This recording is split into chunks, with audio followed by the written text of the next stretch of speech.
illness. And in the later stages, when it is neglected, it lead to the spinal cord compression, spinal instability, and decreased mobility, and reduce the quality of the life of the patient. So the how to evaluate the cases? They are the, as I've told you, the one is the clinical presentation of the case, and the blood test also, and some of the radiological images, like the radiological test. These are the we can see these lesions on the X-ray, CT scan, PET scan, MRIs, bone scans, and and whatever type of, sometimes there is metastasis on the bones, but and we don't know the primary site. So in that cases, we have to perform the biopsy to confirm the cancer. And we also do for the some blood test. In we can find the raised calcium level, the raised alkaline phosphatase level also. And this is the MRI which shows the spine of a patient, and this we can see on the red circle there is a D2 vertebral compression, and we can easily see here there is a compression fracture, and there is the PET CT of the one of the patient of breast cancer, and you can easily see this is the compression fracture, the D10 vertebrae. See this one. And this is the bone scan of the one of the patient, and there are the multiple metastases at the multiple levels of the bones, like the skull, multiple cervical,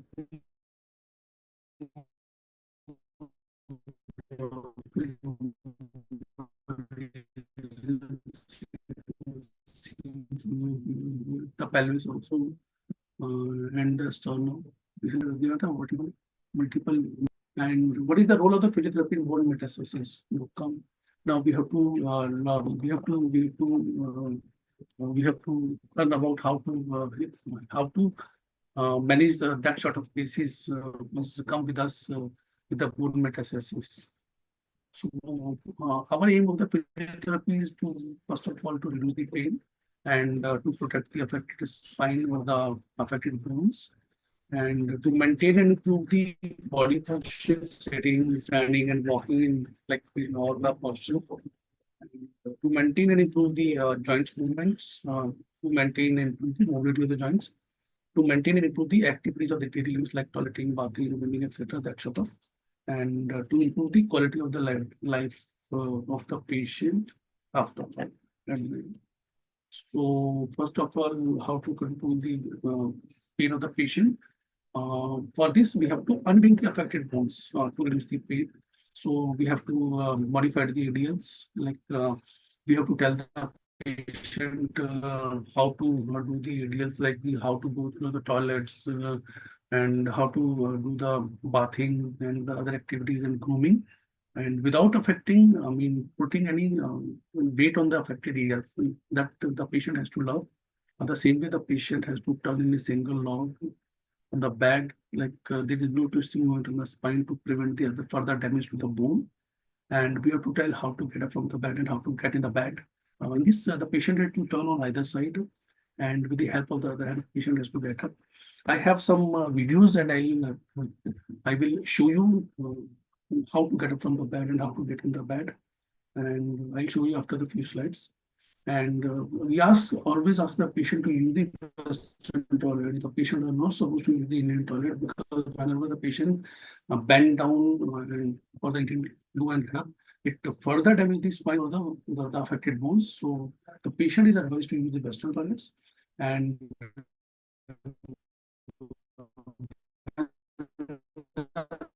patient likes to sit and get up from the chair. The patient and arm should be there, and always keep the patient keep the spine straight. And whenever the patient walks, so the patient avoid any jerky and the rapid movements. And and when the patient walks, he always use the rubber soles in the shoes to avoid the slippage. See, these are some of the assisted devices the patient can use to control the pain, like the walking aids. These are the walkers, and the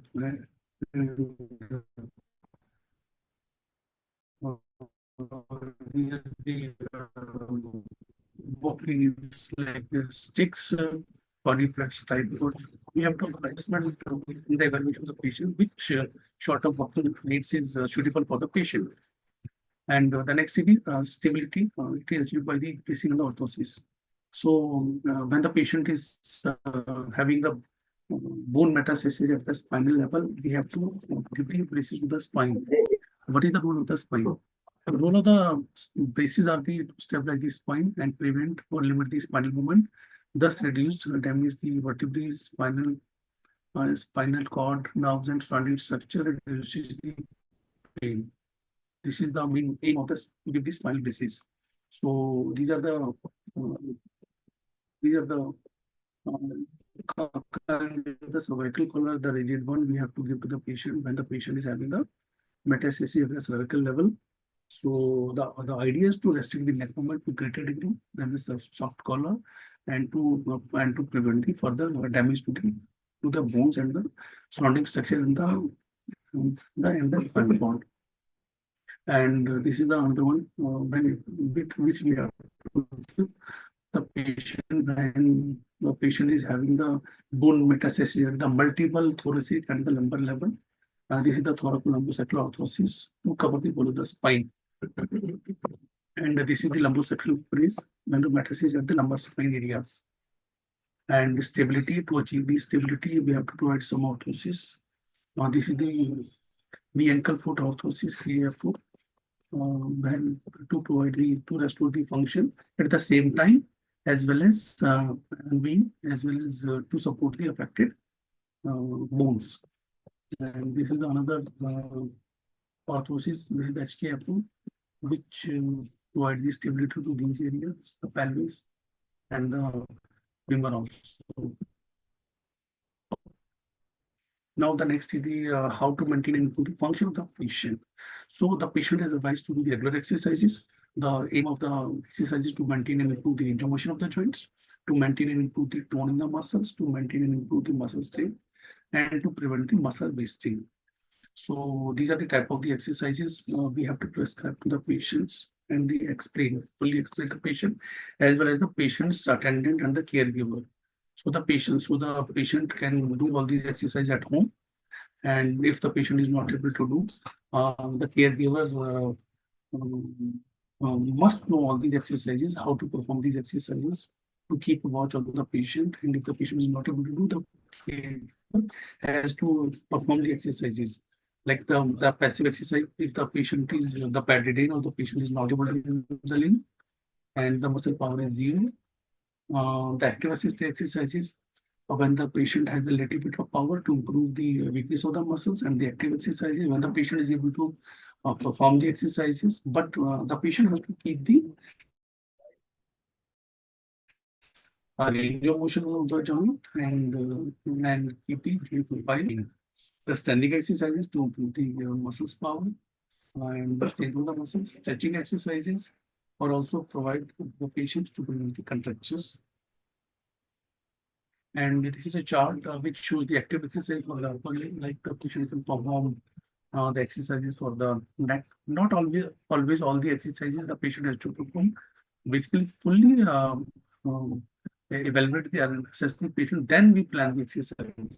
These are some of the exercises you can see. These are the arm exercises, and this is the hand exercises.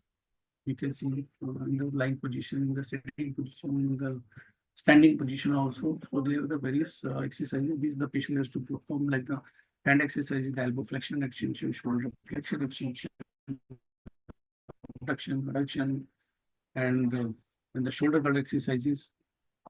And this is the chart which shows the exercise of the lower extremity, active exercise chart, like the patient can perform this thing, the dorsiflexion movement, the plantar flexion movement, the inversion, the circumflexion, and the hip flexion extension, and the active SLR may or may not be given, and the side movement of the hip joint, that sort of exercise. And this is the chart which shows the passive exercise for the upper extremity, like when the patient is not able to perform himself, like the finger flexion extension, wrist flexion extension, um, And this is exercise for the pronation, shoulder flexion, extension, abduction, adduction, that sort of exercise. And these are the chart which show the passive exercise of the lower extremity, like the toes, flexion, extension, foot inversion, ankle dorsiflexion, plantar flexion, passively. And stretching of the tendon, TA stretching, hip and knee flexion, extension, hamstring stretching, abduction, adduction, hip little rotation, rotation. And these are the some of the instrument when the patient is performing the hand exercises that can be given like the soft exercise ball, and some grippers are also available in the market. So the patient can perform all these exercises to strengthen the muscles of the hand. And so these are the instructions we have to give to the patients with the bone metastasis. Like the patient always use the spinal basis in the sitting, standing, walking, and traveling, and not in the lying position, or to avoid any jerky movement. And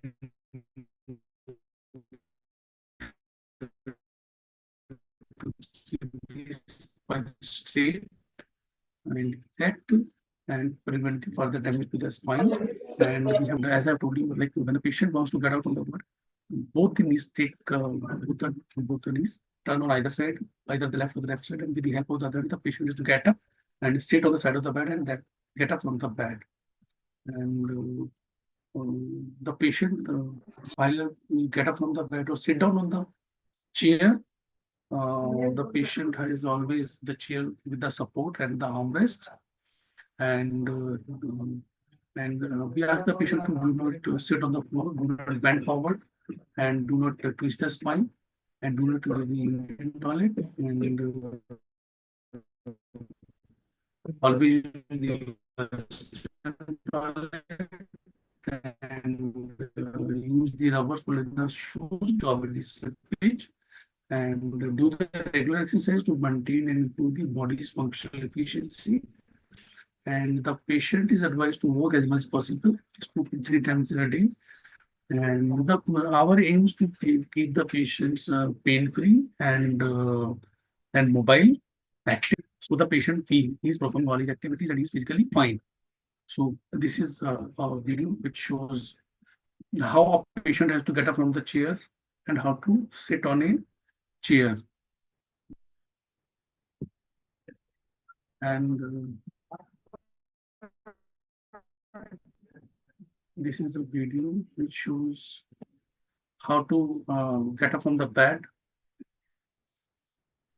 erect. I mean, the straight, no twisting movement at the spine, like this.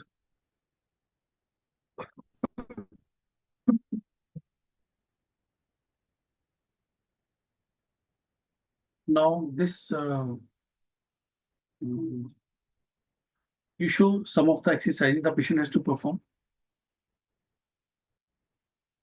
These are the exercises of the shoulder, flexion, extension.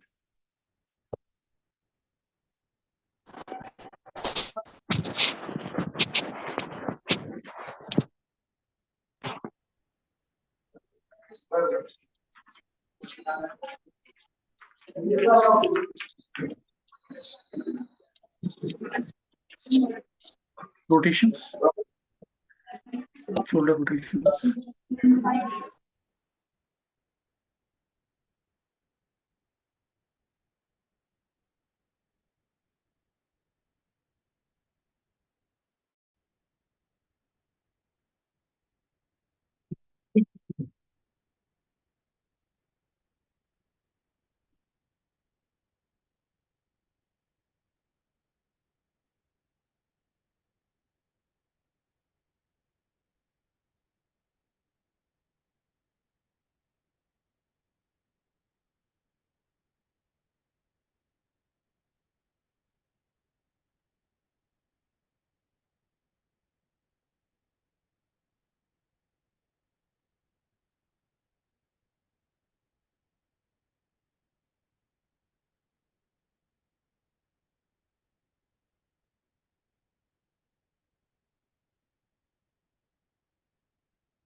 It is elbow flexion and extension. Mhm.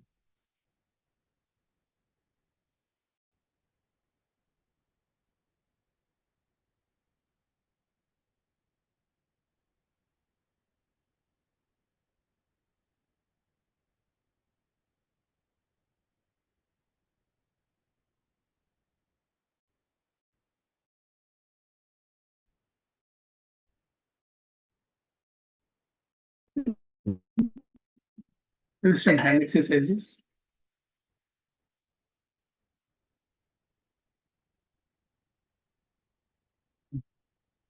Combined hip and flexion and extension.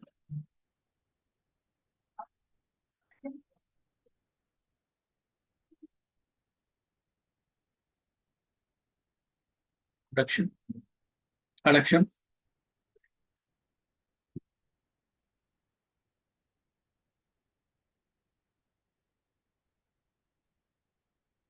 Hip internal external rotation. Active SLR.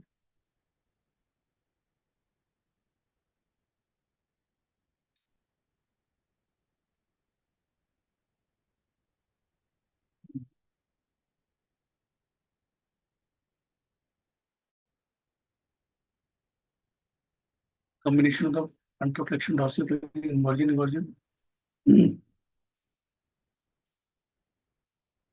Clockwise as well as the anti-clockwise. Now this is just see how the patient has to get up from the bed. Like, he's keeping the spine in a single log. He's not twisting the spine. This is the way, correct way to get up from the bed. Now this is another patient which is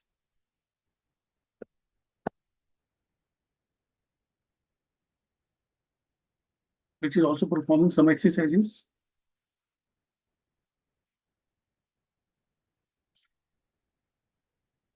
Mhm.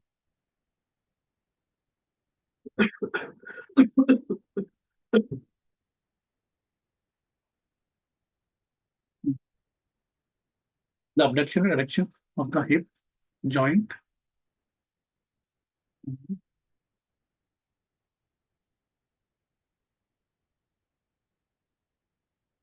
Clockwise, anti-clockwise. Mhm.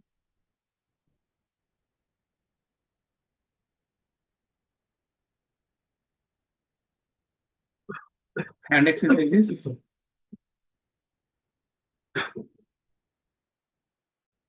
Mhm. Elbow flexion extension.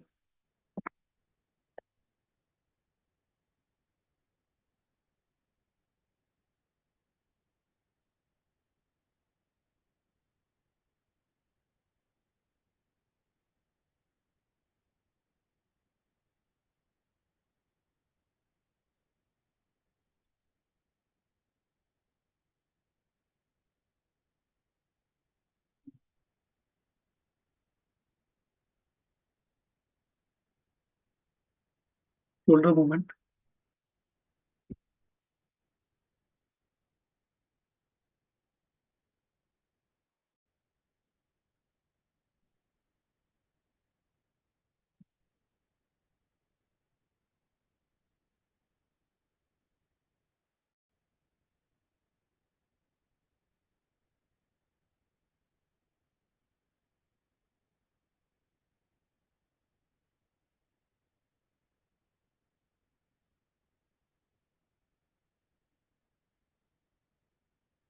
Now, I would like to share a case study. There is a patient which is a 64-year-old male patient of CLN with metastasis, which is referred from the pain clinic for physiotherapy. These are the chief complaints of the patients. The patient complains of the pain, the empty part of the chest in the retrosternal region, and also complain of the pain in the mid back around the inferior and the scapula in the midline. And there is also lower back pain with radiation type of pain to the left lower leg, to the outer aspect of the left foot. And the patient is also complaining of this, there is association of the tingling sensation in the paresthesia. After taking the history, these are the history of the patient, which is a resident of a village of Rewari, Haryana. By occupation, is a farmer, and he is a non-smoker and non-alcoholic. There is no comorbidity, and there is no family history of the cancer also. And his chest CT shows these are the findings. Like there is the ill-defined mass lesion in the left hilar and the left upper lobe of segment of the left side of the lung with the lymphangitis carcinomatosis, mediastinal lymphadenopathy, and there is a lytic lesions in the D3, D6, D7 vertebral bodies, which suggestive of the metastasis. And there is also soft tissue component in the D3 vertebral bodies, which is extending to the spinal cord, causing the narrowing of the canal. And this is the CT scan of the same patient of the lumbar spine. There is a lytic lesion with the collapse in the D3 vertebral bodies. And there is also the central canal stenosis at the D3 level with the compressive myelopathy changes. And the lytic lesion in the D6, D7, D11, and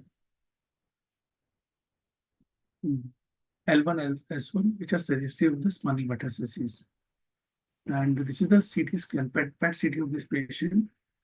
There is a metabolically active mass, which is consolidation in nature in the left lobe of the lingula and the left side of the pleural effusion.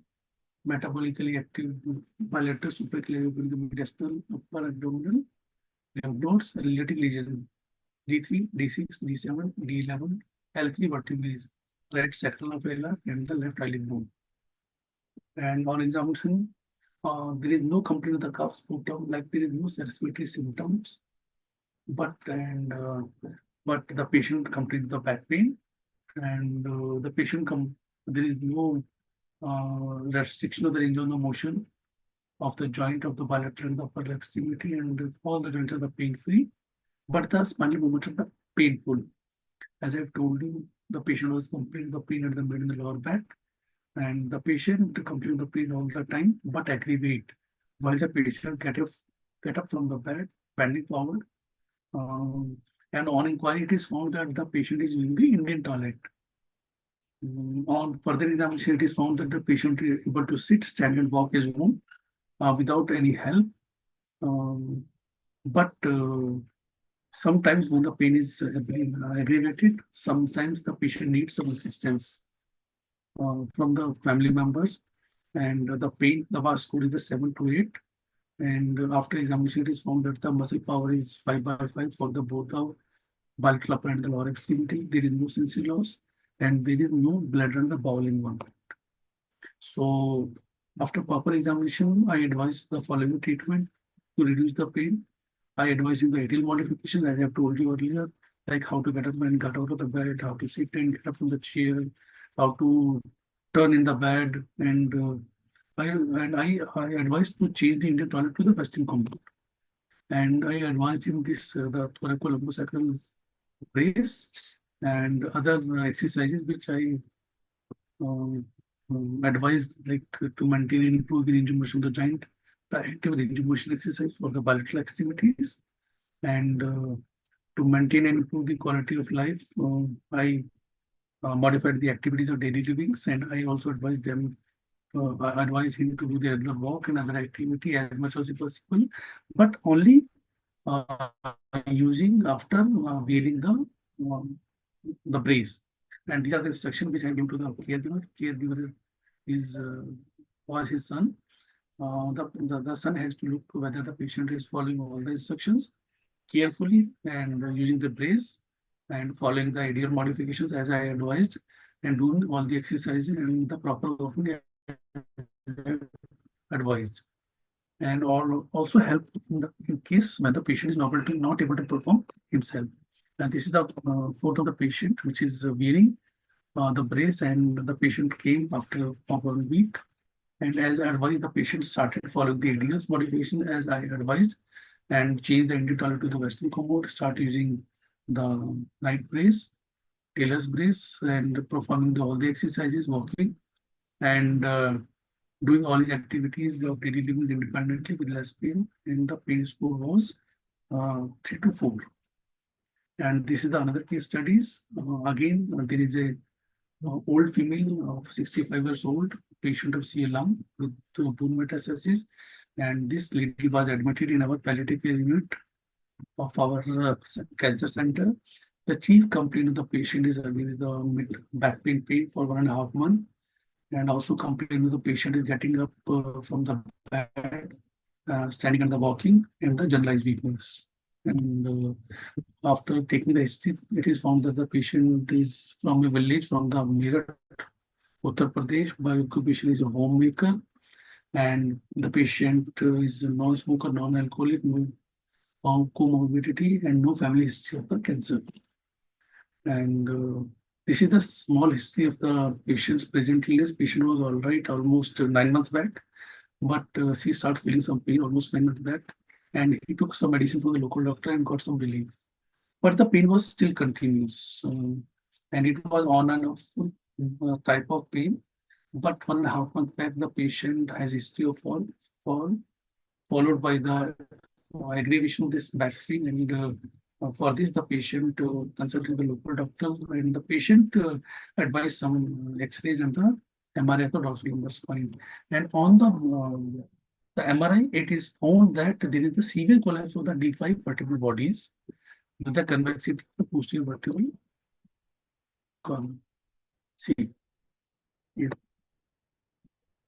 severe collapse. And which causing the narrowing or the indentation of the spinal cord here. You see. And similar altered signal intensity is also the D4 and D6 vertebral bodies. And there is also lesion in the posterior part of the D6 vertebral bodies. Yeah. All right. And now there is a mild perivertebral masses at the D5 and the D6 level also. And the report showed it's likely the neoplastic etiology or the metastasis, and further evaluation is needed. And this is the PET CT of the same patient, soft tissue lesion, left lobe. So on the PET CT, it was found that there is a lobe on the left side of the left lobe of the lung, and this is the primary site from where the patient the metastasis spread to the bone. And the doctor has also, this study also advised for the histopathological correlation, but his son refused. He doesn't want to perform the biopsy or the histopathology for this patient because of her old age, and he's ready to take care of his mother, on the symptomatic management. No, I mean, active treatment he wants because of the old age, and the patient is bedridden. At that time when the patient was admitted to the PCU, and there is also the little sclerotic lesion on the bilateral eyelid bones at the left end, and the D12, D4 to D9 also. And on examination, it is found that again there is no symptom of the cough, sputum, breathing difficulty, like there is no respiratory symptoms. Range of motion of all the joints are the full but pain-free. But the patient comes to the mid-back pain all the time. The patient needs support from the get up from the bed, and the patient was 7 to 8, and muscle power is 5 by 5, and for the bilateral extremity it's 3 plus or 3 plus out of 5. Sensation, there is no sensitivity and bladder movement. There is no involvement of the bladder. So these are the physiotherapy management I advised her, like the ADA modification, as I told you earlier, the how to get out of the bed, how to sit and get up from the chair, turning the bed inside out, and resting the spinal movement, and change of Indian toilet to the Western commode. So this is the picture of that lady in the ward. We immediately asked our son to purchase this, and we applied this to protect the affected spine. And another physiotherapeutic management are these. to maintain and improve the range of motion of the joint. We explain all the exercises to improve the strength of the muscles.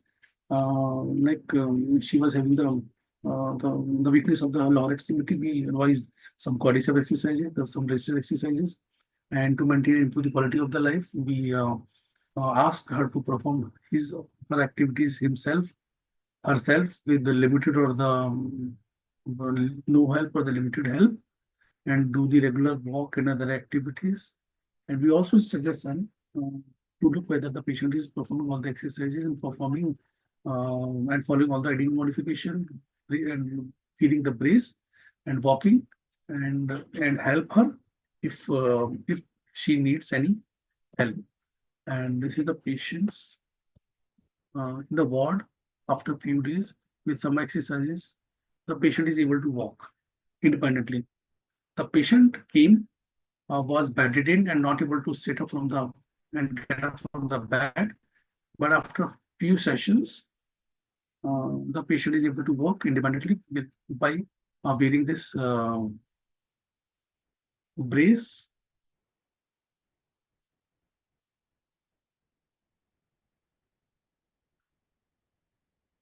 So this is the take-home message from my side in a nutshell. All the bone metastasis patient has to follow these.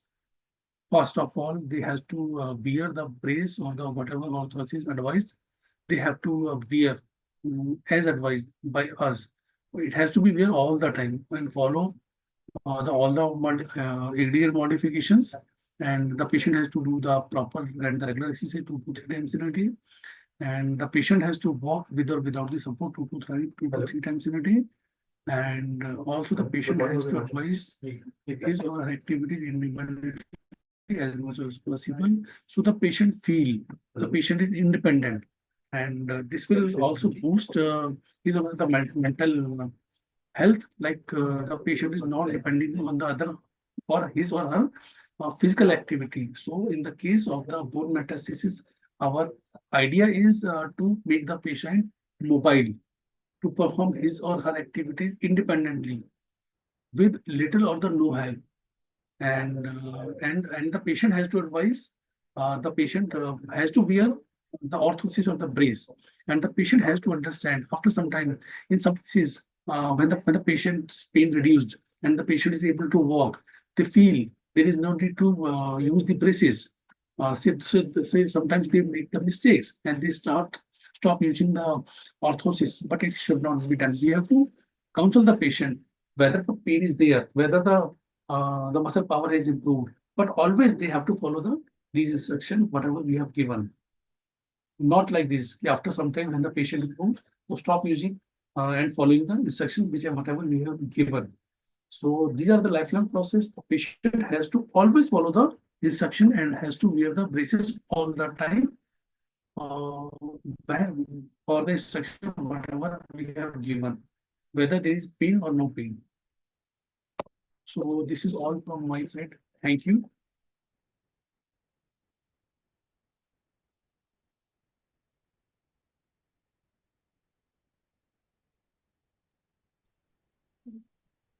Thank you so much, sir.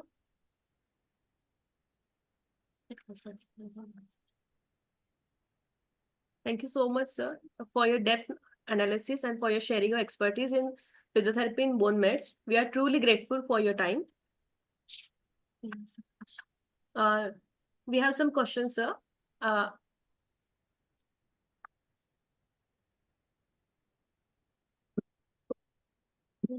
What could be the best electrotherapy used for treating pain without causing any further complications? As far as the pain is concerned, we can use the TENS therapy. TENS is safe, and besides the TENS, except the TENS, we cannot use any other therapies. And it should not be directly on the affected area. It has to be on the sides, should not be directly on the tumor area. And if the patient is having the radiating short of pain, then we can use the TENS therapy. Except the TENS, we cannot use any electrotherapy gadgets, because study shows the ultrasonic therapy and the shortwave diathermy and the any kind of radiations may aggravate the growth of the cancer cells. So only the TANS therapy can be used. The next question is, how does the tumor microenvironment in bone cancer affect rehabilitation strategies? Pardon? How does the tumor microenvironment in bone cancer affect rehabilitation strategies? Because as far as the tumor spread, it may affect the rehabilitation process um, like uh, like at the same time the tumor growth is spreading, and as tumor growth is spreading, and it also affects the treatment, because we have to take care of the rehabilitation process on the basically on the symptomatic management basically. So because we cannot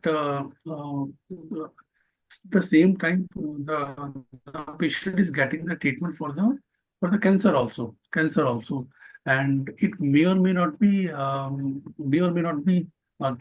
improving, but at the same time the patient's conditions may be worsening. So if the patient's condition is worsening, then we have to modify the treatment on the basis of the patient's proper assessment and the evaluation. So it may or may not, basically it may affect the rehabilitation process the rehabilitation process of the patients. So we have to keep in on the basis of that, we have to keep in mind and regular assess the patient, and on the present scenario assessment we have to modify it as per the requirement of the patient.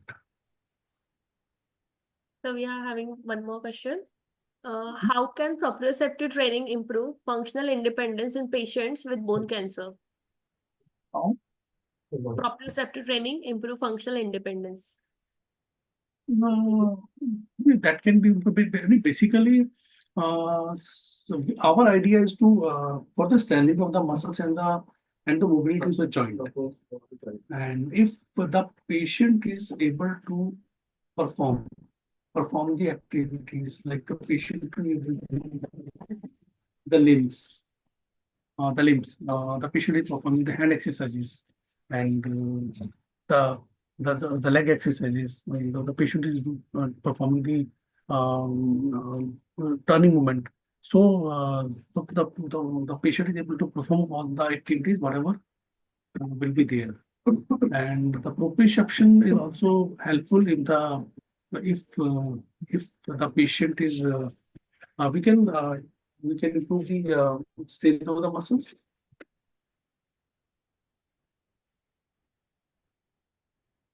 So we are having one question on YouTube link. How to decide on mobilization of patient with bone mates? As I've told you, after the proper assessment of the patient, we have to assess the patient, whatever the patient is able to do, like we have to assess the patient is able to bend the knees, and if the patient might be able to complain of some kind of pain. So in that conditions, we have to advise the exercises within the limit of the pain. The movement should not be painful. The movement should not be painful, and we have to go to the cause root of the pain, and we have to rectify the pain. And the patient is also getting the medicines for the pain also, like the painkiller, and we have to assess the joint movement, the strength of the muscles, and all these sort of things we have to assess. And once we find the patient is able to perform the joint movement without any pain, the patient is able to have the proper strength, then we can progress to the sitting, standing, and walking, and all these sort of. We can progress that sort of treatment. Basically, the proper assessment is very important before starting any management of the patient. Any other questions? Yes, sir. How does bone metastasis affect mobility and quality of life? And key physiotherapy Because assessment tools. Yes. Incoming call from Dr. Avinash Identity. If the patient is having the bone metastasis, like the patient is having the bone metastasis at the pelvis level or at the humerus level, the femur level, and the patient is not able to walk, the patient is not able to walk, the patient is not able to take the weight on the affected area or the pelvis area. In that conditions, our aim is to unveil the affected area. Prescribe some orthosis to protect the affected area, like the HKF or something. And at the same time, we have to advise some walking aids to avoid the Sir, your voice is unveiling the affected area. Like we advise the patient to walk non-weight bearing on the affected leg. Uh, is it fine now?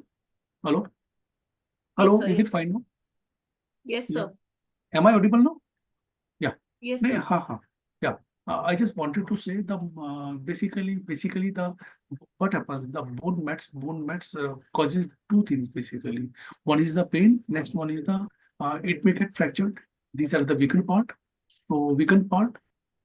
If there is weakened part and if there is pain, the patient is not able to perform the movement. The patient is not able to sit up from the bed, get up from the bed and walk.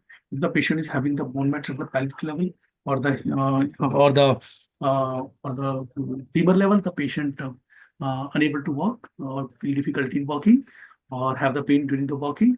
In that conditions, we have to unveil the affected area by applying the proper orthosis or the braces or something. Sometimes the patient have the pain in the spine. If the patient is having the pain in the spine, the patient is not able to stand properly. And the patient is not able to walk because of the pain in the spine. So when we prescribe the proper brace will support the spine. It will reduce the pain, unveiling the affected area and reduce the pain, support the spine and also support the affected structures. All right. So with the help of this, the patient is able to stand and the patient is able to walk.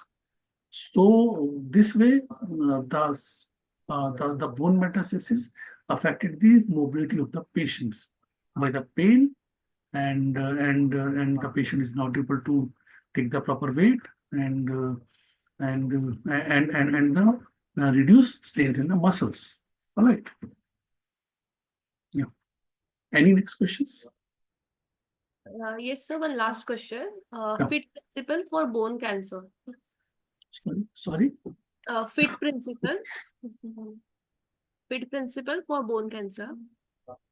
Sir, do you follow any fit principle in the cases of bone cancer patients?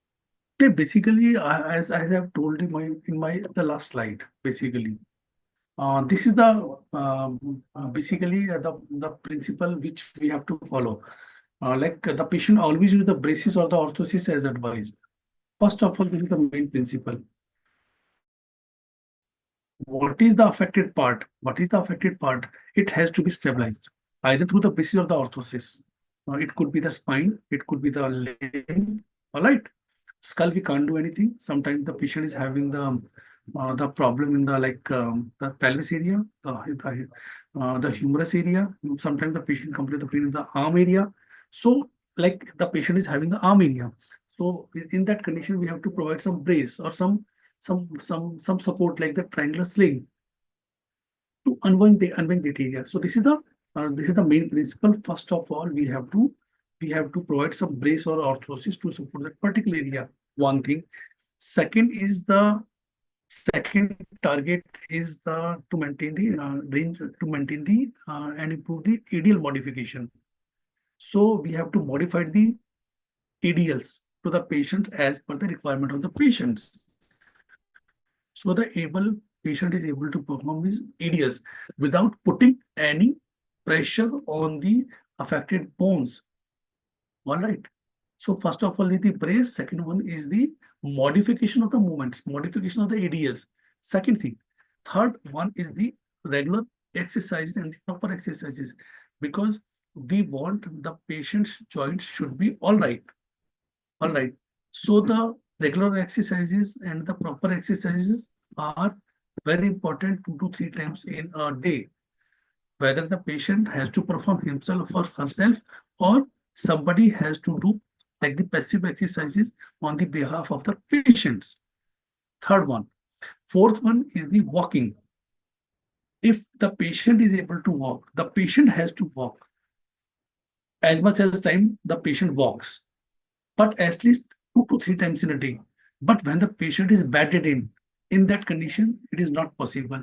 In that condition, the mobility is very important.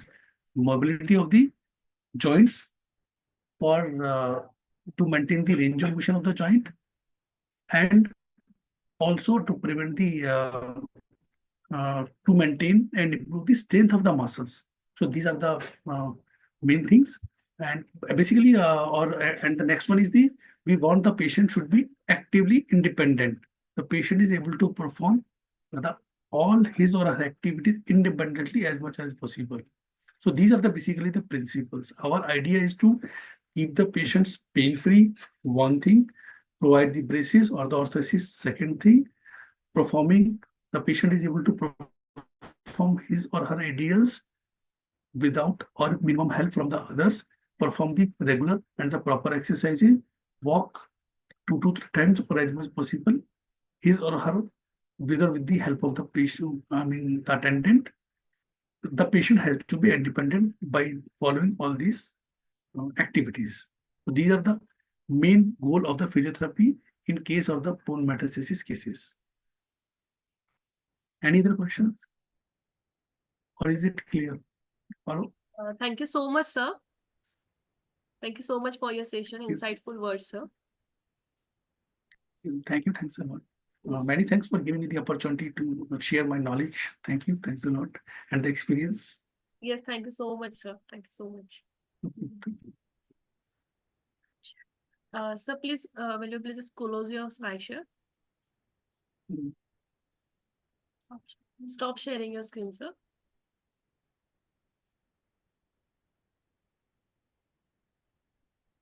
नीचे होगा कैसे stop here? नीचे option होगा sharing वाला एक बार नहीं जरा stop sharing Fine, no? Yes, sir.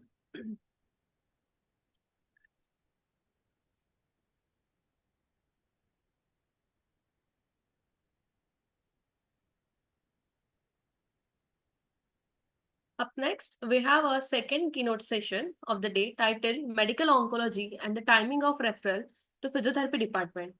This session will be presented by the highly accomplished Dr. Rashmi Gudur ma'am. Now I would like to request Dr. Trupti Yadav ma'am to introduce Dr. Rashmi Gudur ma'am. Good morning. We have our next keynote speaker, Dr. Rashmi Guddur.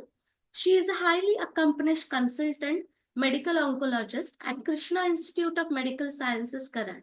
She holds an MD in medicine and DNB in medical oncology, having completed her advanced super specialty training at the prestigious Tata Memorial Cancer Center, Mumbai. Additionally, she is ESMO certified medical oncologist and has earned a postgraduate diploma in clinical research. With over 10 years of experience in the field of oncology, Dr. Guddur has extensive expertise in treating a wide range of cancers, including hematolymphoid malignancies, breast cancers, gynecological cancers, and lung cancer. Her clinical interests are also extended to research in molecular biology and cancer genetics. She holds membership in esteemed professional bodies, including the European Society of Medical Oncology and the Indian Society of Medical and Pediatric Oncology. Dr. Guddur is actively involved in multiple research projects and has several publications to her credit. As a recognized expert in her field, she frequently serves as a speaker and faculty member at national and international conferences, sharing her insights and advancing knowledge in oncology care and research. Her commitment to patient care, education, and innovation makes her a respected figure in medical community. Let's welcome Dr. Rashmi Guddur for the next session.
Very good morning, everyone.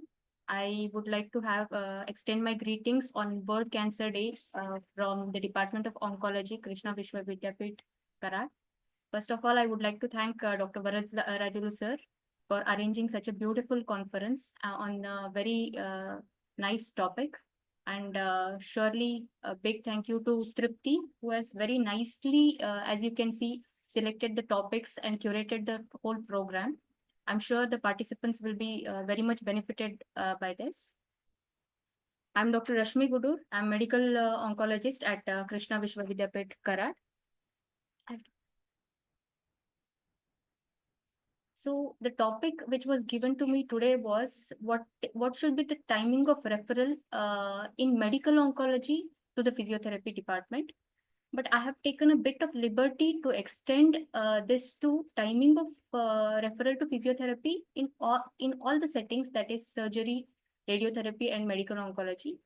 Because as we can see that most of the times the patients require multiple treatments at the same time. And by the time patient comes to medical oncology, almost sometimes in 50% of the patients, the surgical part would be over. So it is better that I include all the indications. And as we know, in this setting, that is referral to physiotherapy, the earlier, the better. Let me state this in the beginning itself, the earlier, the better.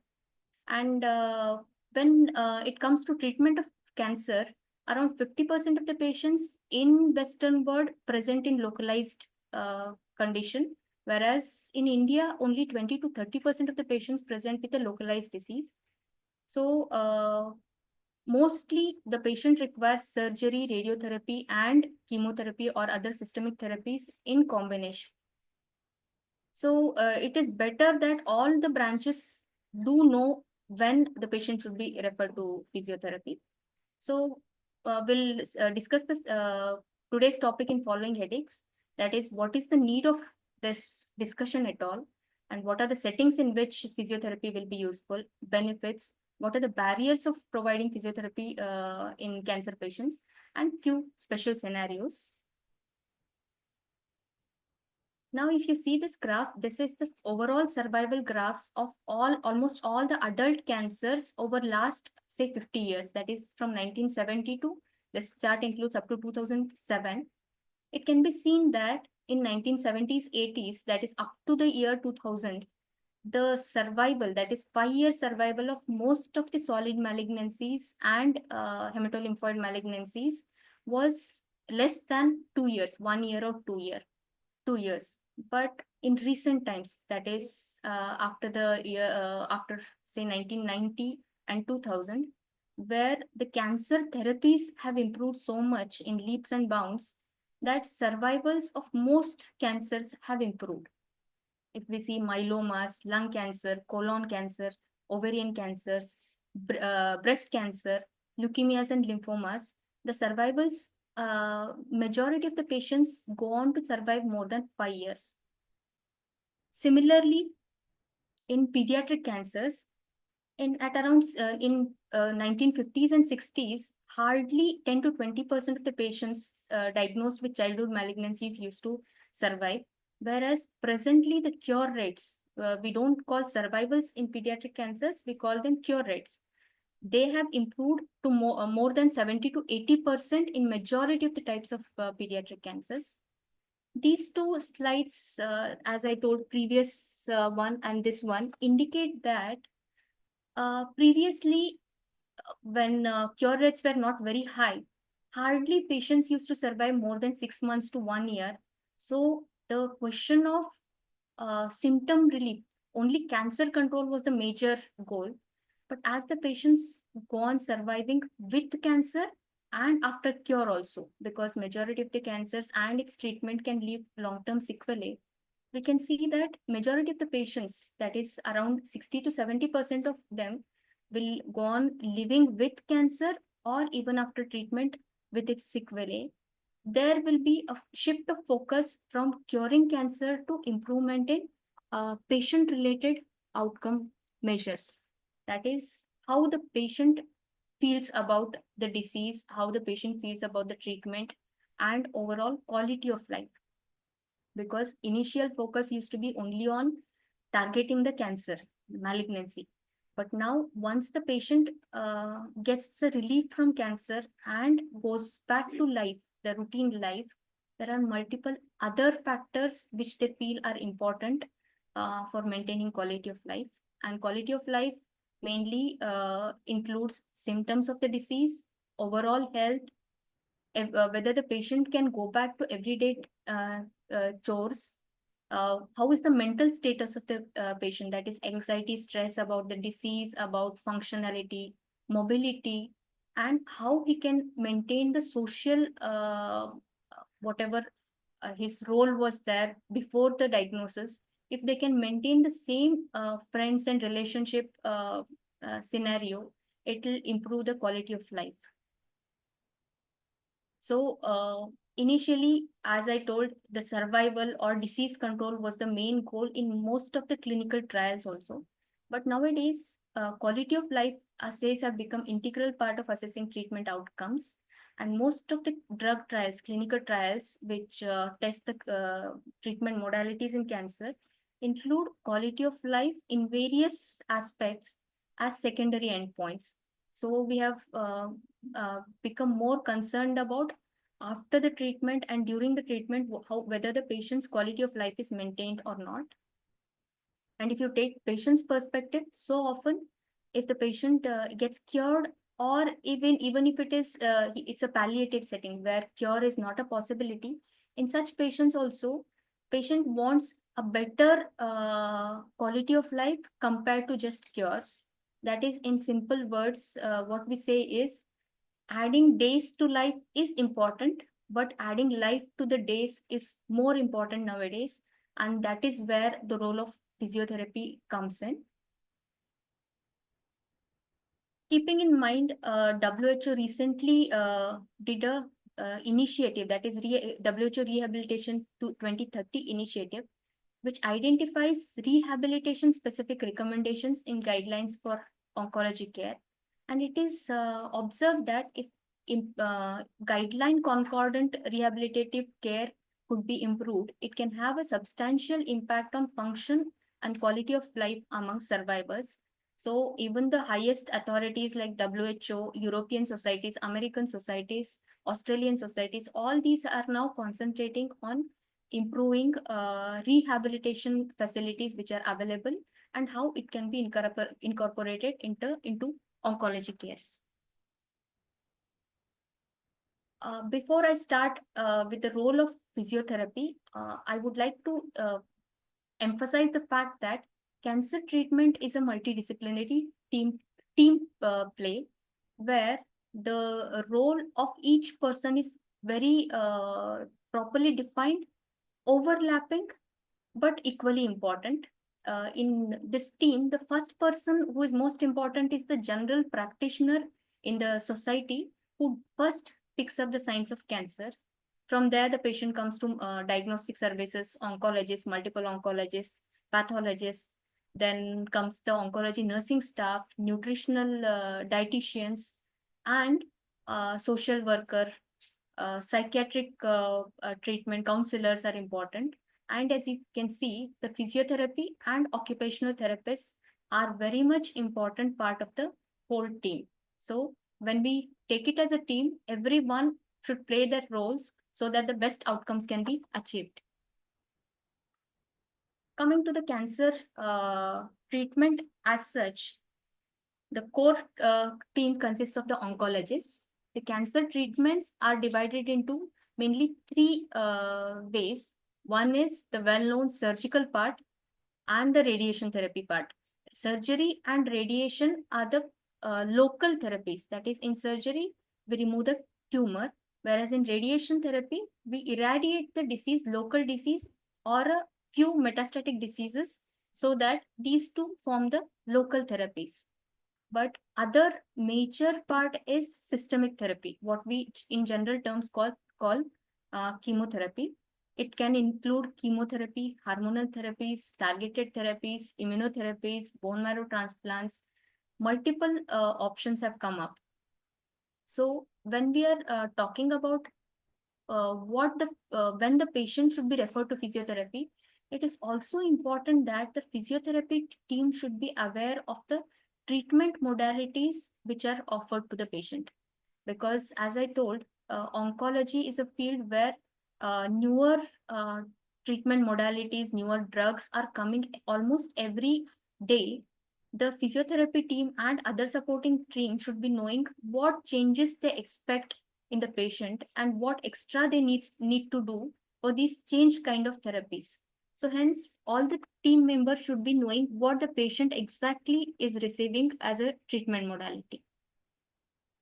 If I come to I'll just spend a few minutes on the details of the treatment which are provided to the patient. Surgical oncology, it is in simple words, removal of the tumor or the nearby structures. So in initial years, that is in before 2000, more emphasis was on radical surgeries. Here the theme was more the better. So you could see radical mastectomies, radical neck surgeries, limb amputations were very frequently done. Regional lymph nodes, there was a very extensive regional lymph node dissection used to be done. And all these kinds of extensive surgeries naturally led to more of morbidities and more of requirement of rehabilitative services. But surgical oncology as a branch is changing. It is now realized that more radical is not better. Usually, we can do away with lesser, minimally invasive organ preservation approaches. For example, in breast cancer, we have breast conservation surgery, and we don't do radical axillary dissections. We go for sentinel lymph node dissection. In head and neck cancer, we just go for modified neck dissections, where important structures can be preserved so that the post-op morbidity and mortality can be reduced.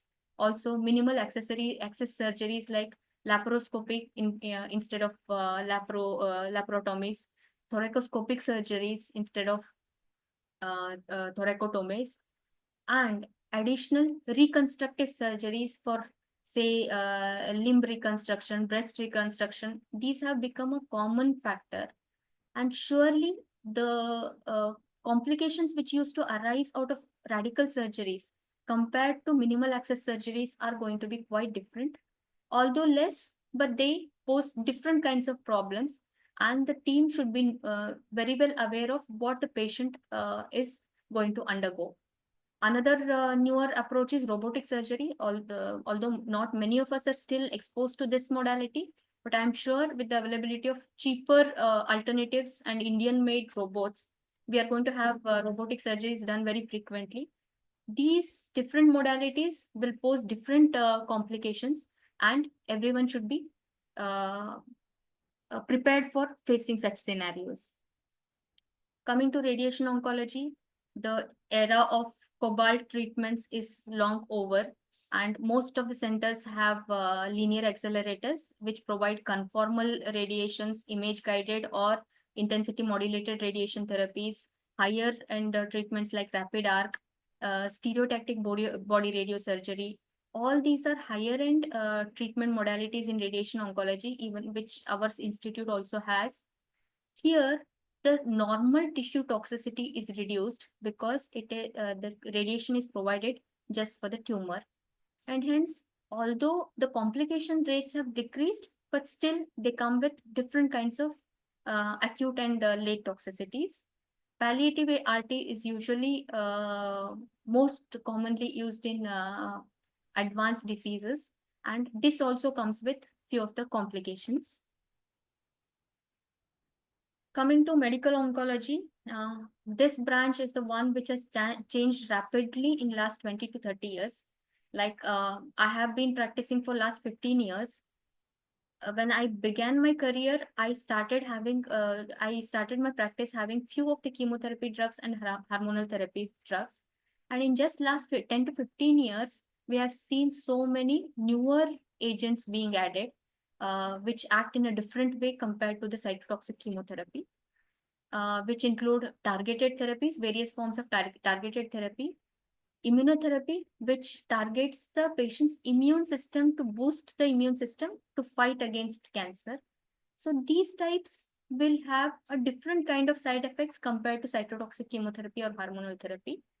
Stem cell transplant is another big area, which includes giving very high dose chemotherapy and stem cell transplant. The newest branch in medical oncology is engineered cell therapy. I'm sure you might have heard about CAR T cell therapies, where body's own T cells are engineered to act against the tumor specifically and re-injected into the patient. So stem cell therapy, immunotherapy, engineered cell therapies are quite different from chemotherapy. And the side effects, adverse effects of these, whether it is acute or chronic, are going to be much different compared to chemotherapy. As I told, side effects of when we are dealing with a cancer patient, it's not the tumor alone. We are dealing with a tumor which is very aggressive. Along with that, we are dealing with a treatment modality which needs to be equally aggressive. So the side effects are which affect the quality of life is both because of the cancer as well as its treatment. And these can be acute, that is when the treatment is going on, or it can be chronic long-term in the intermediate or the long-term period. And both need to be handled because, as I said, the number of survivors of cancers are increasing. The long-term sequelae also play a very important role. Acute symptoms need to be managed to improve quality of life, as well as the patients stick to treatment better if the acute side effects are taken care of. And long-term sequelae should be managed because this affects the overall outcome of the patient. So when we are handling any patient of cancer, the symptoms can be because of the local disease, the metastatic disease of the cancer which is spread to other organs. It can be systemic effects of the cancer. Cancer doesn't cause only the local disease. It can affect all other organ systems in multiple ways, which is very complex. But there are so many other symptoms which may be because of systemic effects of the cancer. Psychosocial factors, patients' psychological and social well-being will also be affected. And another major complication of cancer is the treatment side effects, which can sometimes be more bothersome compared to the cancer symptoms itself. So coming to the local symptoms, it can be the local mass, that is breast mass or sarcoma in the limb. The most important side effect, the symptom is pain, which needs to be handled carefully. Restricted mobility because of the tumor, contractures which develop later, fractures which can develop in limb bone sarcomas, ulcerations. So these are the local symptoms which are bothersome. When the disease has spread to other organ systems, for example, if it has gone to brain, we can have paraparesis, hemiparesis, dyspnea in case of pleural effusions, lung metastasis, ascites if there is omental disease, bone pains because of multiple bone metastasis, fractures, etc., edema, anemia. These are all because of metastatic disease. Systemic symptoms are the ones which are not directly related to the local effects of the cancer or metastatic disease, but this is because of the overall humoral effect of the cancer, which is mainly pain, fatigue, anorexia, weight loss because of anorexia, deep vein thrombosis at multiple sites like pulmonary thromboembolism, cardiorespiratory impairment because as I told, cancer puts a overall extra stress on the body, which can impair the cardiorespiratory balance. Psychosocial symptoms like fear of whether the patient is going to be cured, whether there is going to be recurrence, multiple mood disorders like anxiety, depression, suicidal tendencies, sleep disturbances, loneliness, feeling left out, loss of independence, both in personal or as well as professional life, altered body image. So cancer is not just a disease or a limited, which affects a limited part. It affects the person as a whole, and we have to take care of all these areas when we are taking care of the patient. Treatment side effects can be because of surgical like amputation, loss of mobility, contractures, pain, which can be because of the disease or the treatment. Delayed post-op recoveries can affect fatigue, nausea, vomiting, long-term sequelae. All these are the treatment side effects, which I'll be handling in a few minutes. So all these, so it can be because of the cancer or treatment, all these need to be handled. What I mean to say is the physiotherapy team doesn't handle the cancer alone. It handles multiple things like the symptoms of cancer, the symptoms of the side effects of treatment, as well as psychosocial, whatever the patient gets affected. And the person as a whole needs to be treated rather than a particular symptom alone. So there may be multiple modalities of physiotherapy interventions which may be required in a single patient at any given point of time. So the treatment side effects can be post-surgical, as I told, post-op recovery. Early post-op recovery may be delayed. So role comes in for early mobilization so that recovery can be earlier. Cardiorespiratory stabilization in multiple morbid surgeries, muscle loss or defects which are created post-surgically, this needs to be handled. Trismus, adhesions, contractures, post-amputation, phantom limb pains, prosthetic-related multiple complications which will require treatment. When it comes to radiation, it is mainly mucositis and fibrosis of the skin and muscles. Post-RT pain is a real thing and that has to be handled. Swallowing and speech difficulties in head and neck cancers, pelvic fibrosis where pelvic radiation has been given, bowel and bladder issues need to be handled when patient has received radiation. Chemotherapy is a very big a patient, mostly around 70 to 80% of the patients will require chemotherapy or a form of systemic therapy at some or the other point of time. So the chemotherapy related side effects like fatigue, nausea, vomiting, mood disturbances, peripheral neuropathies because of the disease as well as the drugs, pulmonary toxicities. There are many drugs which cause pulmonary fibrosis, those toxicities, nutritional issues, muscle pains or body aches which happen during chemotherapy, phlebitis and later on leading to fibrosis and deformities. These are all chemotherapy related side effects for which the physiotherapy may be helpful. So what are the benefits? There are multiple known and proven benefits. First thing is it improves quality of life, reduces the comorbidities by improving the general well-being of the patient, reduces anxiety and depressive symptoms, improves muscle mass, bone health by if a proper exercise regime is given, improves balance and mobility. Sleep and sleep disturbances are reduced so that fatigue can be taken care of. Improved bowel and bladder functions can be achieved by properly planned rehabilitative team care. So benefits are very well proven and it takes care of multitudes of problems. So what are the scenarios, specific scenarios? As I told, it is not going to be a one-point referral. Physiotherapy needs to be involved in the patient care at multiple points. But what are the usual scenarios in which physiotherapy team is involved is? One is prehabilitation, rehabilitation, and palliative and supportive settings.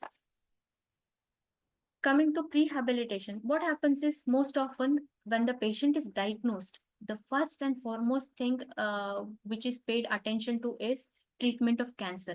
That is how whether the patient goes for surgery or chemotherapy or radiation, those things are taken care.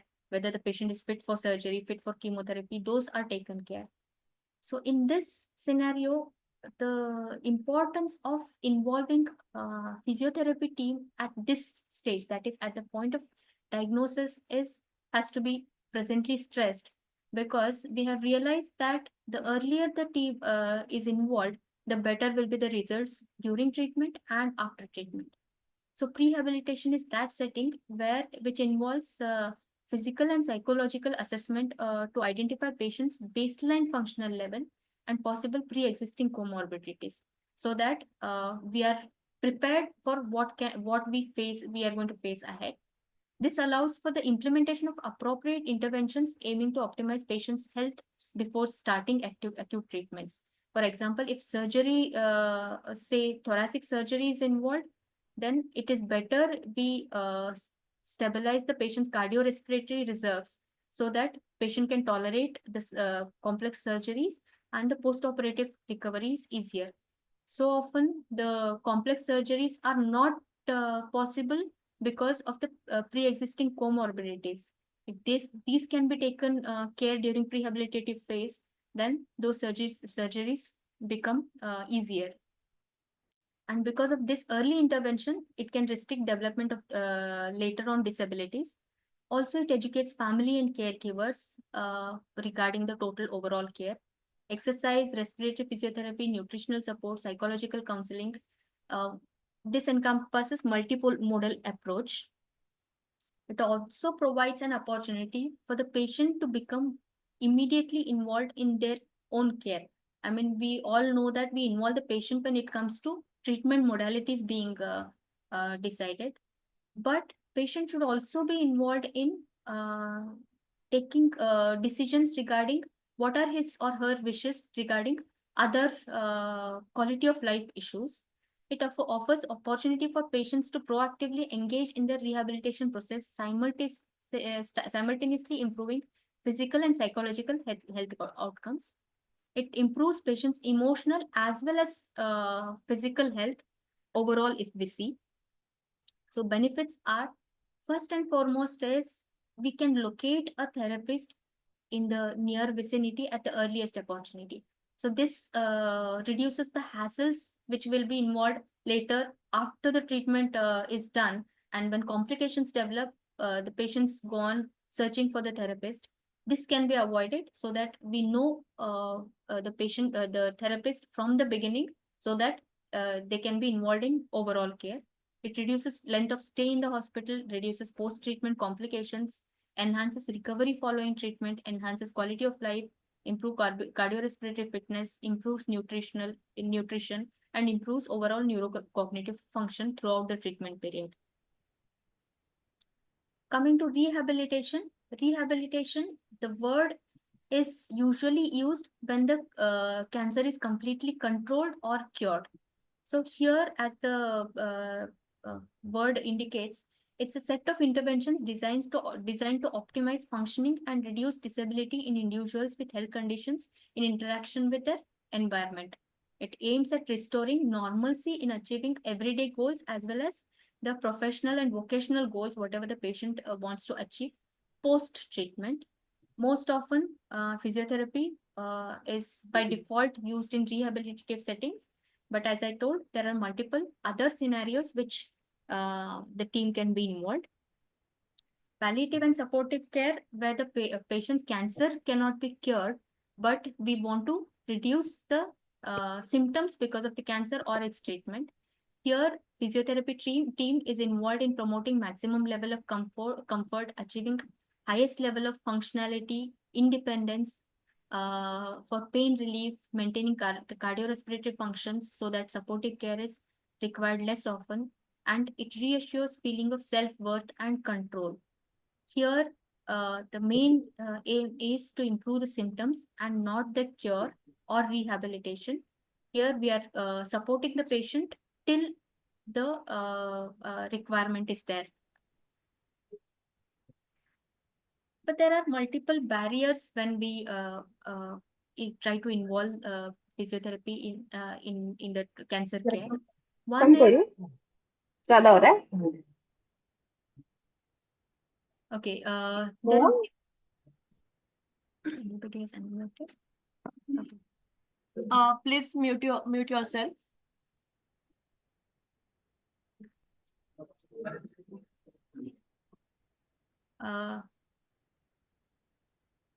Okay. Coming to the barriers which are involved, which can be faced, is sometimes the pain, fatigue, nausea, dyspnea, all these symptoms can be so severe that patient may not feel fit enough to engage himself in physiotherapy activities. Severe anemia, severe infection, septicemias, these can be difficult scenarios where extensive exercise regimes can be practiced. Immunosuppressed state. Cancer itself is a immunosuppressed state, but in hematological malignancies, patient is immunosuppressed and cannot be engaged in group activities. There are chances of falls, bone fractures, hernias developing, or peripheral neuropathy. These are the scenarios where one needs to be more careful when we are engaging the patient in the treatment modalities. Coming to a few scenarios where I have taken 2-3 scenarios where physiotherapy is most often used. Most commonly used is breast cancer because lymphedema is a very common side effect because of especially if the tumor was very big or lymph nodes were very extensive. So to remove that, very extensive surgeries need to be done, followed by that radiation and post-radiation fibrosis. And all these leads to lymphedema. So lymphedema and mobility restriction in the shoulder. So these need to be handled even before the surgery, a patient is taken up for surgery, so that proper exercise, post-op recovery period also, if proper training is given, these complications can be reduced.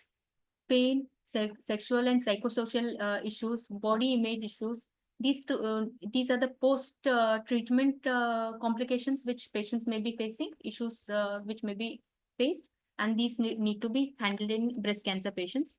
I'm sure there is a separate talk on this.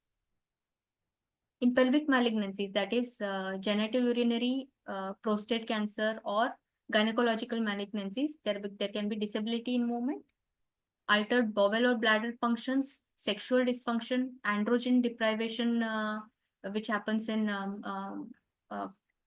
prostatic cancer patients. Colostomy is involved in majority colorectal cancers. So all these malignancies, these are the complications, and proper care for these scenarios are to be given. Head and neck cancer is another important area where extensive surgeries and radiotherapy are involved, and hence there can be multiple complications which need to be handled from the beginning. That is, one has to identify cervical dystonia or neuropathy, pain and movement issues, post-surgical muscle loss will be there. Spinal accessory nerve damage may affect the range of motion. Dysphagia and speech will be affected, which need to be handled. Flap related issues along with the local issues, there can be flap or microsurgery related issues, and post radiation fibrosis can complicate all other surgical complications, and these patients require a long-term follow-up with physiotherapy for a better functioning.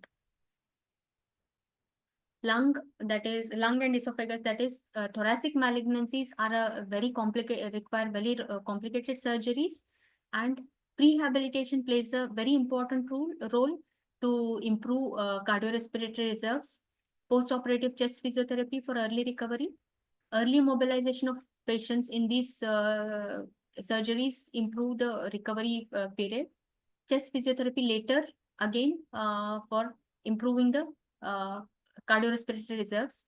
Post-chemo or RT breathing techniques need to be taught to patients so that they can get back to normal life earlier. There are multiple pain syndromes. Pain is a very important patient-related symptom which need to be handled, and this improves quality of life directly.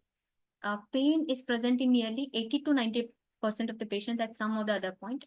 It can be post-amputation syndrome, post-radical neck dissection syndrome, post-mastectomy syndrome, skeletal or vertebral compression because of bone metastasis, myofascial pains, pelvic pain syndromes, or post-radiation pain. Even chemotherapy can cause pain in so many scenarios. These need to be handled.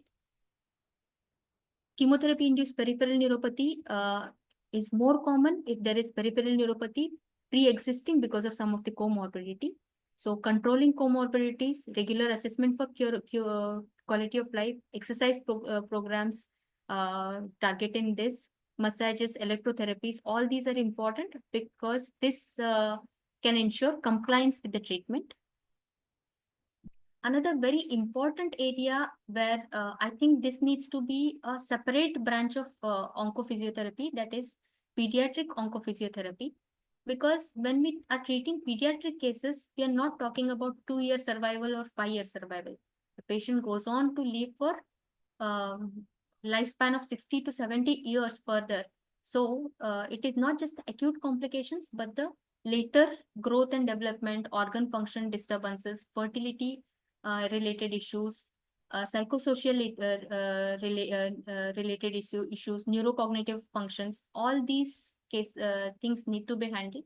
And I'm sure even our team will be able to develop a special skill set which is required to handle just the pediatric cancers, because it is tumor related, treatment related, as well as long-term sequelae are involved. The caution needs to be taken is patients with severe comorbidities, geriatric patients, immunosuppressed patients, or one needs to be knowing the contraindications for a particular therapy, impending fractures or cord compressions, severe anemia. So one has to choose wisely regarding frequency, and even home care treatments may have to be planned for such patients. In summary, all I want to say is earlier the better. The physiotherapy team needs to be included in the multidisciplinary team which takes place at the beginning of the diagnosis. Rehabilitation might be beneficial in most of the cases. Regular interventions and assessments are required. Team approach is the best, and one has to know that care continues beyond cure also. Thank you. It was an insightful session, ma'am. Thank you so much. Sure, ma'am, we will keep in mind regarding giving more emphasis on pediatric physiotherapy. We have some questions in the chat box. So we have this: do you recommend a standardized screening tool for oncologists to identify patients who need early physiotherapy? Are there specific cancer types? Yes, I think every center which provides oncology treatment related to malignancies should have a designated physiotherapy team. And as I told, every patient needs to be seen by physiotherapy team at the beginning, especially if surgical morbid surgeries are planned. And there are scenarios where patients may not be fit for physiotherapy evaluation at the beginning, like hematological malignancies, leukemias, or patients who are in already ICU. Such patients, the treatment starts and the physiotherapy needs to be included. Screening tool, I think there are multiple tools available. Our physiotherapy team might be having all this. But as I told, majority of the patient require involvement of physiotherapy team. One more question, ma'am.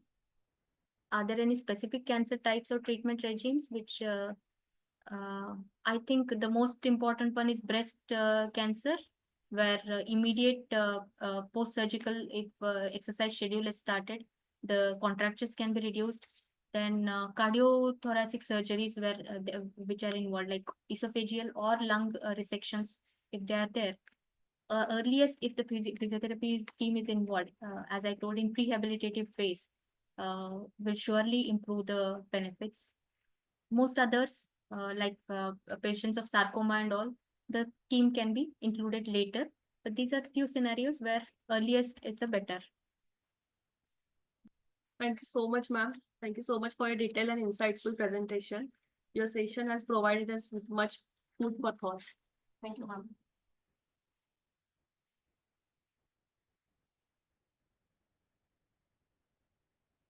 Our next session highlights an important topic: respiratory issues in palliative care, role of physiotherapy. This session will be delivered by the esteemed Dr. Sandeep Babbar. I would like to invite Dr. Dhaireshwar Patil to introduce Dr. Sandeep Babbar, sir. A very good afternoon, everyone. It is my great pleasure to introduce Dr. Sandeep Babar. He is a highly accomplished physiotherapist with over 15 years of experience in the Department of Onco Anesthesia and Palliative Medicine at AIMS, New Delhi. A gold medalist in both BPT and MPT. He holds a certificate in Essentials of Palliative Care, highlighting his expertise in cancer care and rehabilitation. Dr. Babar is dedicated to providing specialized physiotherapy services at the Dr. B.R. Ambedkar Cancer Hospital, focusing on oncology and palliative care. His clinical expertise spans post-surgical rehabilitation, lymphedema management, and respiratory physiotherapy for cancer care patients. He is well versed in advanced techniques such as functional assessment, scrambler therapy for neuropathic pain, and neuromodulation for chemotherapy-induced neuropathies. A passionate educator and mentor, Dr. Babbar actively contributes to the training of healthcare professionals in physiotherapy techniques for oncology and palliative care. His works includes numerous research projects, publications, and conference presentations emphasizing the critical role of physiotherapy in cancer care. Beyond clinical practice, Dr. Babbar is an active member of professional organizations like the IAP and DCPOT, continuously engaging in professional development and community health initiatives. His unwavering commitment to the patient care, research, and education has made him a respected leader in the field of oncologic physiotherapy. Welcome you, sir. We are honored to have you here today, sir. Please take the stage.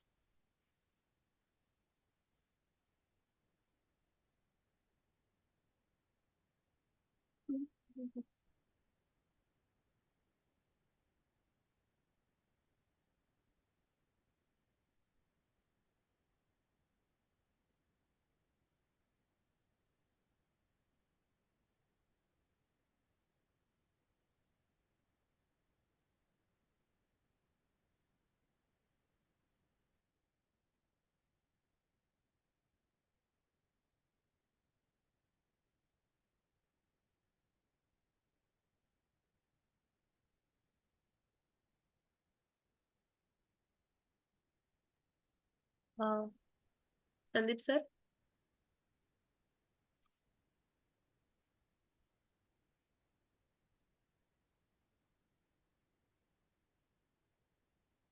Yes. Sandeep, sir, you are not audible, sir.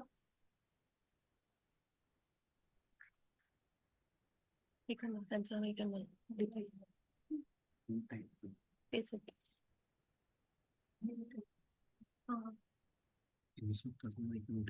Sir, you're mute.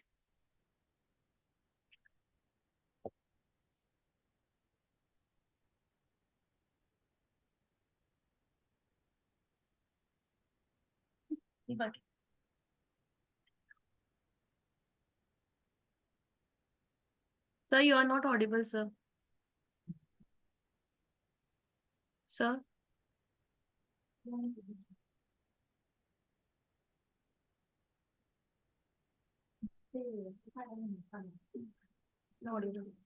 थांबा audio on आहे थांबा कोणी बोलू नका sir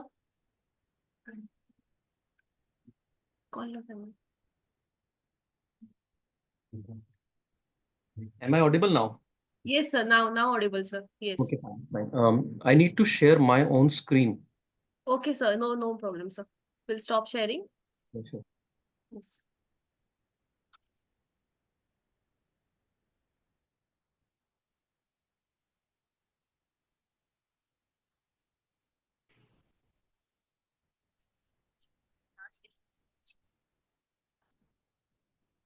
Is the screen visible now? Hello? Yes, sir. Yes, sir. Okay, am I audible? Yes, sir. You're audible and the screen is visible, sir. Fine. Okay. So I'll be talking about respiratory issues in palliative care and role of physiotherapy. This is my Karam Bhumi. I work in, as was being told before, in Dr. Bhimrao Ambedkar Institute Rotary Cancer Hospital, which is the oncology wing of AIMS New Delhi for past 15 years. In this presentation, we'll talk about common respiratory symptoms that we come across in patients with palliative care need, role of physiotherapy, We'll talk briefly about radiation-induced lung injuries, malignant pleural effusion, something about tracheostomy care, and last but not the least, we'll discuss few cases. Now let us approach to a patient with breathlessness. Mr. T, he is 57-year-old, having lung cancer, and he has received both chemotherapy and radiotherapy as a treatment agent, but still the disease is progressive in nature.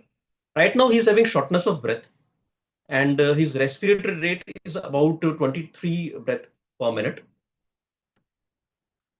He is on face mask, maintaining a saturation of about 92%, 3 liter per minute. We'll come back to Mr. T again during the course of our presentation when we review and see different things as we go on. Let us talk about the common respiratory symptoms that we come across in patients, those having palliative care needs. Primarily, it is about breathlessness, cough, and hemoptysis. As a physiotherapist, we have extensive role in management of breathlessness and cough, but we do not have much of a role in managing the hemoptysis. Let us start with breathlessness. What actually breathlessness is? According to American Thoracic Society, breathlessness is a subjective experience of breathing discomfort that consists of qualitatively distinct sensations that vary in intensity. Here I would like to emphasize on the word subjective experience of breathing discomfort, meaning if there are two individuals who are having exactly same pathology, still they might experience the degree of breathing discomfort in a different manner. This is not only because of the pathology, there are other factors which could be attributing to the breathing discomfort. This could be environmental, psychological, and social factors. For example, if a person is in a warm environment, his respiratory rate will be more so that he can expel out the heat. And vice versa, if the person is in a cool environment, his respiratory rate will be less so that he can preserve the heat loss. Similarly, if there are certain psychological issues, if the patient is having anxiety, or if there is any other issue, it might manifest in increased respiratory rate. So whenever we are approaching a patient, we need to see all these factors. We need to assess and we need to integrate all these factors into our treatment protocol. Why breathlessness is important to us? It is highly prevalent. If we talk about COPD, about 90 to 95% of the patients will experience breathlessness during the course of their illness. Whereas in case of congestive heart failure, the percentage is about 60 to 88%. Whereas in cancer, about 10 to 70% of the patient do experience breathlessness. Apart from that, it is very distressing, not only to the patient, but also to the caregivers. We can only imagine the plight of caregivers looking at their near and dear ones, fighting and struggling for each and every breath. So as a physiotherapist, we have a significant role in managing this, and we can provide comfort not only to the patient, but also to the caregivers. There is something which is known as a chronic breathlessness syndrome. It is an experience of breathlessness that persists despite optimal treatment of underlying pathophysiology, and it often results in disability. It is usually seen in case of advanced disease. For example, if there is a patient who's having pleural effusion, a patient having advanced disease and having pleural effusion, if we do the tapping of that fluid, even then the patient will have breathlessness because the multiple systems are involved. There is an article which is published in Lancet Respiratory Medicine regarding the refractory breathlessness, which is same as that of the chronic breathlessness, in which they have integrated the palliative and respiratory care service for the patient, those who are having advanced disease. What they did is that they form a breathlessness support service, and they have incorporated the services of physiotherapist, occupational therapist, and palliative medicine specialist. And they not only combine the physical treatment, they have also combined the assessment and treatment of emotional, psychological, and spiritual concerns. At the end of the study, they find that the group which has received the breathlessness support service, they were able to manage their breathlessness better in comparison to the group which has not received. Point that I would like to make over here is that they were not able to treat the breathlessness, but they were able to manage. They were able to manage the activities which they are doing so they can have appropriate gap in between them. And by addressing to the other factors which are contributing to the breathlessness, they were able to manage these patients. Whenever we are approaching a patient with breathlessness, we need to ask few questions. Is it purely related to activity, or even at the rest patient is having the respiratory issues? Is it affected by position? Many a times patient might have a tumor on a particular segment. So if the patient is in such a position that the tumor is compressing the normal structures, the patient might feel increase in breathing discomfort in some positions, and vice versa is also true. Many a times the patient might have ascites. So if we place the patient in a Fowler's position, the breathing discomfort reduces, whereas as the patient goes into a supine position, his breathing difficulty increases. And we also need to find out if there is any association with panic or anxiety. We need to understand the past medical history, especially if there is COPD is there. Now let us again approach to the patient, Mr. T, 57-year-old gentleman. Now when we inquired, Mr. T told us that there are two activities which he think are most distressing in terms of respiration. One that he said is that whenever he's going to the washroom. Now that is totally understandable, as the patient has to move from the bed, has to walk some steps, go to the washroom, and then perhaps strain a bit, and then again coming back. So this all involve a lot of activity, and which will already compromise the respiratory system, which is affected by the disease. So this is understandable that when he's doing activity, the breathing rate increases, distress increases. But there is another thing which Mr. T told us. He said that because moving off the bed is so distressing, he tends to avoid going to the washroom as long as it is possible for him to hold. So that 30-45 minutes when the patient is resting on the bed, not doing any activity, but even at that time, his distress is increased. So what is actually happening over here? Patient is resting, and still the distress is there. Now let us try to find out what is actually happening. This distress, even at the rest, can be explained by a breathing, thinking, functioning model. Now let us consider a normal individual. If a normal individual is exposed to a sudden distressful situation, for example, a person is going to the park and in bushes he sees a shadow which seems similar to that of a snake. So his mind will perceive that as a threat to his survival. So the fear, fight, and flight reaction will kick in. His respiratory rate will become rapid and deeper, so that in case if the person has to run, then this increased respiratory rate will be helpful to him.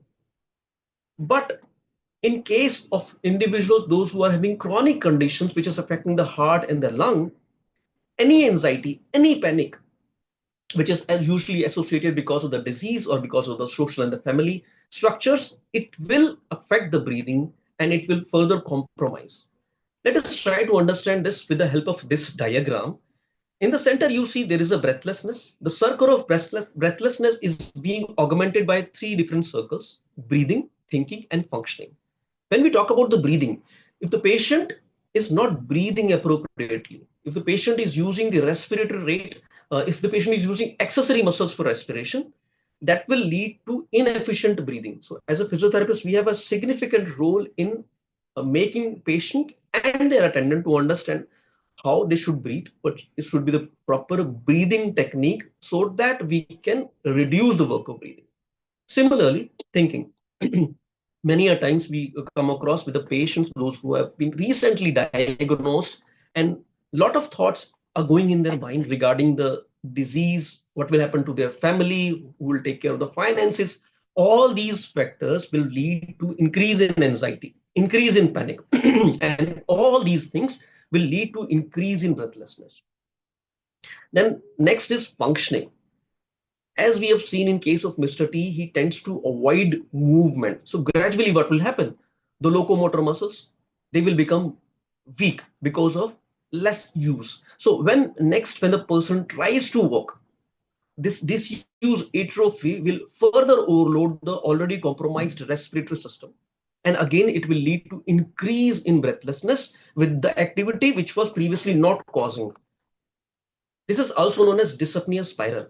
As you can see in this diagram, the individual become more and more sedentary in order to avoid those activities which is causing dyspnea. So these things will lead to reduced in muscle mass. And then when patient tries to walk, there will be increase in breathlessness. So as a physiotherapist, we need to teach simple exercises, not only for the respiration, but also for the limb musculature or the postural muscles and the basic muscles, which are active during the movement, with the aim to prevent disuse atrophy. Simple static quadriceps and hamstring exercises, which patient can perform on bed, goes long way in reducing this disuse atrophy. If the patient is able, we can also ask the patient to do sitting leg raises. Depending upon the condition of the patient, we can increase and reduce the weight whenever it is possible or feasible. So let's talk about the breathing. The most important and I would say most underrated positioning and diaphragmatic breathing is in when we are taking care of patients, those who are having respiratory issues. Proper diaphragmatic breathing exercise not only help in improvement of efficiency of ventilation, but it also reduces the work of breathing. Here, by placing the patient in Fowler's position, relaxing the accessory muscles, and by appropriately using the diaphragm, we can improve the ventilation and reduce the respiratory rate. Similarly, the another thing is that we can use in such patients is pursed lip breathing. Here, patient will make exhalation against partially closed lip, avoiding the forceful exhalation, will keep the airway patent, and the backway pressure will be there in the airways, especially in cases of emphysematous chest. And it will help in reducing the respiratory rate, and it will increase the tidal volume. In a few cases, we can also use handheld fan in case of those patients who are having palliative care need. This is a small handheld fan which will provide a stream of air on the face, and it will reduces the sense of breathlessness. It is usually held at a distance of about 15 centimeter away from the face. The exact mechanism by which the breathlessness is reduced is not known. Some says it is mere distraction from those thoughts and which are causing anxiety and panic. And some says it is stimulation of trigeminal nerve facial receptors. Thereby the brain gets fooled that the ventilation that the patient is getting is actually higher. Another method that we can use in patients with palliative care need is a calming hand technique. In this, each finger denote a specific function. First, the thumb, where we patient or the attendant need to recognize the signs of breathlessness and need to assume a resting position, preferably a Fowler's position. Then coming to the index finger, which depict sigh out, in which the patient need to relax the accessory muscles, need to relax the neck, shoulder, and then gradually exhale or gradually breathe out. Then coming to the middle finger, which depict inhalation. The inhalation has to be slow, gentle, through the nose, without using the accessory muscles. Then coming to the index finger, which again depict exhalation. Now, exhalation has to be longer in comparison to that of the inhalation, so that we can reduce the respiratory rate. And last, the little finger, which is to stretch the hand as much as possible and then contract. This stretching and relaxing is a mere distracting technique, which we can incorporate in order to make the patient away from those thoughts which are causing anxiety or panic. Another technique that we can use is a rectangular breathing technique. As the name suggests, we'll use a rectangular furniture or an object in front of us. This strategy can be used in combination with pursed lip breathing. We ask the patient to focus on anything rectangular in front of him, be it a window, be it a screen, be it a door. And we ask the patient to inhale as the person traces the shorter edge of that rectangular from the nose, and then gradually exhale from the mouth as the patient traces the longer edge of the rectangle. And this is to be repeated till the patient is relaxed. There is a small video where we can see the patient is inhaling from the nose by tracing the shorter edge and gradually exhaling from the mouth in a pursed lip formation, trying to make the exhalation longer as comparison to that of the inhalation. Another thing that we can use is recovery breathing, which is used in case of extreme breathlessness. It is depicted by 3F fan, held fan, forward leaning position, and focus on long or relaxed breath outs. Now coming to the cough. It is a complex physiological mechanism that protects the airway and lung by removing the mucus and foreign matter from the larynx and trachea and bronchi. In oncological setup, we find many malignant conditions which cause or responsible for the cough. It could be an airway obstruction, maybe in case of endobronchial disease. At times, pleural effusions, pleural disease are also responsible for cough. In interstitial disease, in which the pulmonary mets are there, or as a treatment sequelae of radiation causing pneumonitis, cough can be there.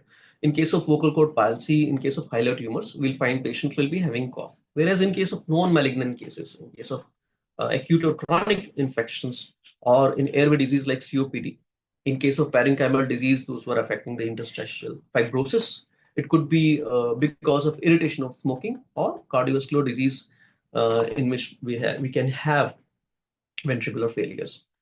Now, coming to the radiation-induced lung injuries. Radiation is an important treatment modality that is used in case of oncological patients.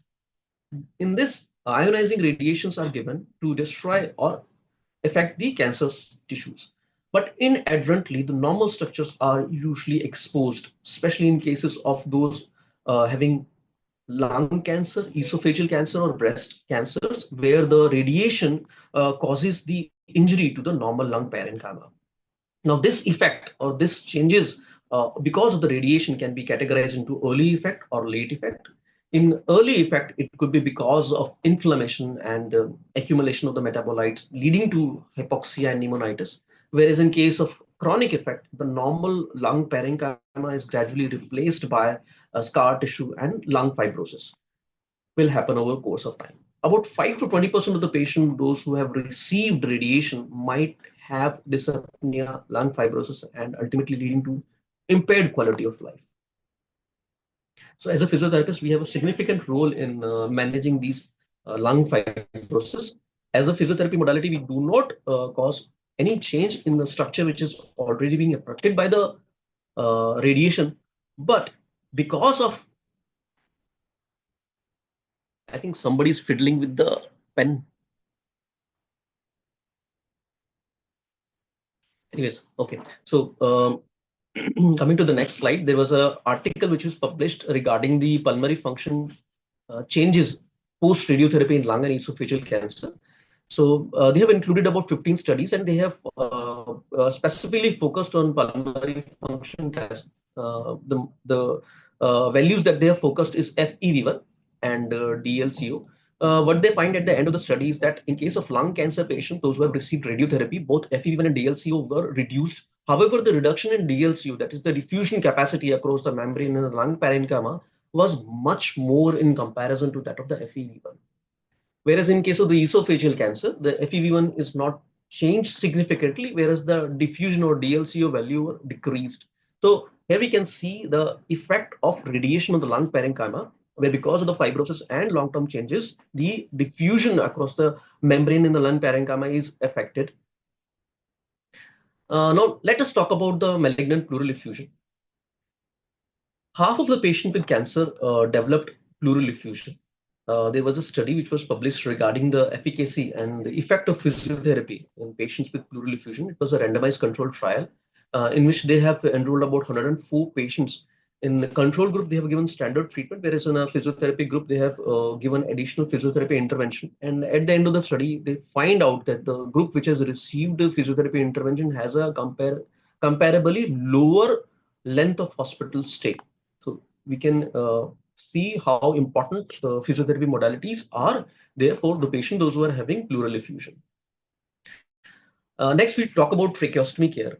This is an image of a patient who has undergone extensive oral surgery, where a flap is raised from the chest to cover the defect which is being caused by the excision of that cancerous structure. And they have done an elective tracheostomy. Many a times the patient will have elective tracheostomy or tracheostomy for a prolonged period of time, depending upon the extent of the disease. We need to understand that there is an isothermal boundary in the lung. That is, whenever we are inspiring air, as the air moves into the lung, it gets humidified and the temperature is increased to that of the body temperature, so that the air in the lung will have maximum capacity to diffuse across the pulmonary membrane. Whereas in case of tracheostomy, there is this mechanism is bypassed. Now, dry and less temperature air is reaching the lung parenchyma, which is causing not only the irritation, but it will cause increase in mucus production. Plus, it will cause increase in viscosity of the mucus. So as a physiotherapist, we have a very important role, because those patients, those who have long-term tracheostomy, they might experience incrustation or deposition of these secretions in the tracheostomy tube, leading to gradual narrowing, and they might have to come to the emergency department when they find difficulty in breathing. So if we give a appropriate physiotherapy intervention when the patient is in the IPD setup, and we teach the patient attendant how to manage, so that these emergency admissions of such patients for these specific conditions can be reduced. Uh, at times we can use certain devices. This is a device which is known as a thermovent. Here it has a structure which traps the humidity as the patient is exhaling the air, and when the patient again inhale, that the humid content is again added into the air, thereby helping in respiration. The only side effect with this is that it can be used only once for a single day. Also, if there is increased secretion production and this device gets soiled, then you need to replace it. So we can use gauze, wet gauze can be also be used for such patients. Also, adequate humidification, be it nebulization, be it steam, which goes long way in reducing the viscosity of the secretions. When coupled with the adequate physiotherapy treatment, we can help the patient to expel out the secretion, thereby preventing the blockage of the tracheostomy tubes. We need to make sure then whenever patient is taking steam, that it has to be from a distance, so that there can be certain incidences where there are blisters of form. So we need to educate the patient and attendant accordingly. Many a times, for example, in this patient, the tracheostoma is for a permanent. So we need to help or make the patient and attendant understand how to manage this tracheostomy at home, so that the issues related regarding the secretions, regarding the irritation, and regarding the covering, regarding adequate humidification, so that the secretions can be easily expelled of the lung, and the patient doesn't have much of issue. We can also use incentive spirometer along with the tracheostomy. Here you can see the patient using the tracheostomy connected with the T-piece with the incentive spirometer. As you can see, as the patient is closing the valve with the help of the thumb, the incentive spirometer is rising. And when the patient has to exhale, he's opening the thumb so that the patient can easily exhale out without much of hindrance. Now, as a physiotherapist, we have n number of modality with us, which we can employ, be it postural drainage, vibration, percussion, active cycle of breathing technique, autogenic drainage, the a cappella or incentive spirometer. But the most important thing when we are talking about the patient, those who are having palliative care need, is to select an appropriate tool. The reason is many a times where you may find that using any aggressive technique will cause harm to the patient. So the first principle whenever we are managing a patient with palliative care need is principle of non-maleficence. That is, not to do any harm, right? Now let us talk about few cases. A 36-year-old male having buccal mucosa of cancer, and he underwent a hemimandibulectomy, that is a surgery for the removal of the cancerous tissue, and a PMCC flap where the pectoralis major flap is being raised and used to cover the defect which is caused because of the cancer surgery. Now the patient was referred to us with cough with expectorate for 5 days. He was having thick purulent sputum, which was difficult to expel out. Because of the surgery, there was a limited mouth opening, which is only about 1.5 finger width. And on auscultation, the air entry was adequate and there was conducting sound. See, this is the patient. We can clearly see the surgical scar and post-radiation changes on the skin. So how to go about it? Here, the aim is to reduce the viscosity of the secretion. So we can use any mucolytic agent by talking to the treating physician, which can be added to the nebulization. Apart from that, we can give the physiotherapy interventions like percussion, modified postural drainage, and because of the limited mouth opening and oral surgery, the incentive spirometry or a cappella, all these things will not be helpful for us. Gradually, with adequate physiotherapy intervention, these secretions reduced, and over a period of time, the patient was discharged from the setting. Another case is regarding a 45-year-old male having multiple myeloma. When the patient was referred to us, he was on face mask at 4 liters per minute. There was chest wheeze. His cough effort was very poor, and the patient was bedridden. Multiple myeloma is a plasma cell disorder in which there are extensive lesions in the bone. Now, if you just look at the X-ray of the patient, you can find that these long bones, such as this humerus, there are certain dark areas which seems as if certain punched out lesions where the minerals are removed because of the mets. So even if you look at the ribs, you will find that there are certain sharp edges depicting or indicative of rib fracture because of the disease. So there are certain, even on the right side, there are certain rib fractures. So in such patients, percussion vibrations are definitely not indicated. At times, even vigorous cuffing can lead to rib fracture. Though with adequate analgesics here, the patient was pain-free, but because of the wheeze, we have to discuss with the treating physician. We can add certain bronchodilator. We can have nebulization. We can have steam inhalation. We can have deep breathing exercises for such patient. Another case is regarding a 9-year-old boy who was having a malignant peripheral nerve sheath tumor. If you look at the X-ray, you will find that the entire left side of the chest cavity is occupied because of the tumor, and you can see the trachea has been deviated towards the right side. The mediastinum is also deviated toward the right side. The patient was pre-op and he was referred to us for chest physiotherapy because of chest infection, and the patient was having respiratory distress. Though the child was small, but he was very cooperative. No matter what you say, he always tried to do it. So we have used the incentive spirometry, gentle chest percussion towards the right side. And apart from that, deep breathing and incentive spirometry and pursed lip exhalation, modified postural drainage as the patient was having a huge mass on the left side. So we cannot ask the patient to perform these regular postural drainage techniques.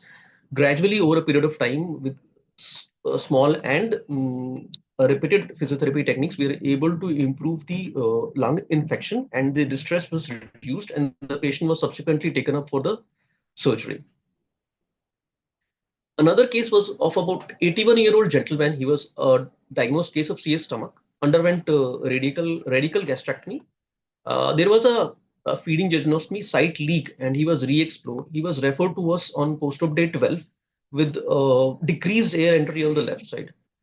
If you look at the X-ray, we'll find that there is reduced air entry, and there is a white area which is depicted of the collapse, and it was suspected that there is a mucus plug which is responsible for the collapse. So the patient was on room air at that point of time. So we give adequate physiotherapy, and we have given nebulization and proper positioning to the patient, and that at the end of the session in the evening following the subsequent X-ray, we find that the lung was expanded. So let us coming back to the Mr. T, the 57-year-old gentleman lung cancer case. There is one more thing that we can do is modification of external environment. Proper placement of furniture, which is also a very critical factor in improving the quality of life. In metros, we'll find that most of the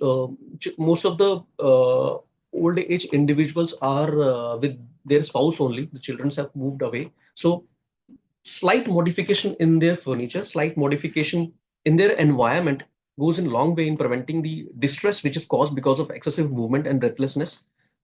So there is a new concept which says breathlessness friendly living space, where the things are easily accessible to them so that they don't have to move much in order to perform the activities. Also, with the advent of affordable gadgets, we can have certain gadgets which make the quality of life better thereby leading to less amount of distress.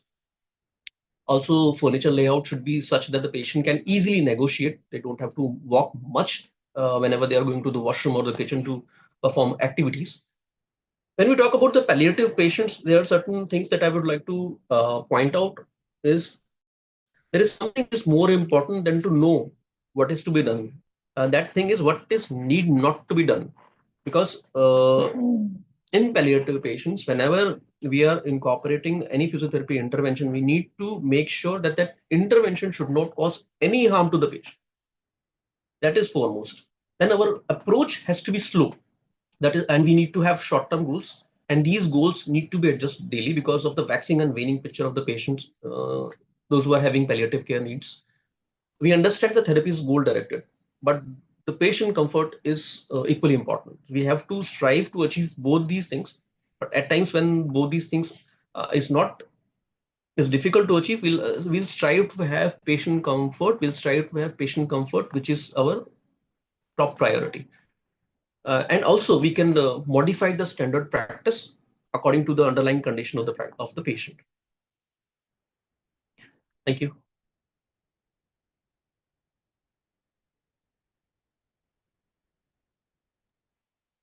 Thank you so much, sir, for sharing your valuable knowledge and for shedding light on the critical aspect of care.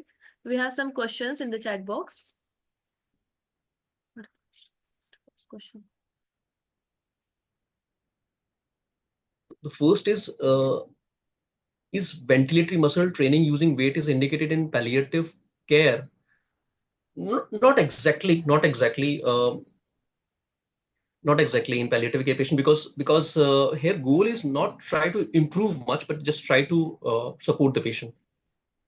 What are the most effective non-pharmacological intervention for managing dysapnea in palliative care patient? I think my presentation was all about this only. I have not mentioned any kind of pharmacological intervention. Yes, rectangular breathing or box breathing.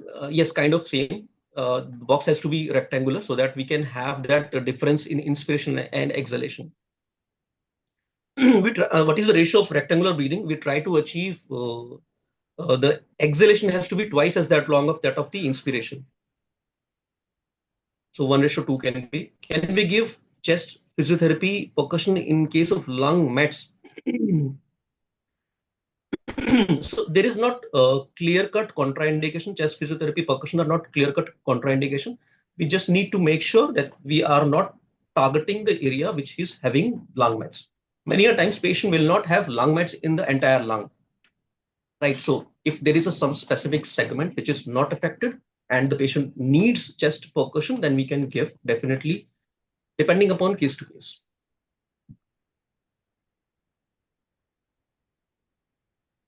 But will it not increase the risk of spreading?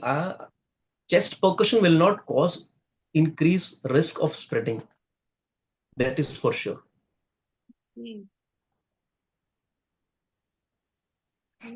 Red flag.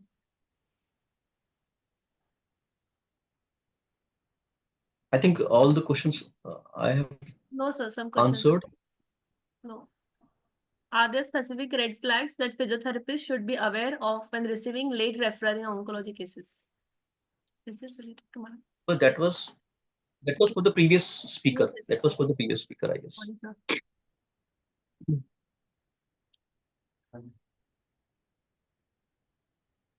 Yes, what are the key goals of respiratory rehabilitation?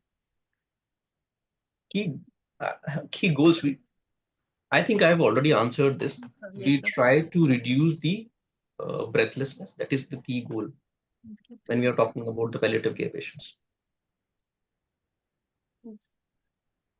The use of soda bicarbonate during suctioning in tracheostomy affect or cause more complications.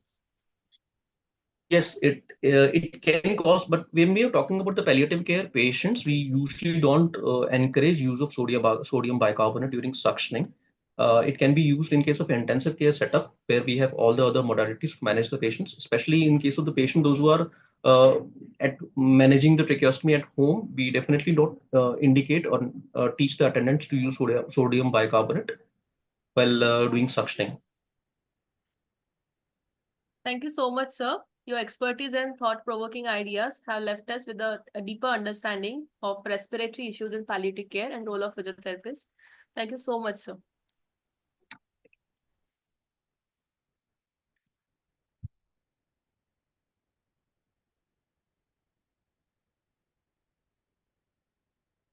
So will you please stop sharing your screen?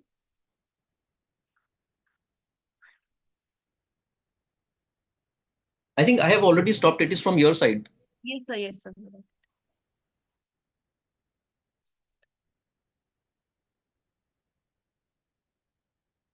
Our journey of learning continues with a session on rehabilitation in breast cancer presented by the highly respected Dr. Anuradha Dapaddar ma'am. It is an honor to introduce Dr. Anuradha Dapaddar, a distinguished leader in the field of oncophysiotherapy with over 33 years of clinical experience at Tata Memorial Hospital, Mumbai. She has made remarkable contributions to cancer rehabilitation and physiotherapy, pioneering numerous training programs and certification courses in lymphedema management and oncophysiotherapy. Dr. Dapaddar has received several accolades, including the award by the Indian Association of Physiotherapists, recognizing her significant impact in oncology. She is the founder of Society of Oncophysiotherapists in India and has been driving force in advancing physiotherapy education and mentorship in cancer rehabilitation. Her expertise is internationally recognized with invitations to prestigious platforms such as European Musculoskeletal Oncology Society conference in London. As a prolific researcher, she has contributed to over 35 national and international publications and continues to be an esteemed peer reviewer in renowned scientific journals. With her unwavering dedication, Dr. Anuradha Dapaddar stands as an inspiration in the field, empowering future generations of physiotherapists and making a lasting impact on cancer rehabilitation. Let's welcome Dr. Anuradha ma'am. Welcome ma'am. Let's have a stage. Thank you so much for that kind and very great introduction. Thank you so much. Can I share it? Can I share this? Yes, ma'am. Yes, ma'am.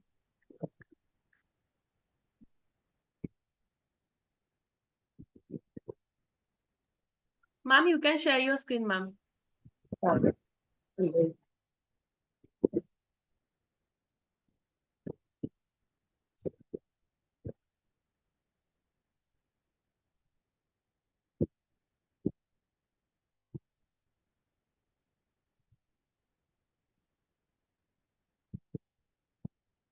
Good afternoon, everybody.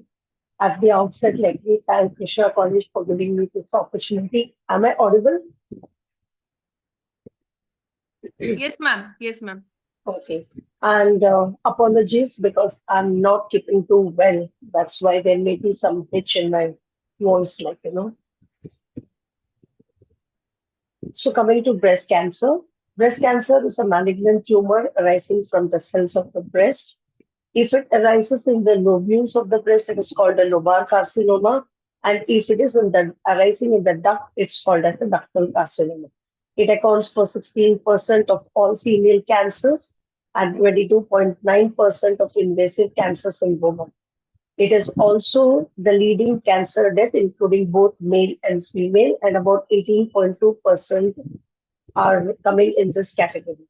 It is higher in the developed nations as compared to the developing and high in the higher socioeconomic groups. What are the signs and symptoms? 85% of the cancer is detected because the patient feels a lump. Apart from that, there can be that there is a difference in size of the breast. There is a nipple changing position, an inverted nipple, a skin puckering or dimple, a discharge from the nipple, or a rash around the nipple. These can also be some other presenting signs and symptoms of breast cancer. What are the risk factors? Primarily, the risk factor is being female, and if the patient is of an older age, it increases the risk twice-fold. Genetically, only 5 to 10% of the breast cancer patients are genetic. Lack of childbearing or lack of breastfeeding, early menarche and late menopause, that because they are exposed to certain hormones, these are the risk factors in breast cancer. Obesity is another main risk factor. Lifestyles, habits like smoking, alcohol also add to it. Women who are on hormone replacement therapy and exposure to radiation are some of the risk factors for breast cancer. Every cancer surgery, you know that it involves the surgery of the lymph nodes. So in breast cancer, we have the lymph nodes that is resected from the axilla. This is a protective mechanism to control the disease and prevent its spread. So the levels of nodal dissection are 1, 2, 3, 4, and 5, where 1 and 2 are in the axilla, the 3 is infraclavicular, 4 is supraclavicular, and 5 is internal mammary. Most of the breast cancer surgery, it involves clearing the nodes from the 1 and 2. That means the axillary lymph node surgery. And this predisposes to one of the major morbidity of breast cancer that is called as the lymphedema. How do you treat breast cancer? So it is basically treated with surgery, chemotherapy, radiotherapy, or hormone therapy. The surgery can involve a breast conservation surgery or a lumpectomy where only the lump is removed and rest of the breast is kept intact. Radical mastectomy, it is no longer performed, but it was the oldest surgery that was done to treat breast cancer, where the surgeon used to remove the entire breast along with the chest muscles also. Modified radical mastectomy is of late the trend, where the surgical procedure removes the entire breast, which includes the nipple, the areola, the overlying skin, surrounding tissue, and nearby lymph nodes. So nowadays you can see a breast conservation surgery and a mastectomy.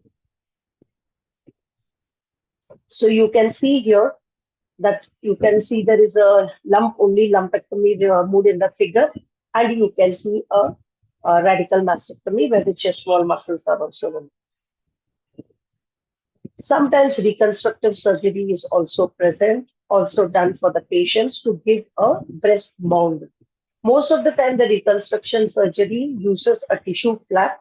Either a latissimus dorsi flap is used or an abdominal muscle flap is used to create this mound.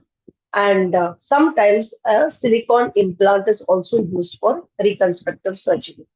Reconstructive surgery, the breast mold is created, but you may not get a nipple. So nipple has to be reconstructed, either tattooed or a prosthetic nipple is used. This is how it looks. You can see the first picture on the left-hand side that tells you a latissimus dorsi flap is used to create a breast mound. And the other picture shows an abdominal muscle flap is used.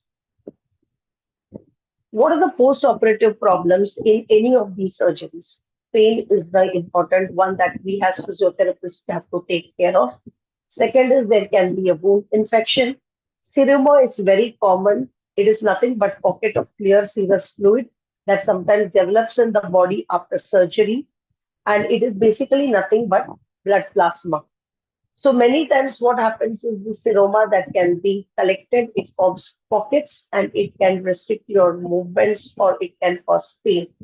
Hematoma is another thing that often happens after post-surgery. Lymphangitis occurs because the lymph nodes are removed and there is a disruption in the lymphatic channels, which causes a inflammation of these channels and results in an infection. There is a phantom breast syndrome, like just how you have a phantom limb due to the loss of the limb. Many times, some women experience a phantom breast syndrome because of the loss of the breast that is seen in mastectomy. Lymphedema, major morbidity that we have to look into. In Tata Memorial Hospital, since the patients are admitted and kept only for a day, they go home the very next day. So we cannot have an individualized treatment program for these patients because more than 10 to 12 patients are operated per day. So what we do is we do a post-operative group therapy program. This group therapy program is mainly conducted by a volunteer who is a survivor, or it is conducted by a physiotherapist. So immediate post-operative care is taught to the patient, the drain care, wound care, what are the do's and don'ts, skin care, exercise, which are very important aspects of physical rehabilitation, diet that the patient has to take post-operatively, and a little bit knowledge and precautions and prevention against lymphedema. So drain care. The drain care involves how the drain is anchored with the use of a tape. And you can see this is the drain. The drain has to be first clamped, okay, before it is emptied. And so you clamp it first and then you release the clamp. And when you are before draining, you check the measurement to see the level of fluid. This instruction is given to the patient and it is very important because the patient go home with the drain. The drain is present to them for a period of at least 10 to 15 days and they should be empty this drain once in every 24 hours. Care has to be taken to see that the drain is not washed with water to prevent any kind of introduction of infection inside. Also, the clamp and unclamping has to be done to facilitate the drainage of fluid. Two things that the patients have to observe: increased drainage has to be reported back. Color changing in the fluid has also to be reported back, or any leakage that is seen from the drain site or otherwise has to be reported, because all these will involve either changing the drain position or it will involve flushing the drain so that the proper drainage can occur. Seroma, the incidence is between 2.5% and 51%. It is higher in patients who are undergoing a radical mastectomy as compared to a breast conservation surgery. It causes pressure on the wound, pain on the affected side, it delays wound healing, and also causes some kind of limitations on daily activities. What is the treatment? Most of the time it resolves by itself, but if repeatedly it occurs, then it has to be aspirated using a needle. Sometimes a compression, use of cushion or breast support braziers or thoracic bandages also helps in reducing seroma formation. Skin care. Skin care or arm care is very important. Why? Because the lymph nodes are removed. It's a compromised lymphatic system that you can see on the arm. And it is easily susceptible to a morbidity called lymphedema. So skin care means you have to protect the skin, avoid any injury, avoid any infection. The skin has to be bathed well with lukewarm water. A pH neutral soap has to be used, and moisturizer is used to maintain the suppleness of the skin. There are some protective measures, do's and don'ts that are instructions are given to the patient post-operatively, and these instructions are permanent instructions and they have to follow these instructions lifetime. That means, what are the do's and don'ts? Don't is no blood pressure or any peripheral line or any injection has to be taken on the affected arm. All these has to be done on the unaffected side. And if the patients are having bilateral mastectomy, then all these things can be done from the feet. Avoid vigorous repetitive movements against resistance such as scrubbing, pulling, pushing, etc. A rest in between activities has to be taken. And exercises are very important, but exercises that use the body weight like push-ups, push-down, and heavy weightlifting and all should be avoided. Resistance training can be given, but it has to be in a progressive manner. What are the do's? Anytime an injury or infection occurs on the skin, it has to be cleaned with soap and water, and antibacterial ointment should be applied or a dressing to be applied to prevent any further infection. Gloves can be used while doing for gardening, a thimble can be used while sewing or stitching, and an electric shaver is used for removing the hair from the underarms and on the hand. You don't, or a hair removing cream can be used, but you don't do waxing because waxing can damage the skin. It can cause blisters if not applied with correct temperature. Also, it pulls the skin and it can cause the damage to the superficial lymphatics. Diet. A well-balanced diet post-operatively is very important to the patient. So you also maintaining a normal good weight is also very important. That is why avoid fatty food, maintain healthy body weight, always use cooked food during chemotherapy. So you don't eat any raw fruits or vegetables during chemotherapy. because this can cause your neutropenic, your counts go down during chemotherapy, and it can cause infection. That is why it is very important that you always eat cooked food. What about sodium diet? Yes, you have to go on a low sodium diet. The reason being that sodium causes water retention, and it can be a risk, or it can cause retention of fluid in the arm post surgery. But it is a debatable question, and there is no evidence that tells you. But anyway, many patients are having hypertensive, to go a low on sodium diet is also recommended. Protein-rich food is important. Why? Because proteins help in healing and repairing of the tissues, which is very important post-operative. Importance of exercise. Exercises are important immediate post-operatively. It is important after a reconstructive surgery, and it is very important during and after radiation. What are the exercises that are focused on post-operative? You do breathing exercises. Breathing exercises or abdominal breathing exercise facilitates the lymphatic movements, because thoracic duct, which is the major lymphatic duct, is present in that area, and it drains most of the lymphatic fluid. That is why you have to facilitate it by doing abdominal breathing. Shoulder shrugs are important to prevent, and stretching exercises are important to see that there are no rounded shoulders, there are no contractures that occur post-surgery, and also to maintain good posture. Mobility exercises, full range of motion of the shoulder is started right from day one itself. You can see the patients are doing exercises with the drain. The PEEP bag is donated by the Mahindra Foundation for all breast cancer patients. It contains the smiley for ball for doing the pumping exercises, and the bag to put in the drain when the patients are carrying it around for the next 2 weeks post-operative. Pumping exercise is very important and has to be done frequently to help in the lymphatic drainage. After reconstruction, all the exercises can be done, but only the shoulder range of motion is to be delayed a little bit for at least 3 to 5 days post-operatively, as per the plastic surgeon's instruction. This is because there is a reconstruction of neurovascular structures, and hence a tight suturing may prevent immediate mobilization. Scar massage can be advised, but it can be advised only after complete healing, which is after 6 weeks.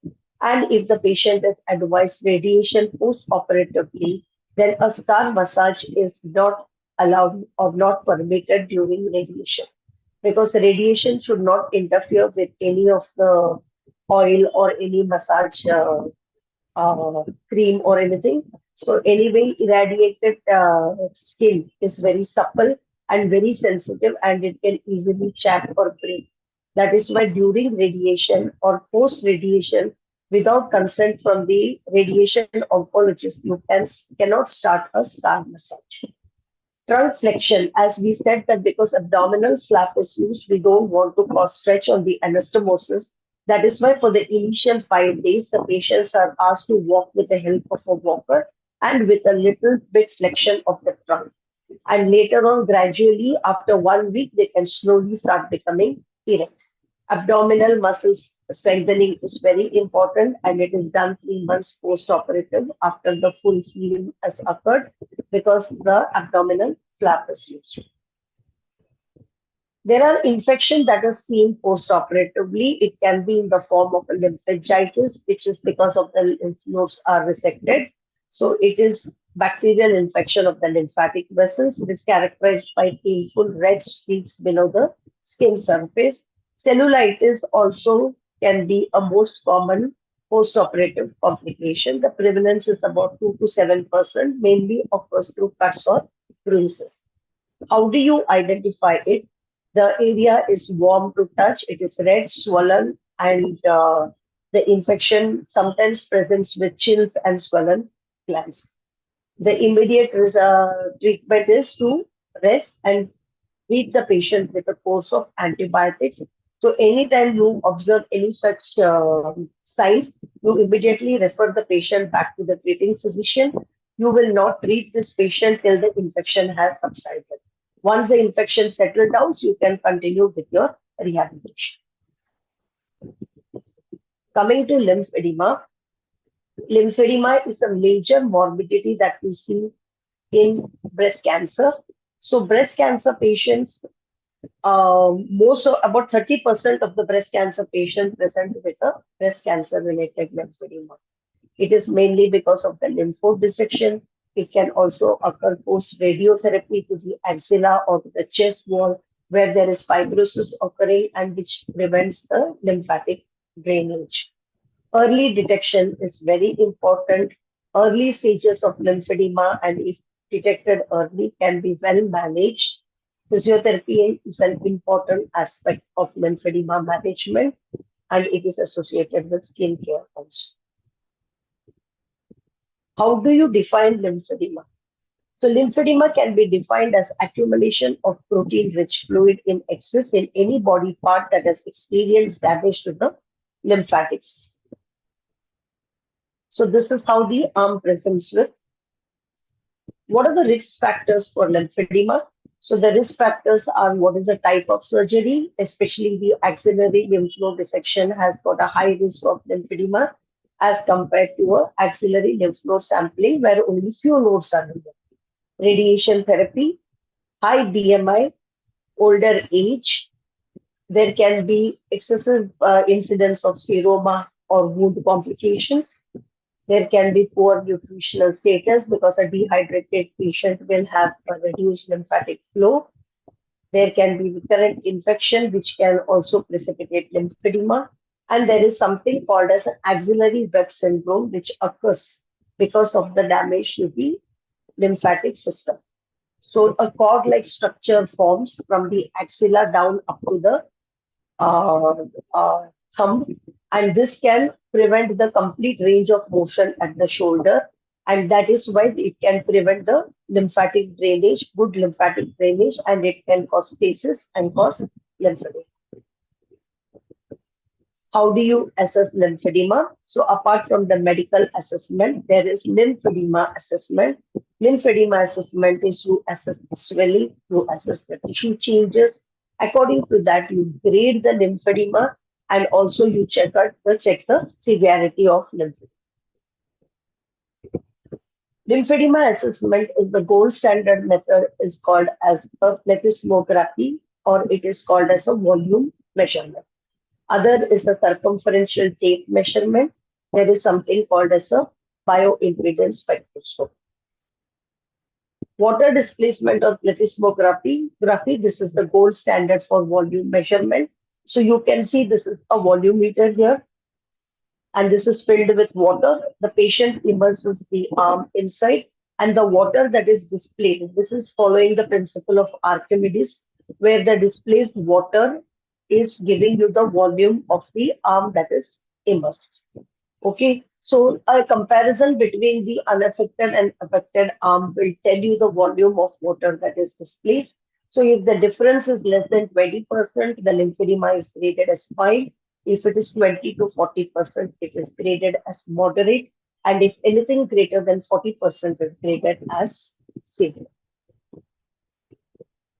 Coming to the circumferential or the tape measure, this is widely used clinically. It is the common method to assess the limb curve. So measurements are taken at various points of the arm or leg arm, and it is at every 4 centimeters gap. So starting from the ulnar styloid process, that is your baseline, you start marking every 4 centimeters up to the line of axilla. And a difference between the affected and unaffected will tell you the severity of lymphedema. So anything that is less or equal to 2 centimeters, that is considered as mild. Anything greater than 2 but less than 5 centimeters is considered as moderate, or greater than or equal to 5 centimeters is considered as severe lymphedema. Bioimpedance spectroscopy, it is a body impedance that measures the impedance ratio. That means there is a difference in the intracellular and extracellular fluid. Okay, so electric current is passed through the tissues. And it is that what is the impedance that is given to the flow of electric current, that is what is calculated. It is research based. So this was a research which was done on an Asian Chinese population, and you can see the dominant limb and the non-dominant limb. So the threshold that was seen is 1.104 for a dominant limb at risk and 1.069 for a non-dominant limb at risk. So when if these thresholds are reached, or if anything greater than these indicators, that means the patient has got lymphedema. This is very important whenever you are measuring subclinical lymphedema. That means patient complains, but when you are examining the patient, there is no evidence swelling that is seen. But an increased ratio can be used as a predictor that this patient has got a high risk for lymphedema, and close observation is required so that you can monitor this patient and take the necessary intervention at the earliest. How do you stage lymphedema? So lymphedema is staged as per the International Society of Lymphology, ISL stage, where 0 is subclinical. As I told you, the patient complains, but there is no evidence swelling. Stage 1 is slight swelling can be seen, sometimes pitting can be seen, but elevation immediately reduces the swelling. Early 2 or late 2 may or may not have pitting, but swelling is evident. There can be tissue fibrosis or tissue changes present, and this is the stage where intervention is required because limb elevation cannot reduce the swelling. Stage 3 is the fibrotic stage or a brawny arm, or it is also known as lymphostatic elephantiasis. Other assessments apart from the edema assessment also includes the skin condition. Vascular assessment is important to see whether the patient doesn't have any vascular disease present, because all these things can interfere with your management. Okay, so mobility and function of the arm is to be checked, sensations have to be checked, motor functions to be checked, and also the pain to be assessed. How do you manage lymphedema? Management of lymphedema is using a conservative gold standard management, which is called as a complete decongestive therapy. What are the components of CDT? Components are manual lymphatic drainage, compression therapy, which is in the form of a compression bandages, it is in the form of a pneumatic compression, or it is in the form of a compression garment. Along with that, exercises and psychological care. So this is the conservative management. If it fails, then you can go for a surgical management. The CDT or the decongestive therapy, it lasts in 2 phases. One is the initial intensive phase, which is lasting for 2 to 4 weeks of treatment, where the therapist does the CDT. Okay, and VT measurements are done to see the reduction. And then at the end of the treatment, the patients are fitted with a compression garment. The maintenance phase, the patient carries forward this treatment at home. So daily, the patient is wearing throughout the day the compression sleeves, and at night, the patient does the compression bandaging before he goes to sleep. And along with that, the patients are taught the self-lymphatic drainage and exercise. Unfortunately, management of lymphedema has a high failure rate due to non-compliance. Skin care, lymphadematous arm, as the skin has to be taken care of because it is a ground for which repeated infection can occur. So you wash the skin daily with pH neutral soap. Skin folds should be clean and dry. Skin inspection for any injuries or insect bite requires prompt care and attention. Emollients to maintain the suppleness of the skin. MLD. MLD is different schools of MLD, which is a manual lymphatic drainage. It is a skin-on-skin movement. It is a specialized technique that has to हुआ inspection आज भी नहीं आया inspection आपका कितना बच्चा it is a specialized technique that requires training and practice. It is an important component of decongestive therapy, but it cannot be used as a standalone treatment for treatment. So proximal congestion is first removed so that the lymphatic fluid can be drainage. And it is not indicated whenever there is acute infection present. Coming to the multi-layered lymphatic bandage, it includes different bandages like the finger or toe bandage. It includes a stockinette. It includes a foam layer, and it is the main product of this bandaging is the short stretch bandages.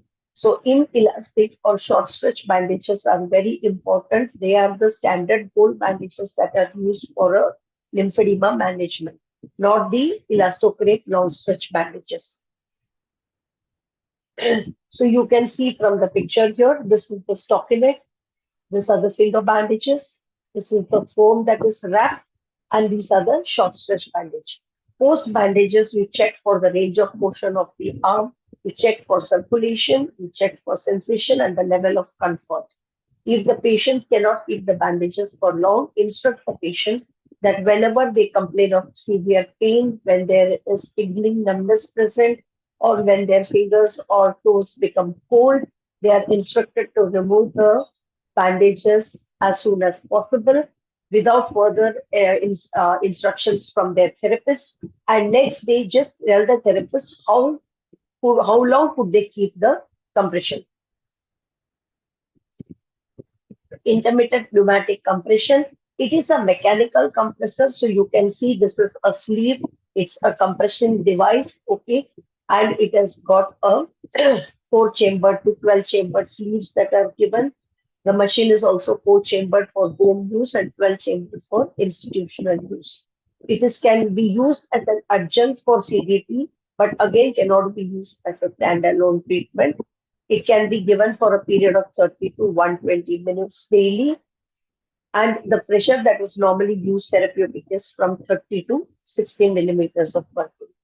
Again, it is contraindicated whenever the patient has got any cardiac failure or renal failure. So there is alternate inflating and sufflection of the chambers, and you can also adjust the pressures in different compartments to suit your treatment. Compression garment, again, can be ready-made compression garments that is available across the country, or it can be custom-made compression garments. So they come in different classes as per the requirement. Class 1, normally given for older patients or for palliative cases where you don't require too much of compression. The class 2 can be given for the treatment of lymphedema. Class 3 is normally given for treating lower limb lymphedema. Apart from the compression garment, which is a little difficult to don on and off, so patients who are elderly or who do not have any assistant at home, you can recommend wraps to these patients. Wraps are easy to don on, and it can be used as an alternative for lymphedema bandaging. So the wraps that are available are the Faro wrap and circuit wrap. Some of them are available in India also. Tylenol has now got the circuit wrap available, but some can be made to order from lymphedema products. Exercises, as we already mentioned, even lymphedema patients, exercises is an important component of CDT. So you start with breathing exercises, which helps in the lymphatic drainage. Flexibility exercises also are very important. Gradual strengthening, progressive strengthening with weights is also recommended to improve the strength of the arm and prevent any injuries. To be effective, the exercises have to be performed using a compression garment or using a compression bandage or strap.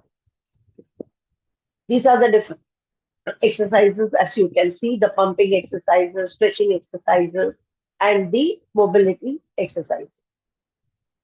Exercise recommendation during and after treatment. This is as per the ACSM guidelines, which says the frequency of 3 to 5 times per week.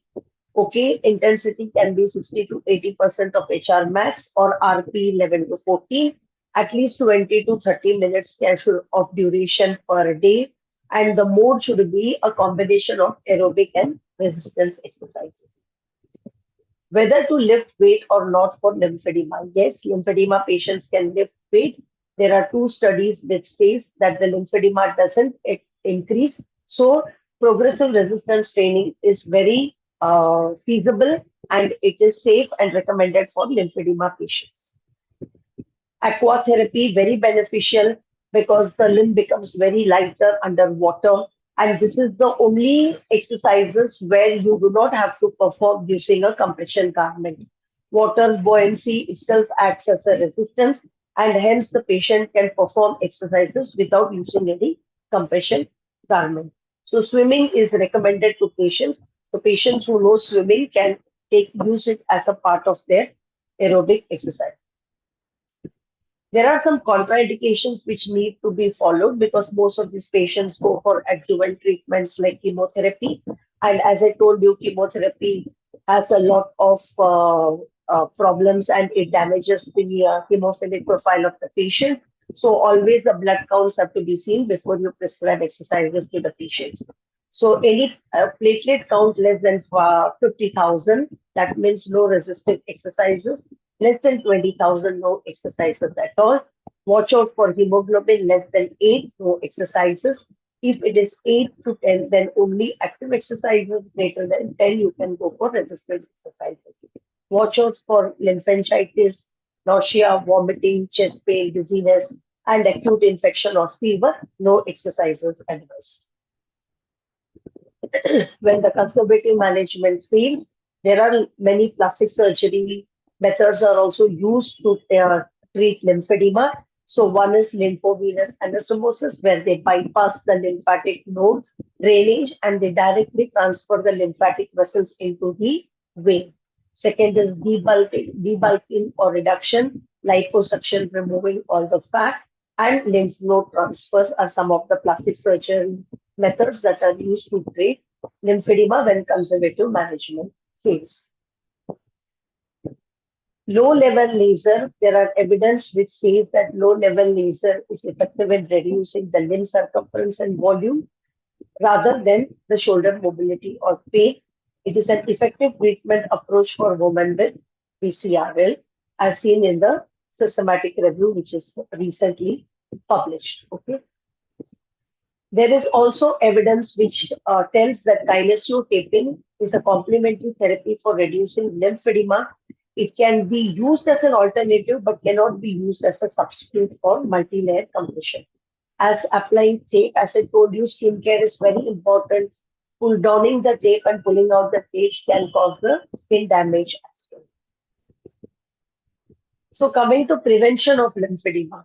So there was a study which was done by our department and published in the Journal of Clinical Oncology, where we used prophylactic use of compression sleeves to reduce the incidence of arm swelling in women at high risk of breast cancer-related lymphedema. So we did this study on 306 patients. The intervention group received the compression sleeve immediately day 1 post-operatively, and both the groups were taught how to measure the circumference girth of the arms, and regular data collection was done. So the result of the study was there was a delayed onset of lymphedema and a reduced incidence of lymphedema in the intervention group as compared to the control group. So if you have patients who are obese and who have undergone axillary lymph node dissection and who have repeated incidents of seromas present, these are high-risk patients for developing lymphedema. You can prescribe them prophylactic compression sleeves if the patient is compliant to it. There are small psychological issues which the breast cancer patients experience. One is the sexual dysfunction and changes to sexual functioning and sexuality, as the removal of the breast is something that is body image worthy, and the patient feels that she has got low self-esteem because of the body image reasons. So a good psychological communication and reference towards a clinical psychologist is very important to manage these problems. A breast prosthesis can be given for the loss of breast Okay, so this is an external prosthesis to tackle body image issues. You can give wigs for alopecia or balding, which occurs during chemotherapy. Breast prosthesis can be of a common cotton-filled ones, local that is available, or it can be a silicone one. Silicone one looks more like a breast, feels like a breast, but it is expensive and it is more durable as compared to the cotton prosthesis. Breast cancer screening, which is periodic mammographic screening, is it advised? So it is important in a postmenopausal woman, but not in a patients who are in premenopausal. So there is no convincing evidence of benefit in women who are less than 50 years. So only 50 years and above patients are advised for periodic mammographic screening, which is more other sensitive. Clinical breast examination has got more sensitivity and specificity as compared to a mammography. Self breast examination may identify interval cancers early. There is no survival benefit seen, but it is still taught to the patients to practice and examine their breast. Breast examination, you have to observe both breasts. And palpation is you use the pads of the 3 fingers. Consider the breast to be like a 1 rupee coin, and you can circularly examine from one end to the other, or you can palpate it from up and down posture or in a horizontal level. Anything that is suspicious need to be endorsed or certified from a clinical oncologist or a clinical clinician who will do a clinical breast examination, and if any investigations are required, you can further investigate and treat the patient. So that completes the rehabilitation of breast cancer right from post to the morbidities. I am open to take questions. Thank you so much, ma'am. Thank you, ma'am, for sharing valuable insights on breast cancer and lymphedema and crucial role of physiotherapists in managing these conditions. In the chat box, we have some questions.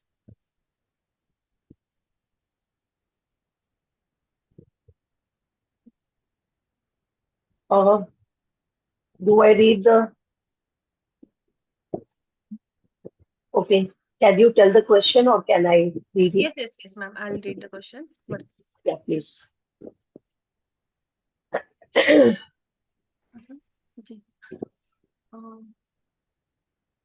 How can a multidisciplinary team enhance breast cancer rehabilitation outcomes? Okay.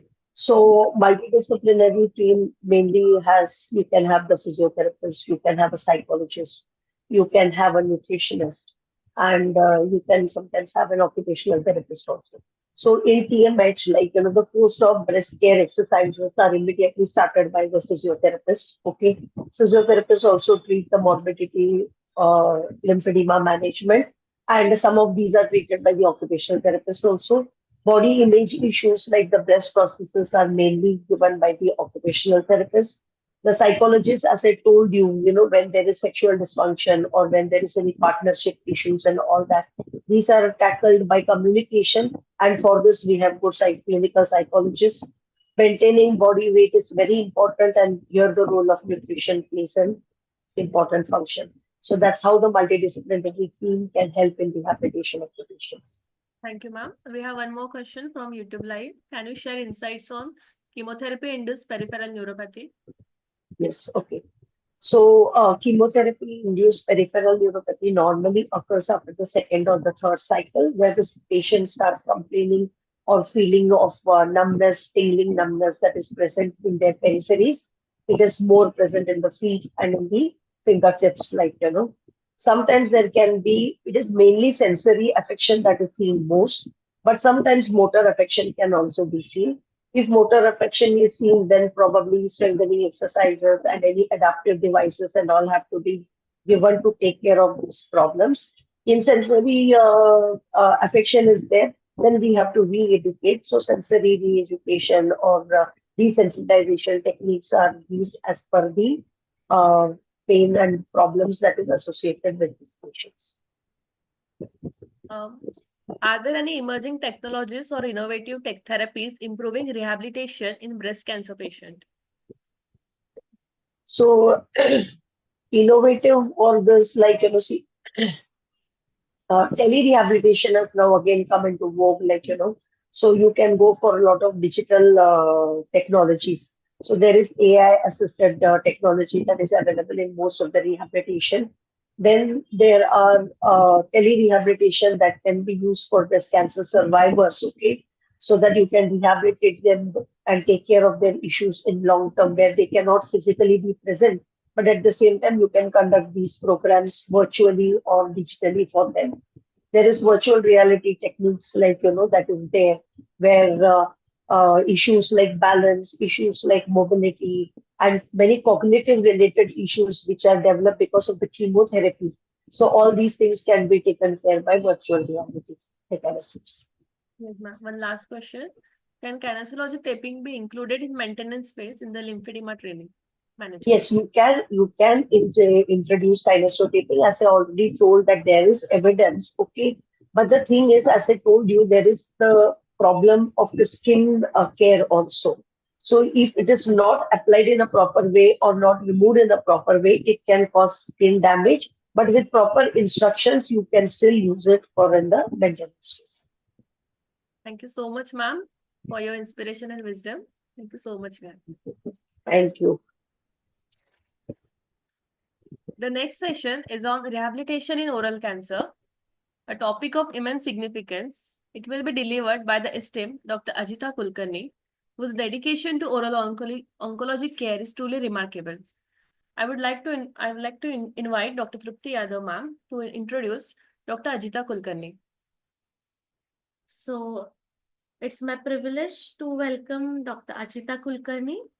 Dr. Ajita Kulkarni is a highly accomplished senior physiotherapist at Tata Memorial Hospital, Mumbai, where she has been serving since 2002.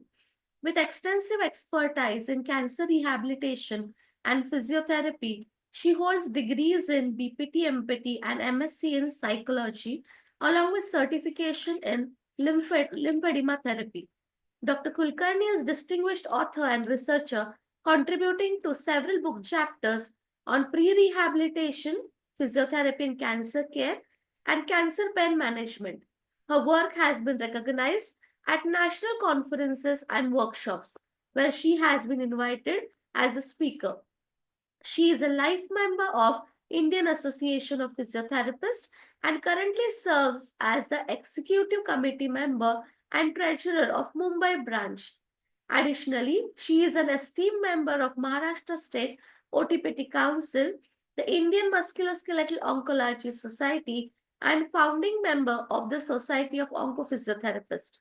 With her dedication to advancing physiotherapy in oncology, Dr. Ajita Kulkarni continues to make a significant impact in the field of cancer rehabilitation. Let's extend a warm welcome to Dr. Ajita Kulkarni. Welcome, ma'am. Thanks a lot for this introduction, and thanks for inviting me. I'll be sharing my screen. Yes, ma'am.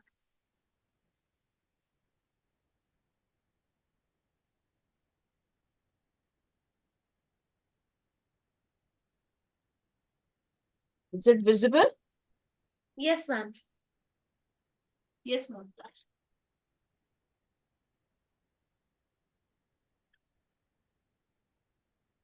I'm audible to you? Yes, ma'am.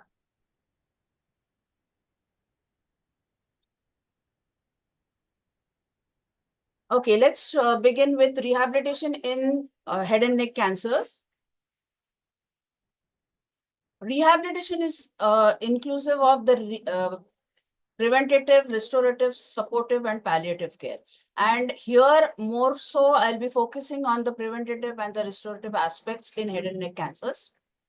So overview, I will be talking about the assessment, the exercise prescriptions, the ICU management, rehabilitation in different head and neck cancers, and certain side effects of the therapy like trismus, lymphedema, etc. And one slide on palliative care. Assessment, we need to understand the history, the past history, what comorbidities, addictions they have. Especially in head and neck cancers, they are having gutka for a long period of time or tobacco chewers, and that's the main reason where these patients develop cancers. So the symptoms have to be evaluated, what are the investigations done, and the cardiopulmonary status of these patients is highly important. The effort tolerance, how much patient can walk, whether the patient can climb stairs. The PFT, musculoskeletal strength. Combined together, you understand what is the diagnosis, the site, the extent of the disease, and the cancer treatment that has to be, that the patient has to undergo. So accordingly, our exercise planning should be done. So preoperative pulmonary rehabilitation could improve the cardiopulmonary function, control pre-operative potential lung infections, decrease the post-operative complications, and promote a faster recovery. These are certain papers which talk about the comorbidities and how it will have an effect on the post-operative complications. So it has been reported that higher the comorbidity, higher is the post-operative complication. And we have to also focus on the cardiopulmonary comorbidities and the which will eventually predispose to a severe adverse respiratory outcomes. So a prehabilitation includes the history of the physical activity, how much the patient is performing, the range of motion of the shoulder, neck, the muscle strength, especially the shoulder and the girdle muscles, which are eventually going to give that whole structure a stability. 6-minute walk test is really good parameter, and there is a scale. Fact, you have a subscale of head and neck. Fact is functional assessment of cancer therapy, and you have a subscale for head and neck as well, which includes 12 items focusing on the symptoms and symptoms that are arising because of the head and neck cancer and its treatment, and the constant score. So baseline assessment should be done. We should anticipate what the surgery is and what are the problems of the surgery. Then, depending upon that, the baseline assessment of the function, how we can improve there, we have to identify the impairments, address the whole overall physical and emotional well-being, and try to reduce the impairments that are expected as a result of treatment. After the surgery also, we need to reassess to see what was, as compared to the baseline assessment, what was the progress or the deterioration. Depending upon that, we have to change our goals for physiotherapy. So preoperatively, understand that a patient has a big tumor. So the first case that you can see has a big tumor. So the patient comes in stridor and emergency tracheostomy has to be performed. So we need to keep the chest clear.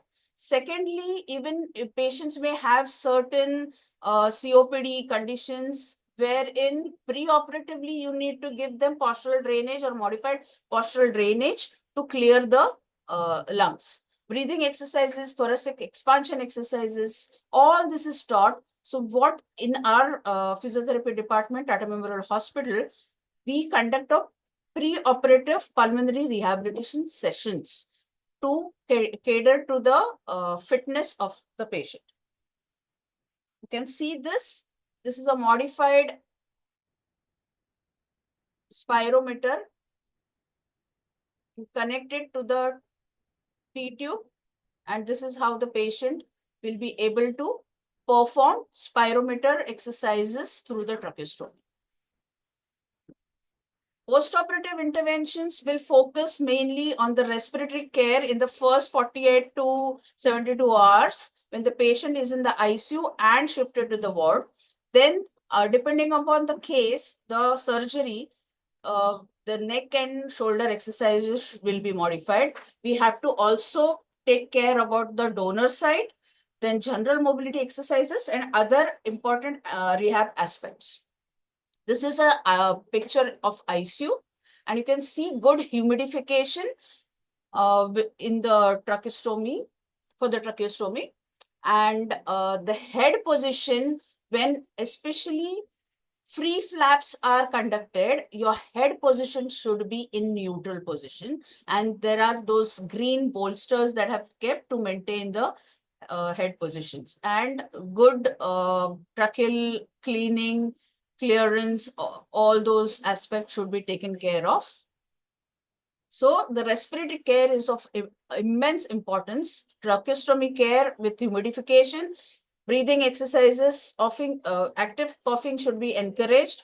Oral hygiene becomes very important. Otherwise, the patient will develop infection in the oral cavity, which will in turn lead to failure of the flap that has been taken up. And forced expiratory techniques can be taught.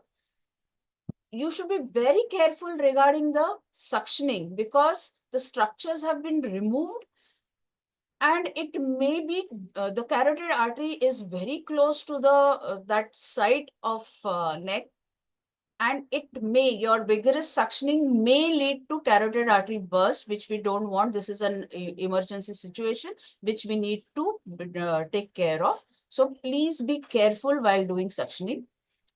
Prevent aspiration, though there are some compensatory techniques, upright position, decrease in intake before sleep, etc., and early mobilization. So these are certain papers that emphasize on the oral hygiene. Okay, so oral hygiene has to be maintained so that there are this can reduce the postoperative pneumonia and other problems. Management, how do you do this? You encourage the patient to be upright or in a reclined position so that the patient can control the flow of the bolus and reduce or eliminate the aspiration. Changes in the head and body positions have shown to eliminate aspiration in 81% of postoperative head and neck cancer patients. So there is chin tuck, head back, head rotated to the affected side and lateral tilted to the unaffected side. These are certain maneuvers or swallowing maneuvers that are taught by a speech and language pathologist. They cater to the speech problems and the swallowing problems. And also the patient is referred to a dietitian for the dietary modifications. So the bolus has to be modified, the consistency, the size, and it has been taught to the patient so that there is, so that we can eliminate the aspiration. Once aspiration has taken place, then the lung gets contaminated and we have to cater to that. So we have to be very careful regarding all these things. Secondly, there is tracheostomy. So gradually the tracheostomy gets closed and they cork it. First, they will do the half corking, see whether the patient can breathe through the nose and tolerate. So we as a physiotherapist should be encouraging that deep breath and teach them to breathe through the nose. So that is how we gradually close the tracheostomy, and it has been corked. So if fully corked, if the patient cannot tolerate it, then again you can open the cork. You cannot directly remove the tracheostomy tube. If the patient cannot tolerate it, then putting in the tracheostomy tube again becomes a really hard task. So this is where as a physiotherapist, your role comes. So let's talk about head and the neck and shoulder rehabilitation. Primary closures and neck dissections are very easy. We start the exercises for neck and shoulders immediately. But as you go on to local flaps and distant flaps, there are modifications in the protocol. This is primary closure and neck dissections. Radical neck dissections, very rarely seen nowadays. But radical neck dissections have a lot much morbidity and shoulder dysfunction. So nowadays, modified neck dissections and selective neck dissections are done. But there are post radiation also you will get certain late sequelae of shoulder dysfunction, cosmesis, and restricted neck movements. If these are not catered to in the early stages, this is what you can see on the right side, the photo. This is what the consequences are. So we have to cater to these problems from the beginning and throughout the radiation period. Shoulder dysfunction, you get shoulders are in a protracted position, limited abduction. You can see the photos speak for themselves. Winging of scapula with neck movement restriction. There is pain and muscle weakness. So radical neck dissections is the highest dysfunction, where selective neck dissections give you lesser impact. Shoulder and neck dysfunctions, the subjective outcomes are pain and health-related quality of life, whereas the objective outcomes are, you can check for the range of motion, the scapular positions, strength, and sensation. And these need to be catered to from day one. Accessory nerve, the spinal accessory nerve preservation lowers but does not eliminate the risk of developing musculoskeletal complications. And things that gets affected mainly is the shoulder and neck dysfunction, shoulder pain, and range of motion gets reduced in these patients. So do patients benefit from physiotherapy for shoulder dysfunction following neck dissections? There is a systematic review that was published in 2020, and it talks about the current evidence showing a benefit from physiotherapy in patients with shoulder dysfunction following neck dissection. Some evidence suggests that the progressive resistance exercises is superior to other types of physiotherapy, and long-term benefits and cost efficacy has not been studied in this systematic. So they emphasize on progressive resistance exercises. These are the pamphlets that we give to the patient. We have it in English and Hindi. These are some of the outcome measures.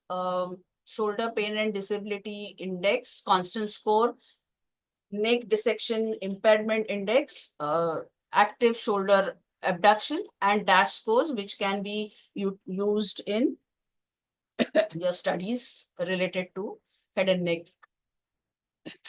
neck cancers for your outcomes. Let's go on to the local flaps and the deltopectoral flap, which is a pedicle flap. You can see if we are taking a local flap like the pectoral major muscle myocutaneous flap, then that is an internal flap. And in such cases, you can start neck and shoulder mobility exercises immediately, strengthening of the shoulder girdle muscles. You have to stretch, gradually stretching should be given to avoid contractures. And later on, if there is scar which is getting adherent, then scar massage should be done. Ambulation, very next day, these patients are made to ambulate. What is more important here is these patients don't cough. The lung should be kept clear, and breathing exercises, thoracic expansion exercises should be encouraged. Whereas when you're talking about the deltopectoral flap, it is a pedicle flap, and here your shoulder and neck movements are restricted. Shoulder you can limit to approximately 90 degrees or so, but neck movement has to be restricted.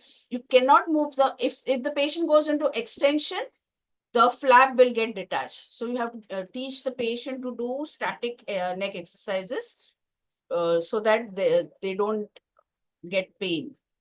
Whereas when you're talking about chest percussions, vibrations, those should be avoided on the chest, and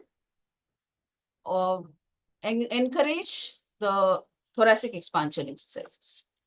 Construction with free flaps, there is a problem because it's a free flap, which these are microvascular surgeries like the free fibular osteocutaneous flap, which you can see the down there. I have emphasized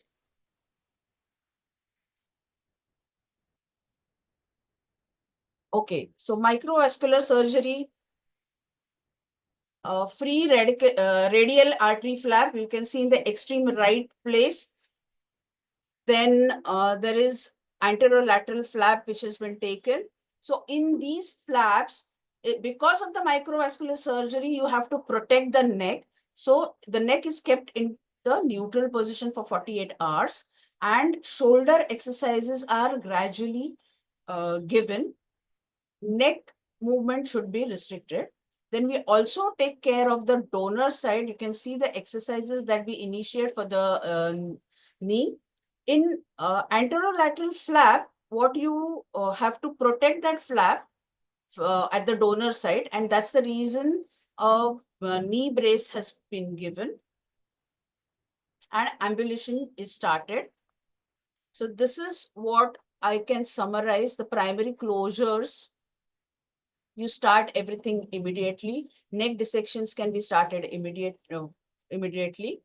Local flaps, depending upon what has been taken, PMMC versus the deltopectoral, and distance flap for 48 hours. After 48 hours, we start ambulation, and shoulder can be started after 48 hours, but neck gets delayed.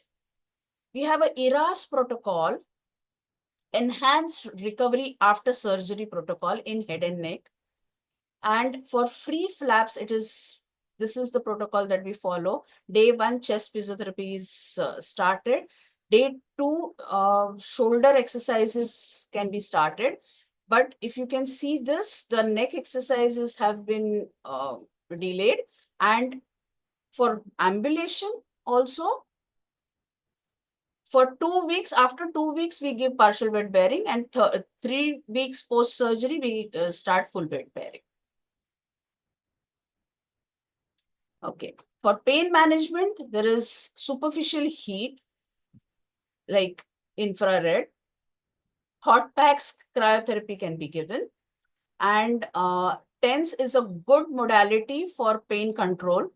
If there is muscle weakness, neuropraxias, then electrical stimulations can be encouraged. Effect of exercises on upper extremity pain and dysfunction in head and neck cancer survivors.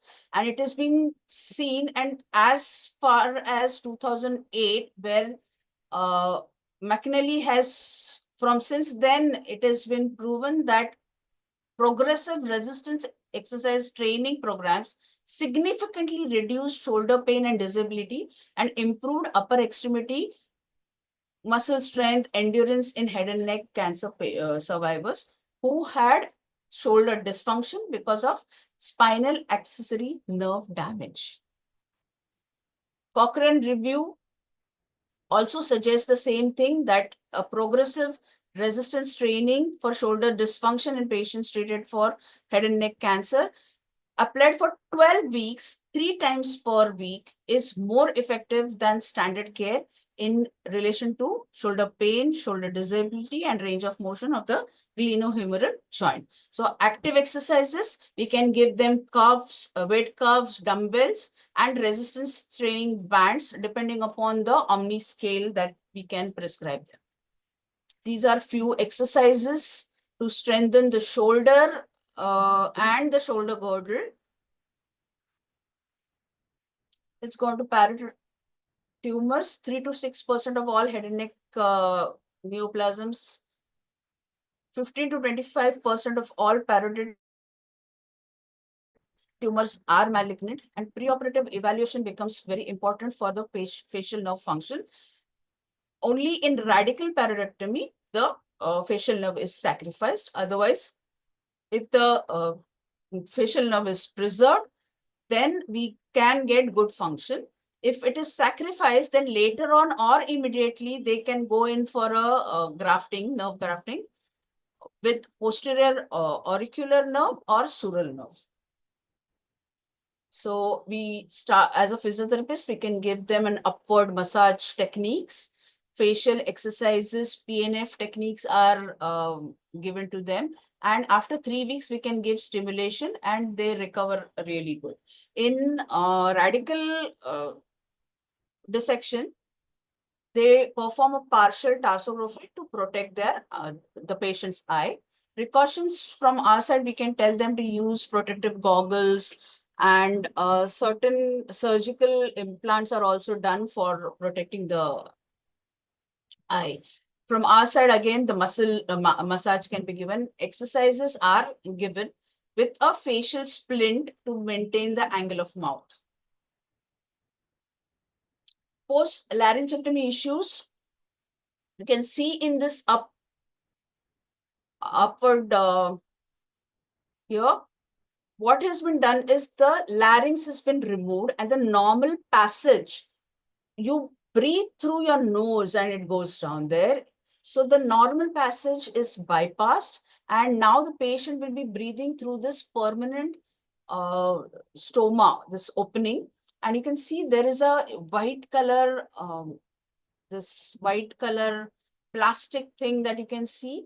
That is the tracheoesophageal prosthesis for speech. So this is how the patient is going to be. So this stoma should be protected at all times. So they use bibs. The bib should be kept a little wet so that when the air is entering, it will be slightly moist, because when you're breathing through a normal nasal passage, the air becomes moist and is taken, inhaled.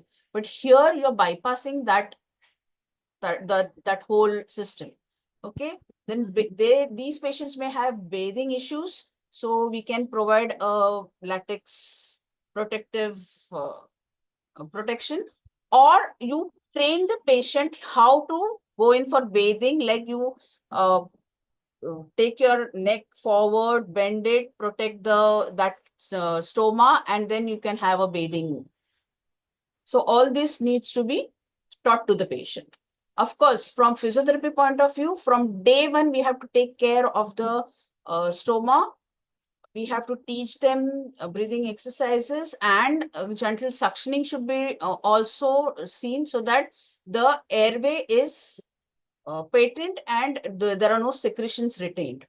Of course, the swallowing difficulties are going to be there, and we have a good speech rehabilitation department for it. And you can see in this, you can give a modified, you modify the spirometer, and that can be given to these patients to improve the lung capacity. There are communications speeches like the esophageal speech, the tracheoesophageal prosthesis, and electronic ones. But commonly seen in our hospital is the patient undergoes tracheoesophageal prosthesis, and it works really well, and the speech therapists are doing a really good job in this. Quality of life, the commonly used prong that we use is the EORTC QLQ 30, along with the subscale of head and neck 35. Trismus or reduced mouth opening. It can happen because of the tumor growth, post-surgery, post-radiation, and it's seen that sometimes it's a precancerous condition known as submucous fibrosis, which arises due to gutka and tobacco chewing. But this is not a cancerous stage. In such a case, what we can do is, we can even start, if the mouth opening is less than 2 centimeters, and it is the fibrosis is too much, we can give them ultrasound therapy on both the cheeks, and then followed by jaw stretching exercises. Trismus is very painful. When you're trying to stretch it out, it gives pain. There is difficulty in eating, chewing, and oral hygiene. If it is not maintained, then that may lead to infection and further complications. And definitely it hampers the health-related quality of life. Radiation-induced fibrosis is probably one of the most important etiological factors to trismus in head and neck cancers. These are some of the outcome measures that I have enumerated here. Mandibular function impairment questionnaire, Liverpool oral rehabilitation questionnaire, and the Gothenburg trismus questionnaires. So objectively, you can measure by fingers. minimum 3 fingers should go in between your incisal space. Caliper, and in our department we have had this aesthesiometer through which we used to measure the mouth opening.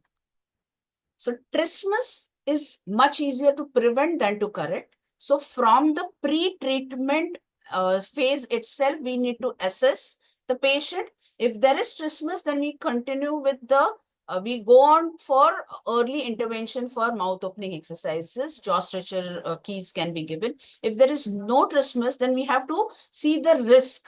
Whether the patient is, if the patient is going in for radiation, definitely he will land up in trismus. So from that stage onwards, we have to assess, we have to call them on a regular basis for follow-ups and teach them jaw stretching exercises. Immediately, post-operative, immediately we just start with mouth opening exercises, active exercises. And once the stitches are removed, we can give them jaw stretcher key to maintain that mouth opening that has been achieved by mouth opening, active mouth opening exercises. These are some of the keys. This is a terabyte on the extreme right side. And what we have in our department is that steel-like key that you can see in the picture.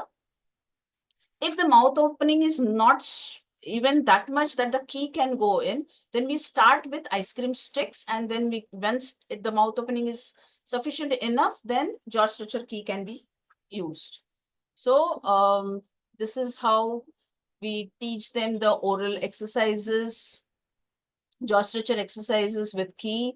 A silicone mouth block can be given to these patients. So overnight, throughout the day, whatever range has been achieved, it can be maintained at night by using the silicone mouth blocks. And ultrasound therapy can be given only and only if it is submucosal fibrosis.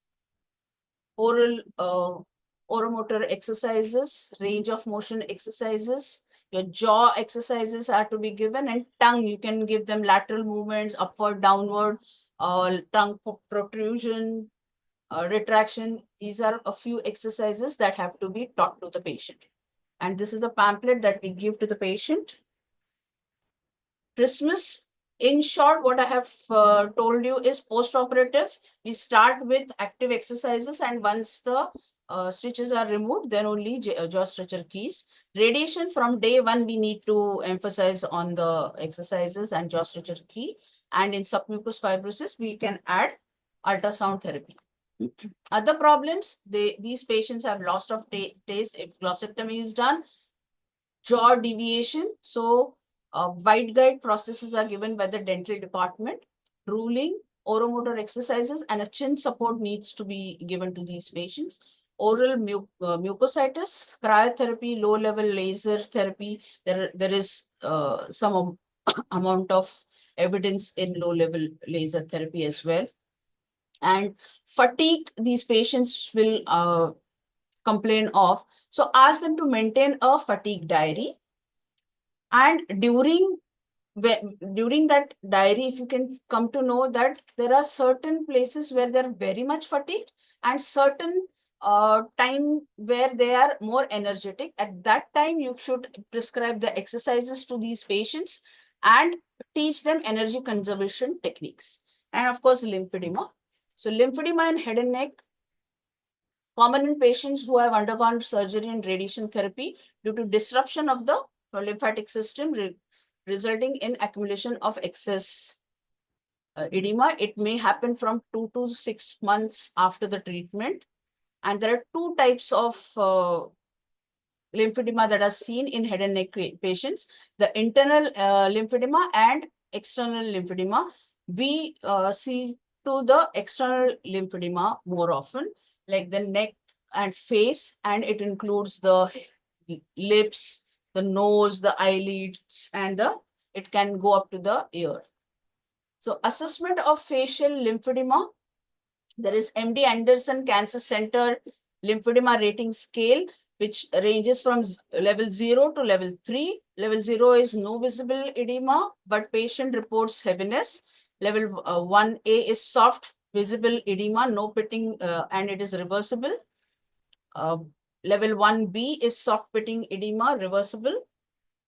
Level 2 is firm pitting edema, not reversible, no tissue changes. But level 3, there is irreversible tissue changes are seen. So this is a level where, if you can arrest the lymphedema at a lower level, it is always better. Secondly, the measurement of lymphedema can be done in this fashion. There is the neck score and the facial score. You can see in that picture, these are the measurements that are taken from on the right side. If you can see, this is a mandible angle. So all from there it starts, and your mental protuberance to the angle of eye, the inner angle, the outer angle, all these should be recorded from both sides, and the neck measurements and the crown measurement should be taken and recorded pre-treatment, in between, and post-treatment, and on regular follow-up. Facial edema, lymphatic drainage, compression, exercises, and self-care should be given. Okay. So these are papers. This is evidence that talks about the CDT given to the patients. And last but not the least, the palliative care. Here, we have to go symptom-based. If there is pain, dyspnea, fatigue, then address that. Brief treatment session should be given, frequent rest pauses should be given, and dyspnea relieving positions should be encouraged, modified postural drainage should be given. The chest maneuver should be restricted if there is presence of metastasis, and energy conservation techniques are predominantly given to these patients.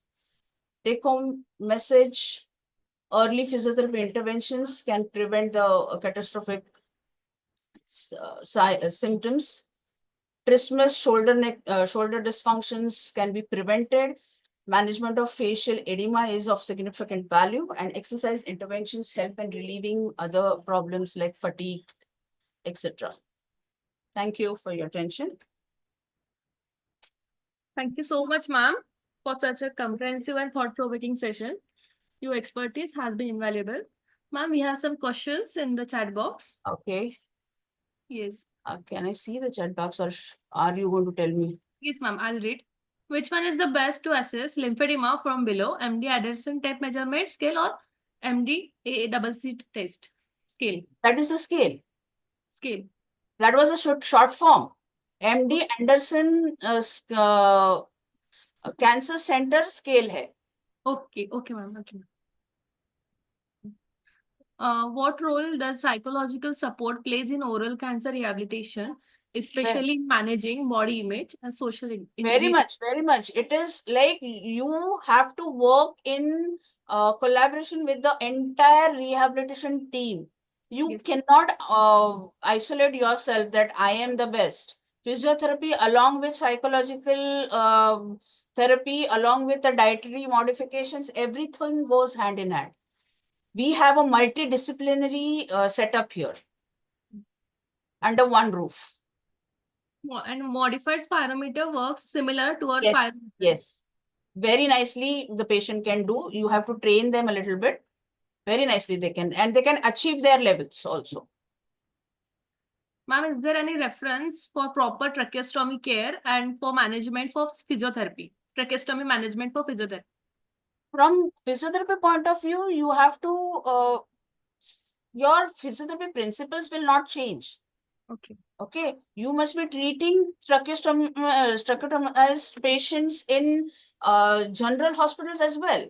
So if the principles will not change, what you have to be careful is, because of the head and neck structures that have been resected, you encourage coughing rather than suctioning. Yes, ma'am. Thank you so much, ma'am. Thank you so much for such a deep knowledge and thought-provoking session. Thank you. Yes, ma'am. Can I leave, or? Yes, yeah, yes, thank you. Thank you.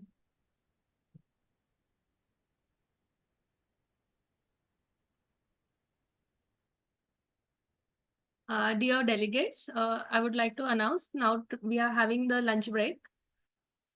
we will resume by 2 p.m. As we proceed with the exciting event of International Oncoscientifica, we would like to inform you that the panel discussion on long-term consequences and therapeutic management of various oncologic intervention is taking place alongside the scientific paper presentations. Kindly ensure that you join your respective session as per your interest and schedule. Both events promise engaging discussions and valuable insights from experts and researchers in the field of oncologic rehabilitation. Stay tuned for more enriching knowledge and sharing moments. For the panel discussion, link will be same. And for the paper presentation, link is sent on your respective groups for the junior category and for the senior category. We all be joining together on 2 p.m. sharp.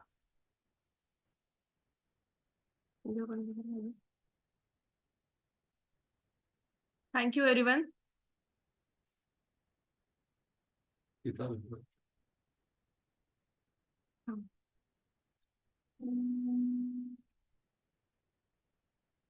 सही सबने को प्रश्न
Welcome to Krishna Institute of Medical Sciences, deep to the University, Karan. Situated on the outskirts of Karan, we are well connected by rail, road, and air. Our journey dates back to early 1980s when our visionary, late Honorable Founding Chancellor Vijayanthaji Bhosle sowed the seeds of serving the society, which gradually turned this barren piece of land into 57 acres of frontage. Keeping in tune with changing times, we have been growing since the past 40 years with 6 different faculties. Staying true to the vision of our legendary founder, we transformed into Center of Excellence under the able leadership of our Honorable Chancellor Dr. Suresh Bhosle.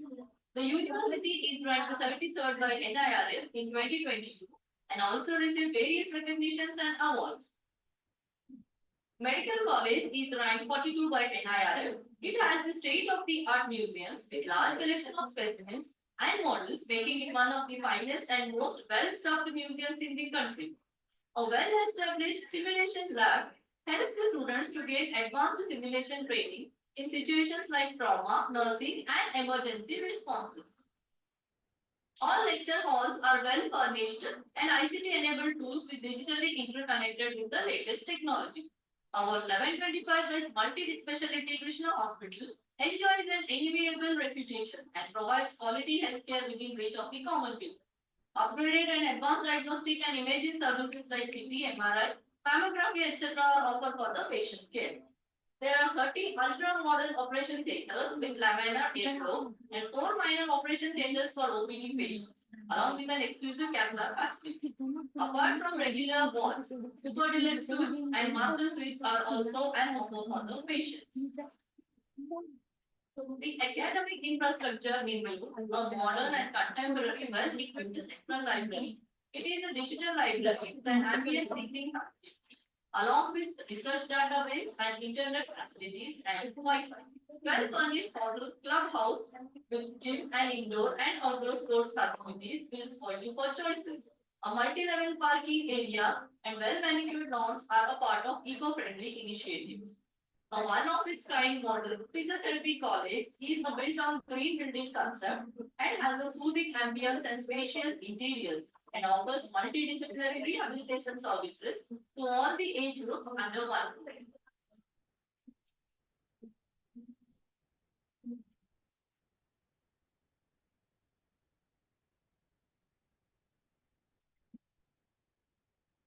Welcome to Krishna Institute of Medical Sciences, deep to the University, Karan. Situated on the outskirts.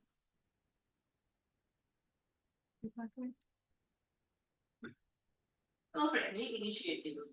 A one-of-its-kind model Physiotherapy College is a built on green building concept and has a soothing ambience and spacious interiors and offers multidisciplinary rehabilitation services to all the age groups under one roof.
Krishna Institute of Medical Sciences, deemed to be University Karan.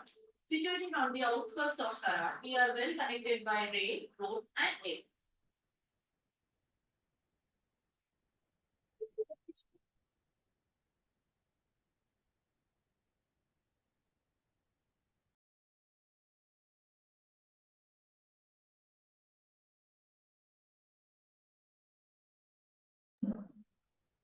A request to the participants who are going to present paper to join the link which is shared in your group.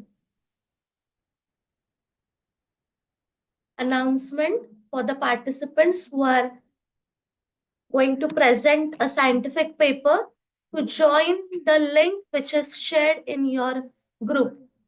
After you have joined, kindly assign yourself to the breakout rooms. Sir, one, you need to join the paper presentation group. Yes, ma'am. If you have any doubt, you can unmute yourself and ask us. We are there to help you out.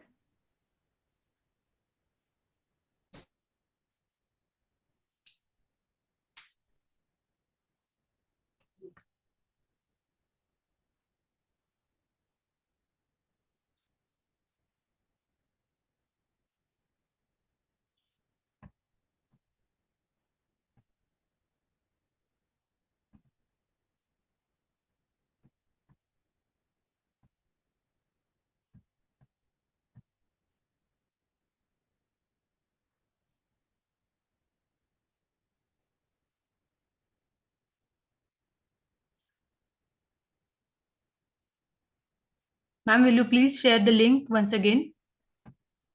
Is it on senior category group?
Ma'am, a link has been shared in your group, respective group, senior category and junior category. Thank you.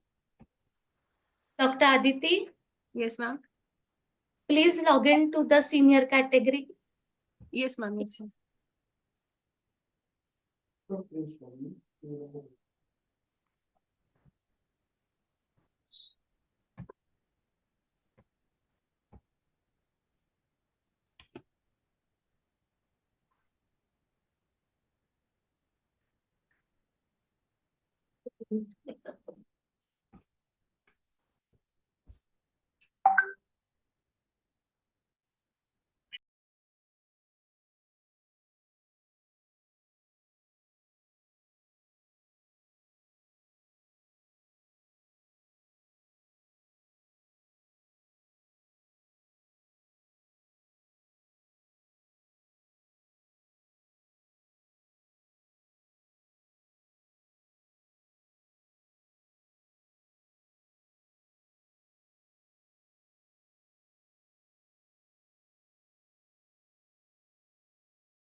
Good afternoon, everyone. Now we are going to start the panel discussion session.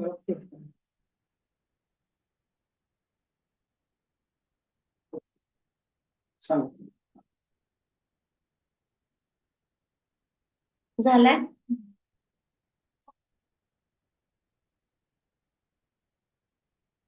Not join म्हणताय पण ठीक आहे on कर परत तुझा video Afternoon, everyone. It gives me immense pleasure to welcome you all to the International Onco Scientific. या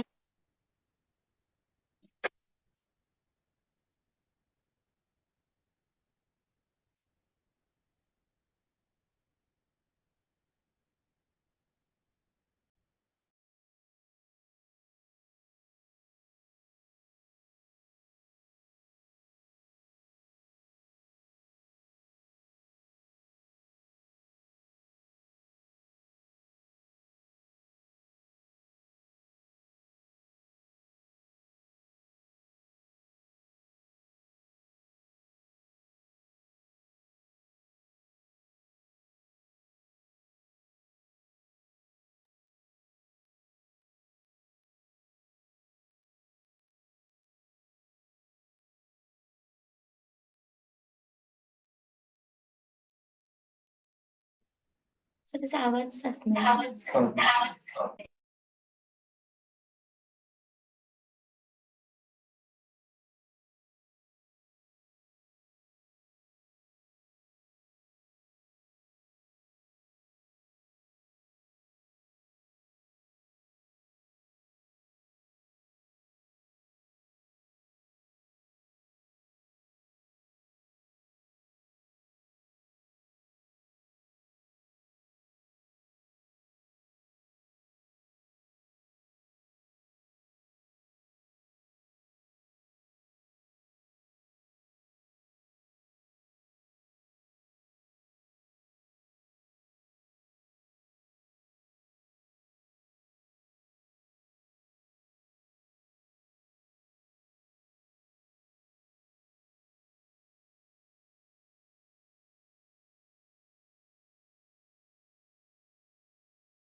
पुढे घ्या.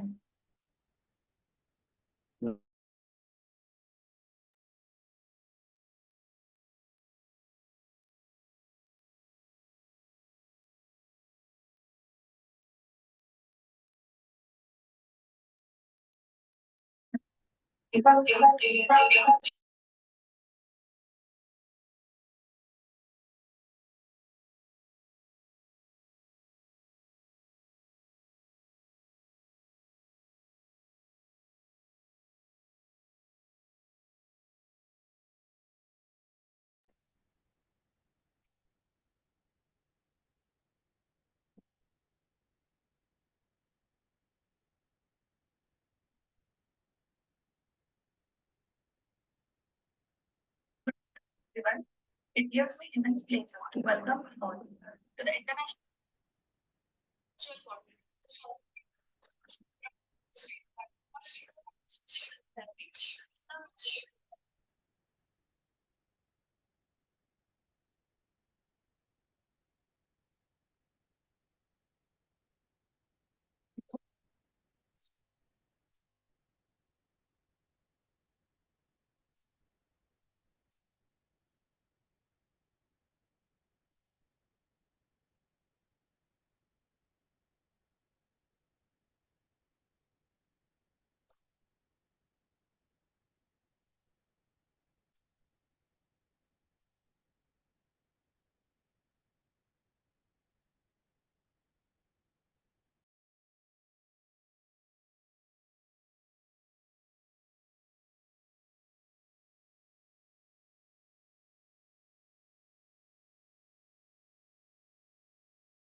Conference of the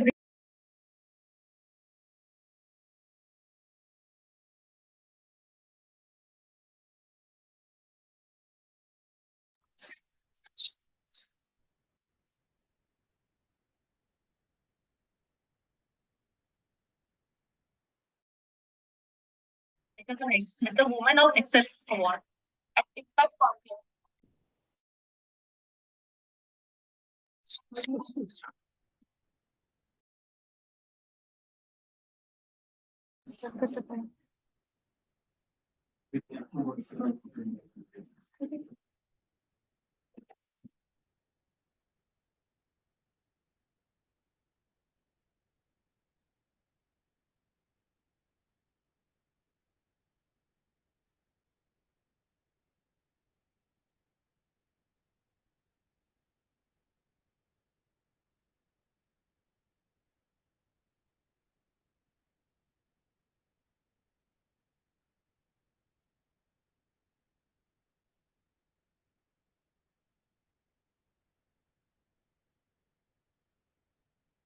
Good everyone, and welcome to the paper presentation session of Scientifica Virtual Conference 2020.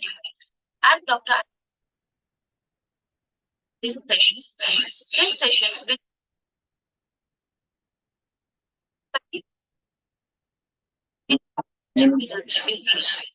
now I would like to invite Dr. Sandhya sir to still judges for the session.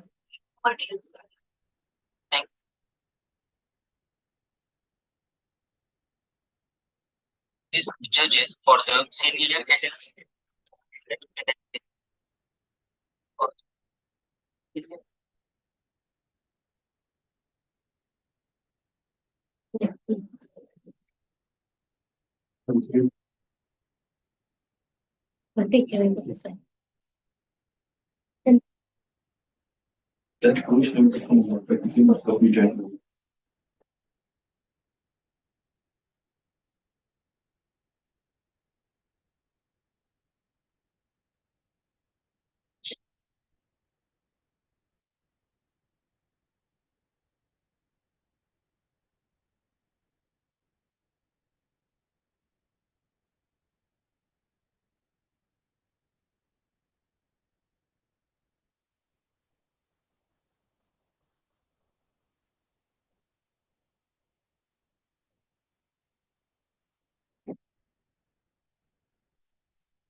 Experience in the field of oncology.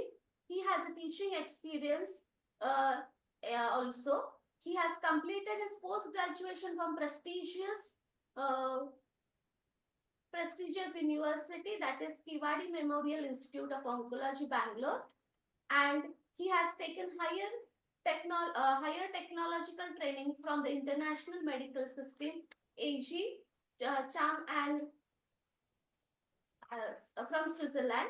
Apart from this, Sir is a very expert in the radiation oncology, and we have a varied variety of patients where he comes across, and we have a very good treatment ratio over here. He has been heading the Department of Oncology of Krishna Hospital since 2005 and has credit of treating highest number of cancer cases in Western Maharashtra in past 10 years. He is a member of various professional associations like AROI, AIPC, IHPCN, and so on. He has been invited as faculty and subject expert in national and international conferences. He takes special efforts in spreading awareness regarding cancer in the community and regularly conducts camps and lectures at various public platforms. Good morning, sir, and welcome you to the panel discussion. Next, we have with us Dr. Ketki Lade, and we are privileged to have our two alumni for the today's panel discussion, Dr. Ketki and Dr. Brinda. Dr. Ketki Lade, she is working currently in Texas Health Resource Hospital, Plano, Texas. She has completed the Masters of Science in Kinesiology and Exercise Sciences, and she's a Doctor of Physical Therapy. She is a working licensed physical therapist and a certified lymphedema therapist, a member of RINK committee at Texas Health Resources, and she is also a member of National Lymphedema Network. Good morning, ma'am, and welcome you to the panel discussion. We have Dr. Brinda Patel. Dr. Brinda has completed her graduation from Krishna College of Physiotherapy and Masters from KLE Bangalore in Oncology field. She is an adjunct professor at Keene University, New Jersey, USA, and worked with cancer patients and the rehabilitation for 2 years during a master's program, and she is still continuing with it. She is volunteered for oral cancer and breast cancer screening camps, awarded with Nathan and Brainsmith's annual graduate scholarship of $2,000, funding from academic excellence, community involvement, and citizenship, and received Dean's Letter of Excellence in 2023 at Keene University. She has completed major in the exercise science with a distinction in 2023 and received the Best Outgoing Student Award in the Oncology Physiotherapy in May 2022. We welcome you, Brinda, Dr. Brinda, for the panel discussion. Next, we have with us Dr. Sarika Mahajan. She is Masters of Physiotherapy in Neurology and currently working as Senior Physiotherapist in Tata Memorial Hospital. She is a core committee member of Society of Onco Physiotherapists and a certified lymphedema therapist by Lymphedema Training Academy, UK. She has 20 research publications to her name. Welcome you, ma'am, for the panel discussion. Next, we have Dr. Priyanka Gandhi. She is physiotherapist and heading the Department of Surgical Oncology at Dr. BRAC, AIMS, New Delhi. She is a part of Surgical Oncology team in AIMS since 2009, certified course in Essentials of Palliative Care at Department of Onco Anesthesia and Palliative Medicine. She has conducted various workshops on lymphedema management. She has been a speaker at various conferences. She has been invited as a chairperson in the Geriatric Assessment Management and Future Perspectives held in September 23 at AIMS, New Delhi. She has been a moderator in the 4th annual conference in the virtual mode of BCIP 2023 on the topic of head and neck cancers. She is a part of first cancer rehabilitation symposium held at Indraprasth Apollo Hospital conducted on 2018. She has also presented papers and posters at various conferences. We welcome you, ma'am, to the panel discussion. Thank you. So these are the yes, we have one more. We have Dr. Dhairashil Patil. Dr. Dhairashil Patil is a master's in oncologic physiotherapy and again our very own alumni and my colleague. He is an assistant professor in Krishna Vishwavidyapit deemed to be University Karad.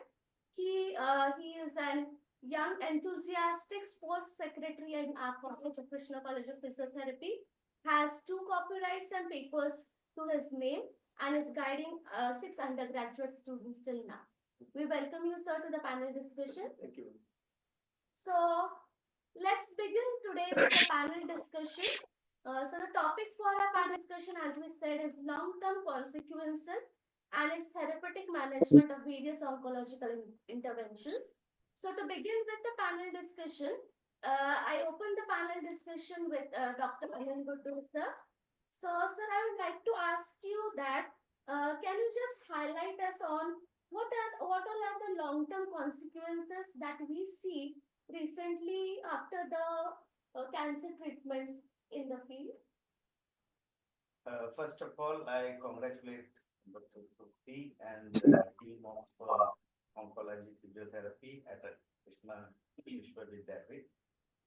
And thank you for inviting me here for the same. And you have got a good panel of experts from all over country plus international faculty. I welcome you all. Thank you, sir. Now the question of what are the long-term consequences of cancer therapy? We usually divide these long-term consequences or short-term consequences in 3 aspects. Number 1 is patient-related factors. Number 2 is tumor-related factors, and number 3 is treatment-related factors. To tell you in a short brief, patient-related factors are patient's age, patient's other comorbidities, and any other symptoms they have, which is for a long term. That is the patient-related factors. Tumor-related factors, like what is the site of the tumor, what is the size of the tumor, what is the extent, involvement of other organs, and what is the spread of the cancer. This also determines the what is going to be the future consequences. Third part is a treatment related. Like most of these patients are, they undergo either surgery or chemotherapy and radiation therapy. So we have treatment related consequences. So broadly, they are classified accordingly. So why we are talking about late consequences? As we all know that number of cancer patients are increasing. We are adding almost 10 lakh new cases every year. That is the one thing. Second thing, because of the advancement in the treatment, we are getting more and more survivors. More and more patients are getting cured. Like if you see in Western side, every alternate patient is a survivor. So there is a lot of demand for long-term consequences and their management. Now, second thing is regarding the tumor, like you have a role in either cured patients which are survived or those patients who are having cancer, but which is like they are surviving in palliative care settings or in advanced stages who require the interventions with physiotherapy. Now coming to the what are the general consequences. Now if you take tumor related I told and patient related I told, treatment related long term consequences. If you take for example surgery, like in oral surgery, there will be lot of tissue loss will be there. Then there will be lot of nerves which are involved, which gets lot of pain post-operatively and the long-term consequences. Then there is a tissue damage which needs to be corrected. Some movement-related issues will be there in long-term consequences. Then coming to the radiation part, there will be fiber, which is for example, post-radiation fibrosis is a very common phenomenon which we see. And surgical, for example, in breast with radiation and with surgery, there is a possibility of, which is a lymphedema where physiotherapy plays a bigger role. Regarding the chemotherapy aspect, we have to think about peripheral neuropathy is one of the very common long-term consequences. Plus, there are other like infertility issues and other fatigue is one of the major fatigue, weakness, generalized weakness is one of the common side effects long term. Is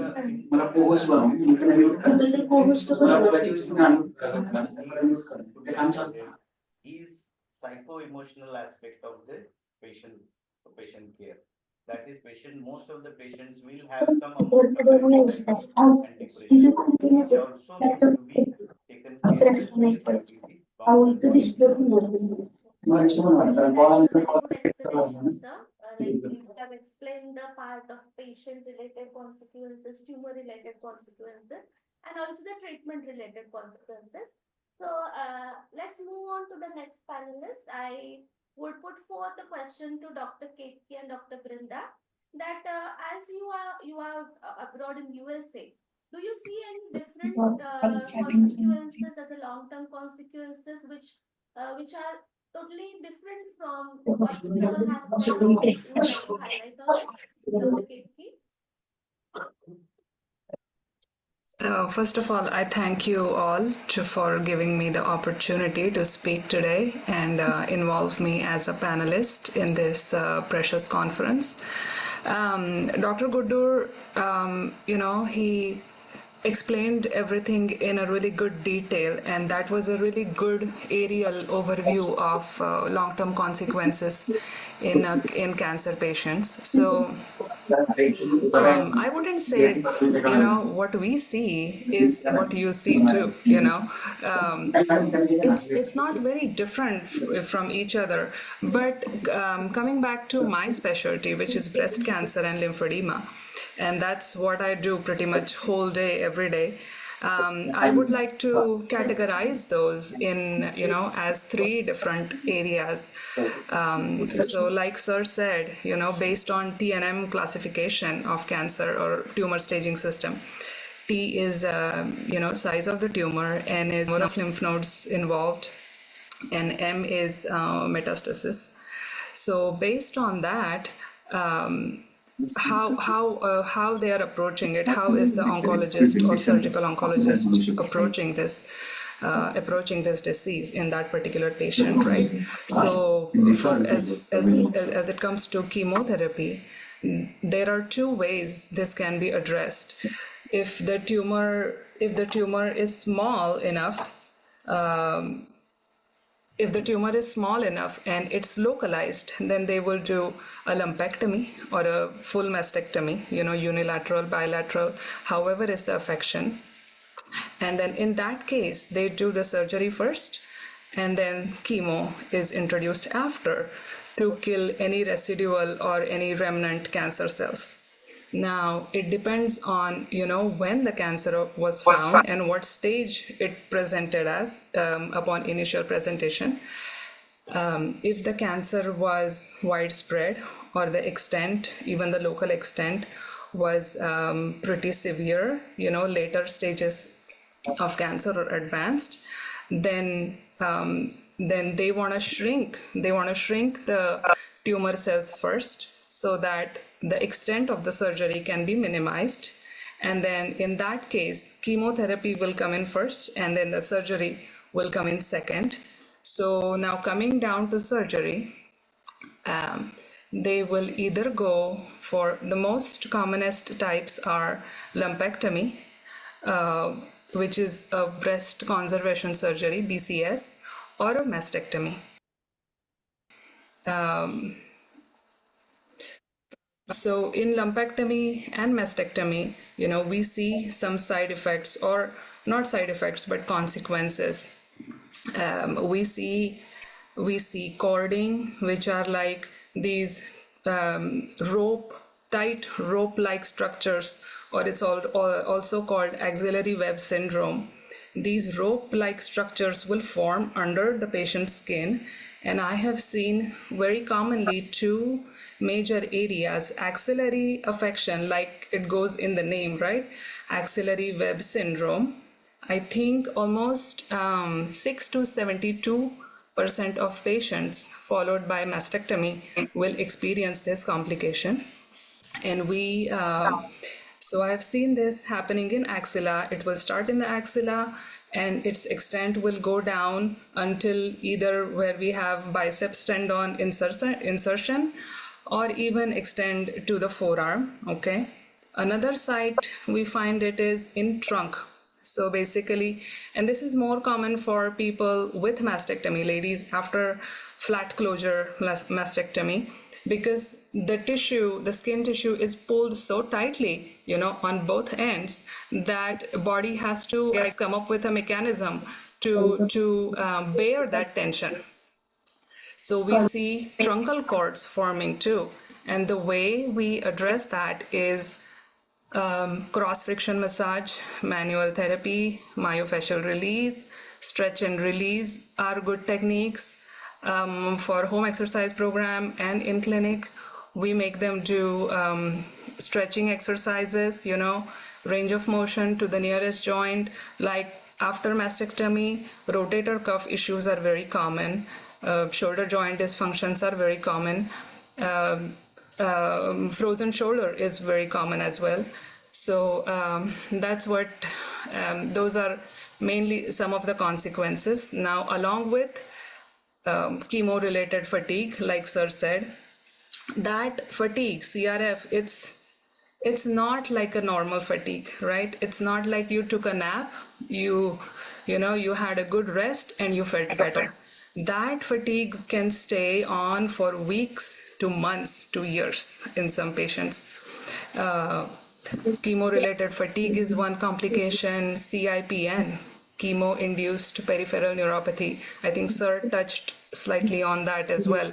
So basically, patients will see motor, sensory, and autonomic dysfunctions of peripheral nervous system, tingling, resulting in tingling, numbness, paresthesia. Drop foot is a very common complication.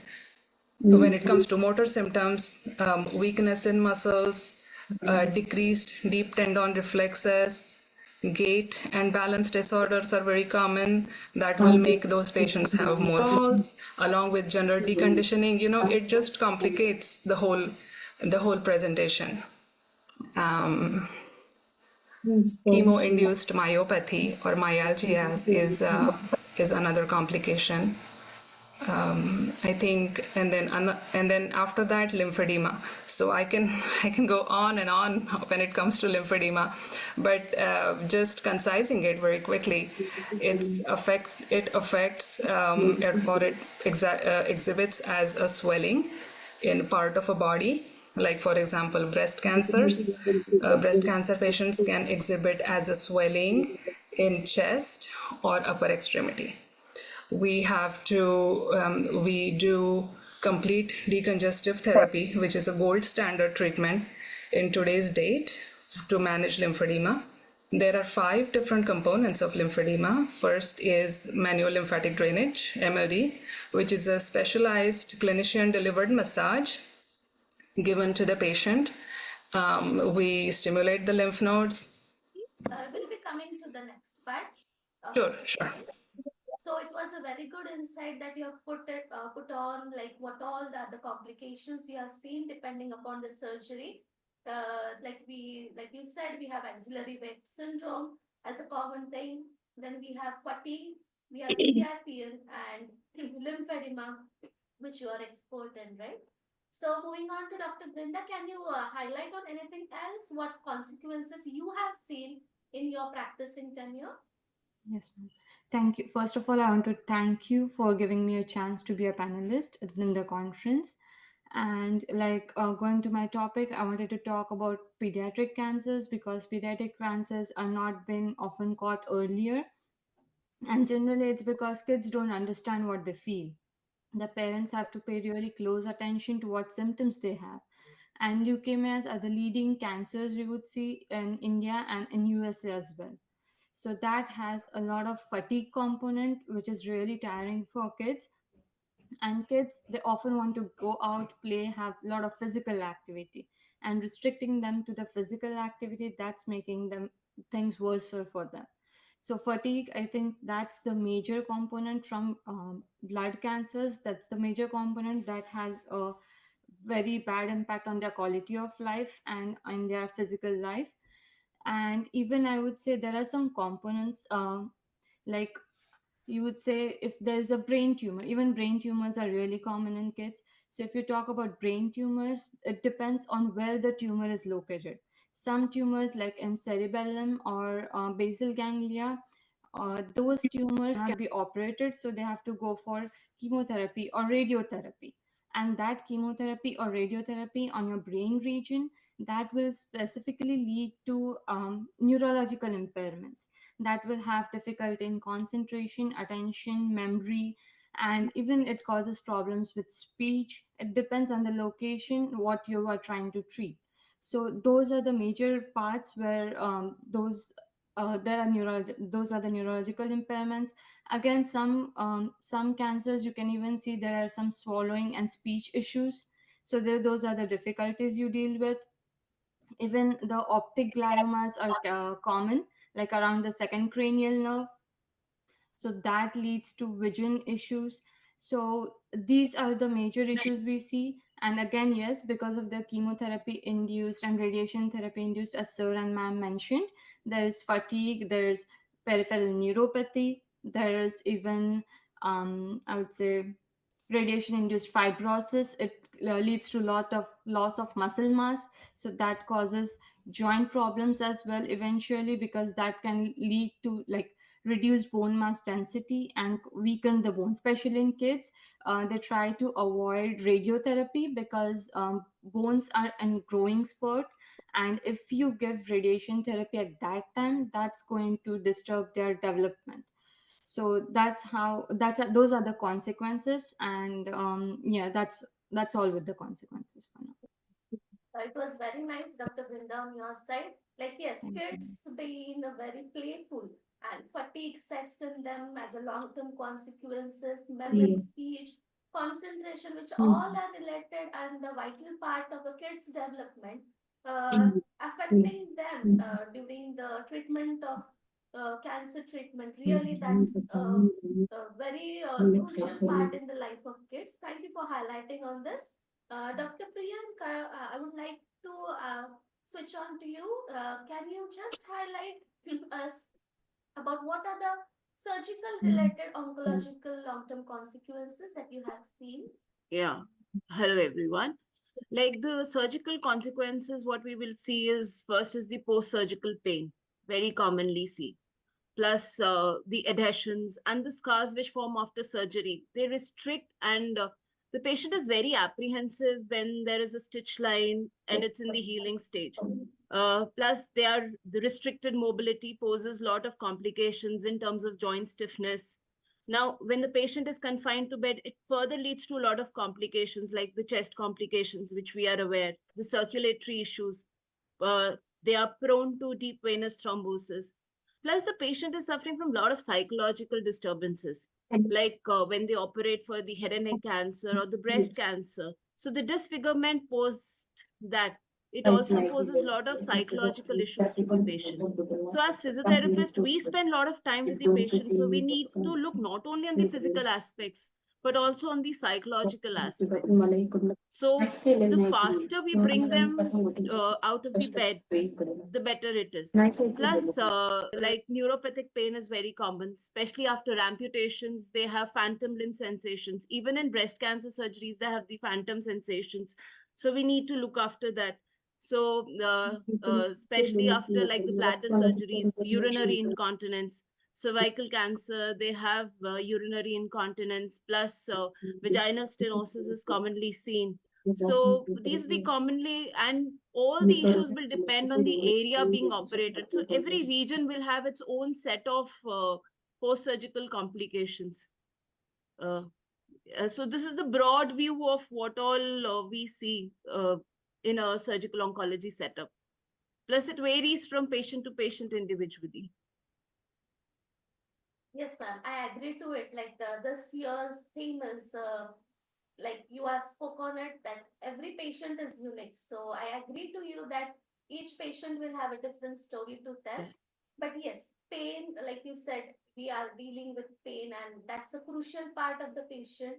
And of course, a long-term consequences which comes into the life of patient.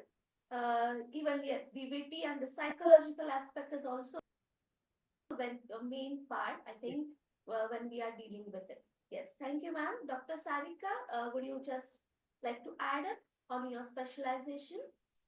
Yeah, so thank you for inviting me and giving me the opportunity to be a panel of your esteemed program. And since I'm working with Tata Memorial Hospital since last more than 15 years, I would like to brief a little bit about what we actually see and what are the issues that we have actually seen in our patients. So we see all the patients from pediatric to the geriatric population, and we have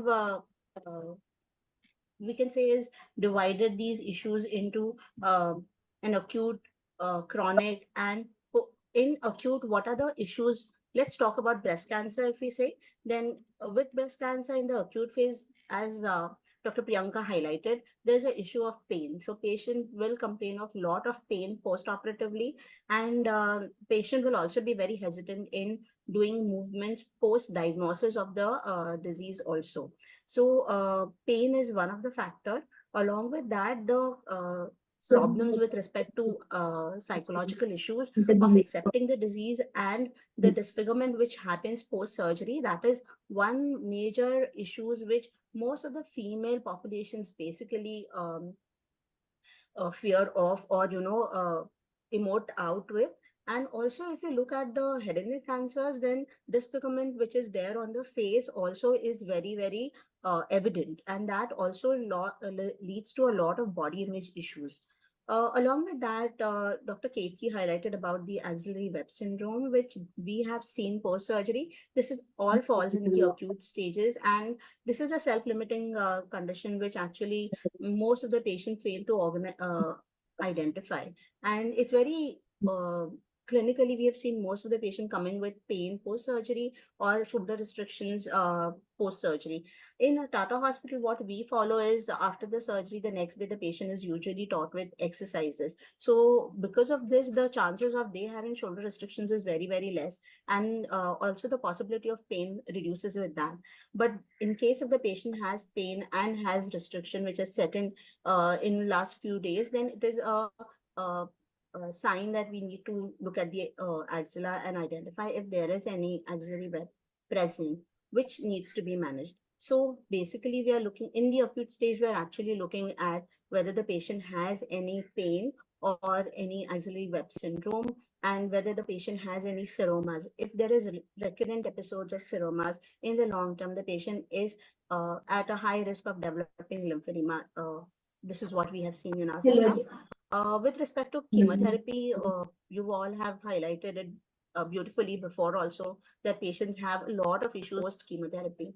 I would really like to mention here is the cognitive affection which is seen post chemotherapy. So there is a lot of evidence now coming up on the effect of cognitive affections in post chemotherapy, and also something called as a chemo fog, which I'm sure most of y'all are aware about, where the patient actually complains of forgetfulness and uh, forgetfulness or difficulty in understanding things, and which makes them difficult to go back to their setup. So this is one of the things which is more also seen now, or is being studied now in patients who are undergoing chemotherapy, along with the anxiety and depression issues.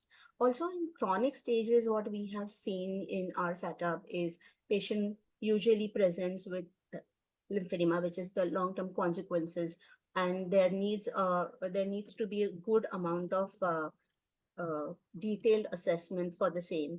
And along with that, there is a lot of issues with respect to CIPNs.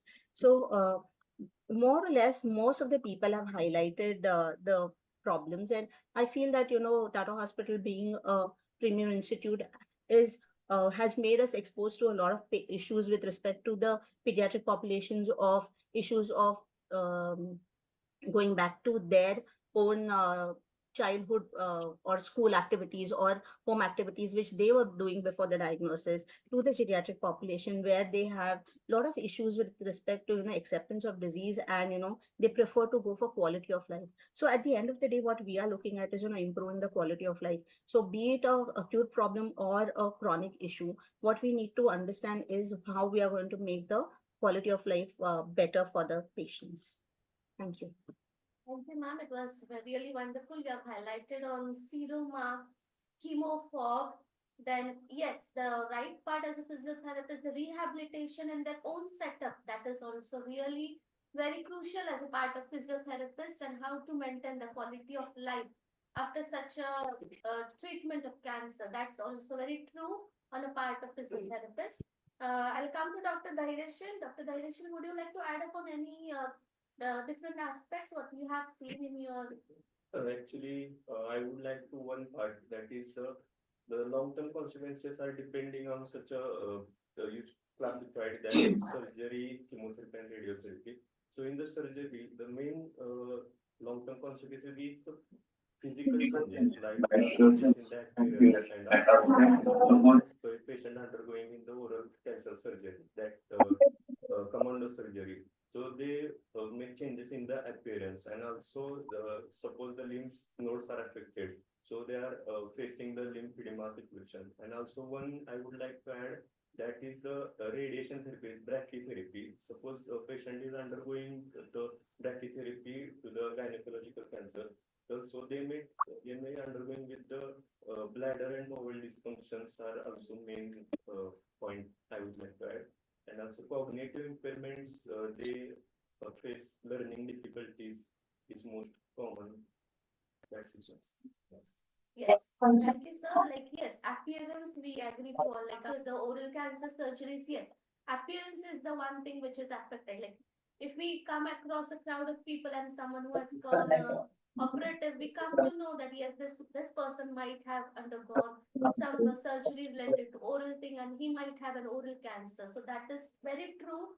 That appearance also plays a part, and even beautifully said about the bladder and the bowel involvement, which is also vital when the patient goes out in the community, and if he has problem with bladder and bowel, it's going to affect his quality of life. So I think we have discussed till now all the long-term consequences which we have seen as therapists and doctors over here.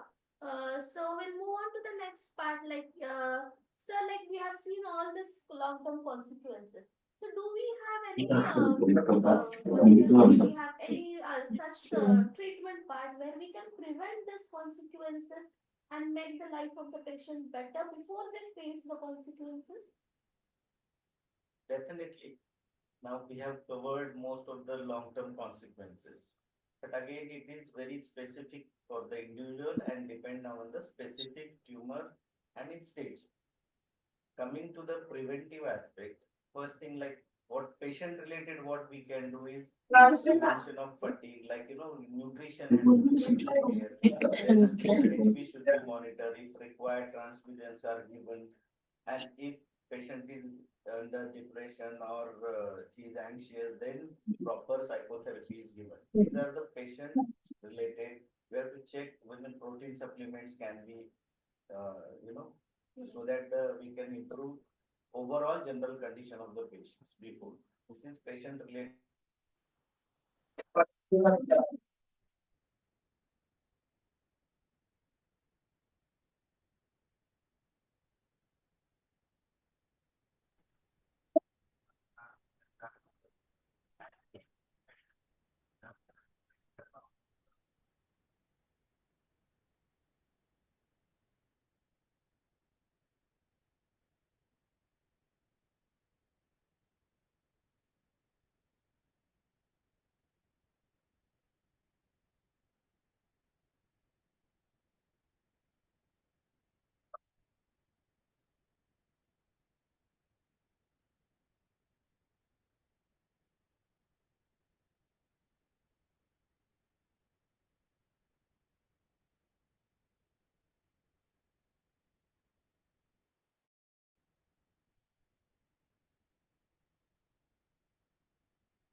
Thank you.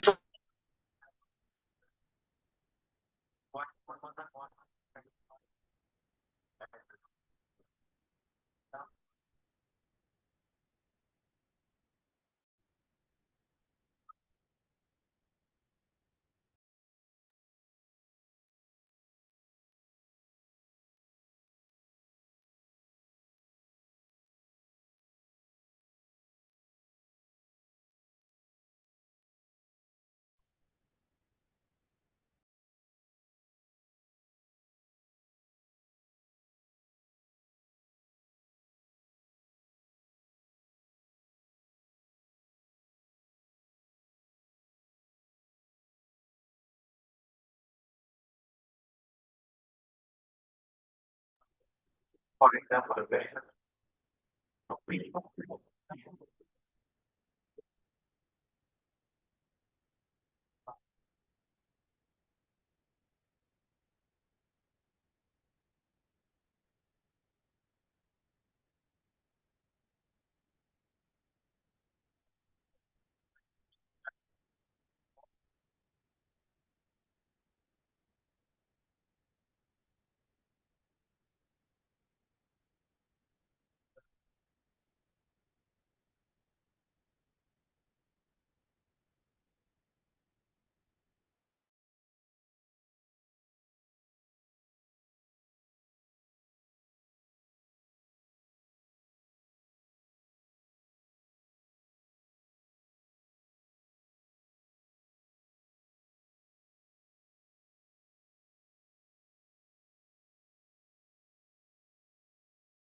medically also there are a lot of improvements.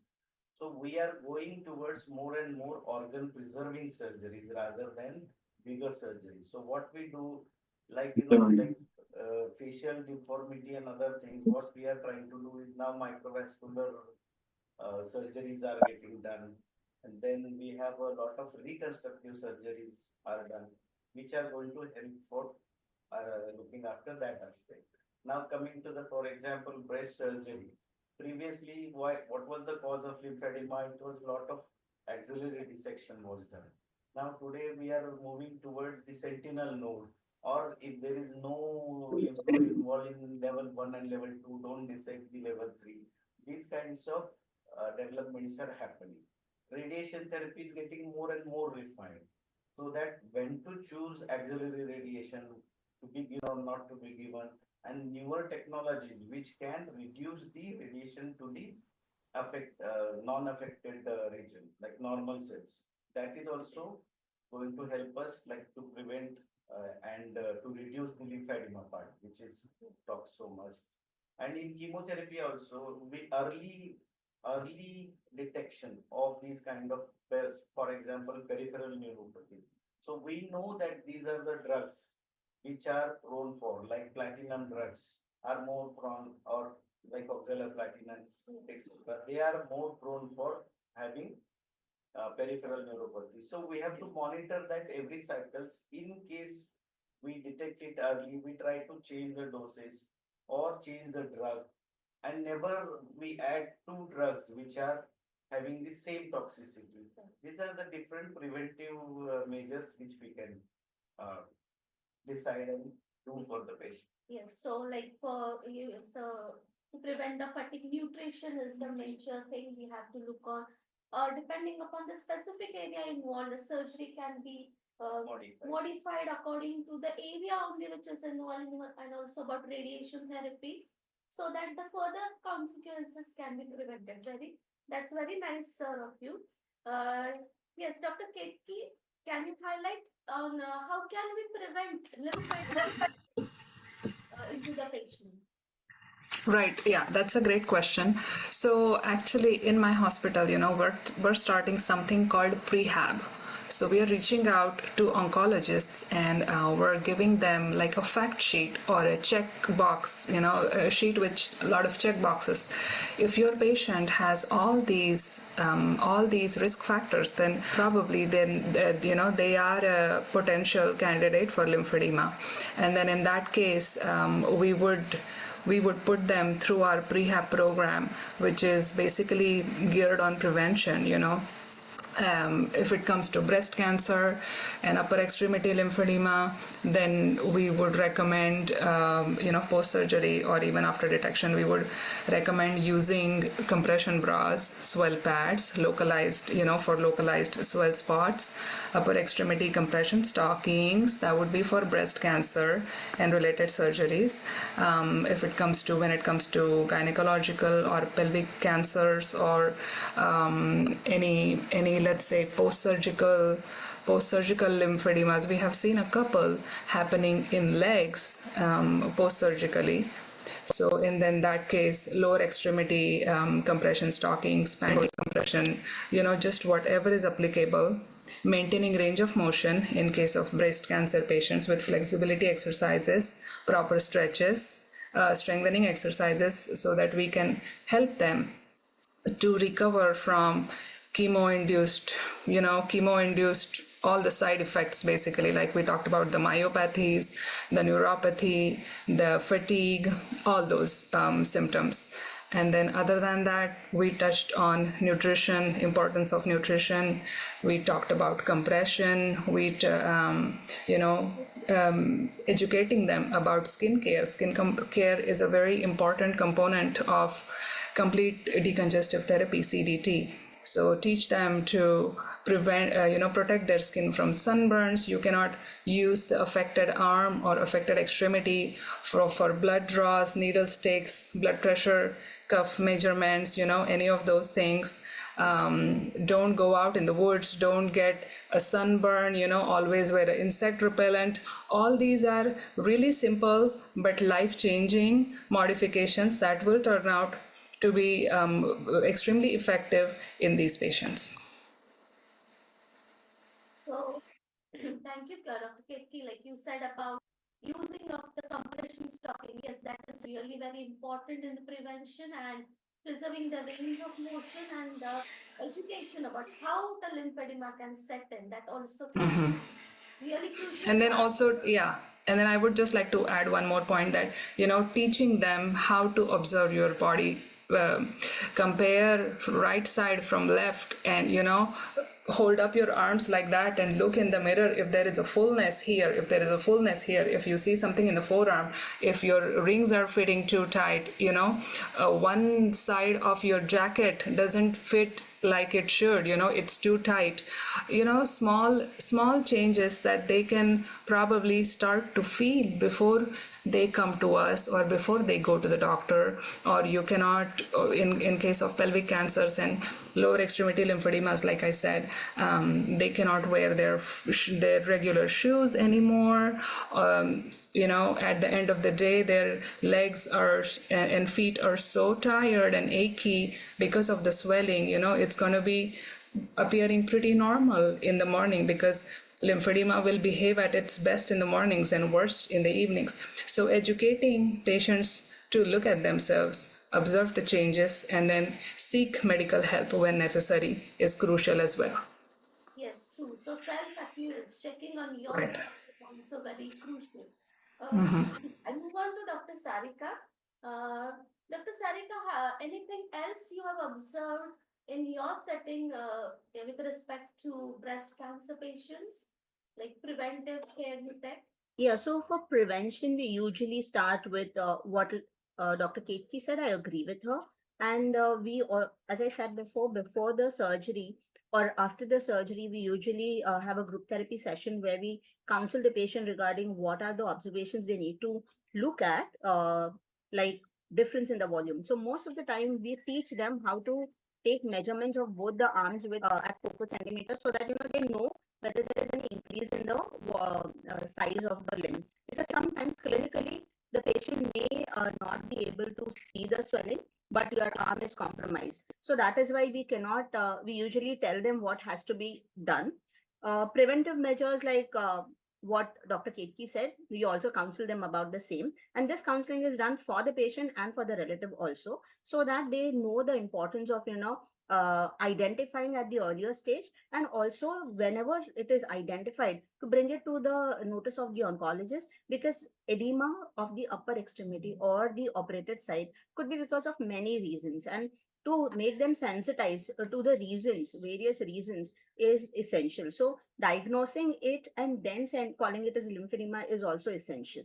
So that is one thing. Also, I would like to highlight that before the patient is going in for surgery, we counsel them as to what happens post surgery and what are the things they need to take care of. Like they will be having a drain. What are the exercises they will need to be performing, and how they are supposed to start post surgery also, because here in our institute patients go back home on the next post-operative day.